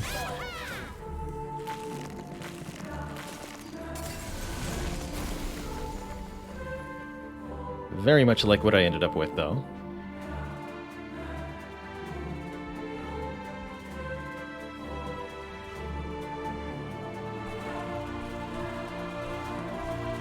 That's right. This is less damage because Short-Tail Queen is not making new imps. How unfortunate.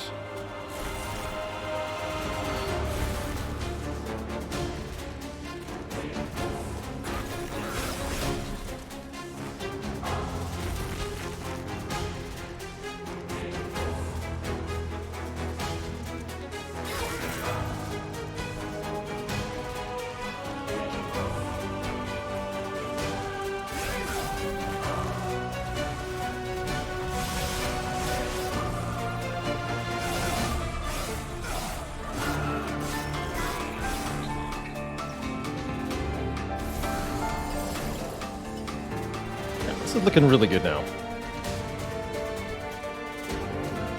Really, really good.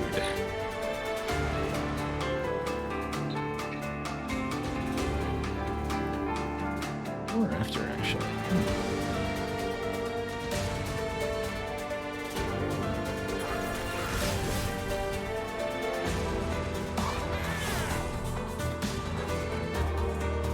He's already dead. All right.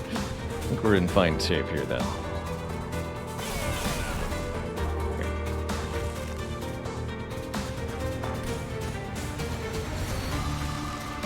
So you can stay alive a little longer.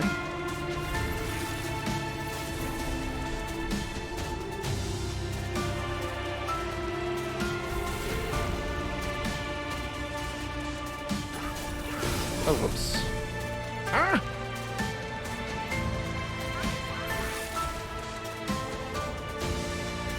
Quite what I meant to do.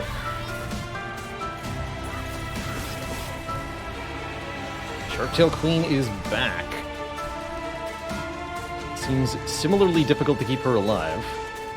Something weird is happening here, though.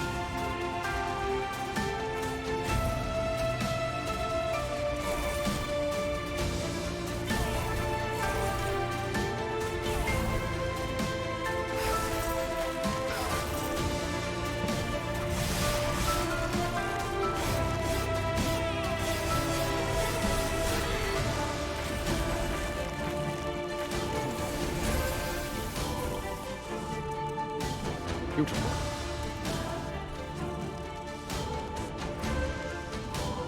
So I could go up to the top now if I wanted.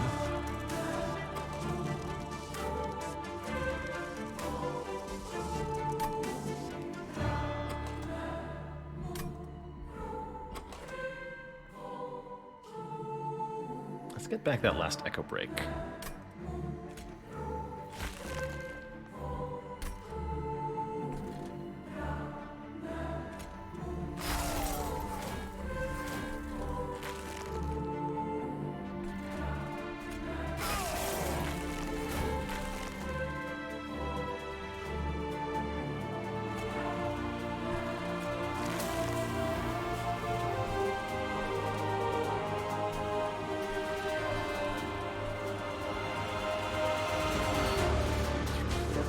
Okay, so we're actually using all of those attacks also.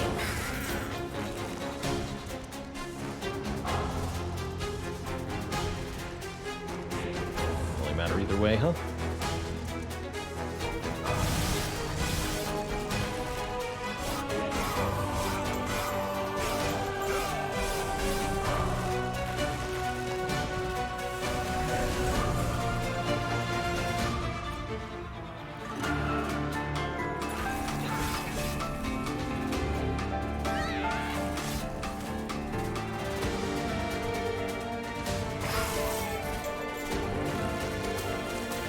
Stay alive for one more turn, sir.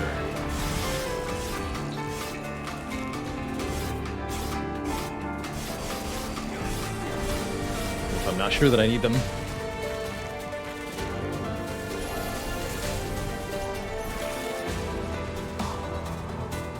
Get him.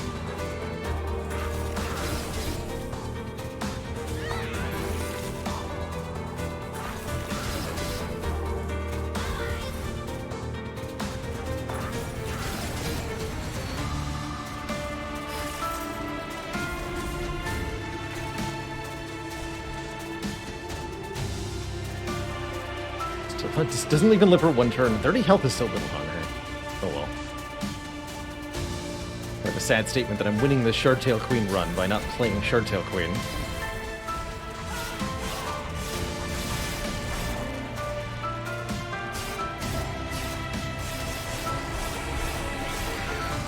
Not a lot left of our forces, though.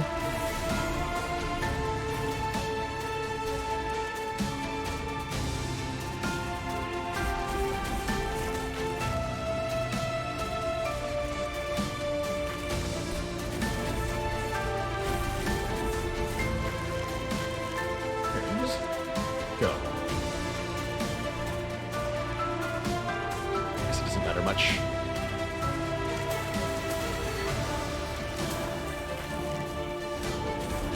Get him, Pyre.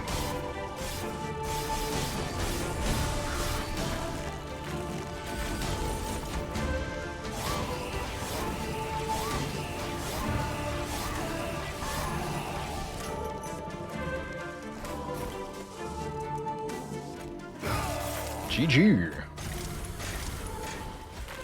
What a run. 350 attack power on that boy. GG.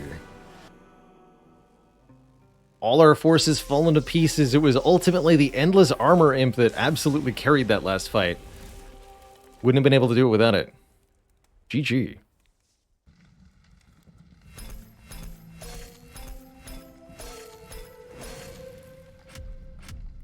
In retrospect, that's probably what we should have duplicated at the final Hellvent, was the Imp and not Dante. But what a great score, 63,000 points on this one. Holy moly. And that's without even a whole lot of early boss killing happening. GG. All right, folks, it's late. I gotta get going. That is going to be the end of our Saturday stream and the end of our week of streams. At least until next week, when we return with some more Slay the Spire. Look forward to some more Chrono Trigger 2. I really liked the progress we got today. Any suggestions for a catchy title for that run? Don't count on Dante?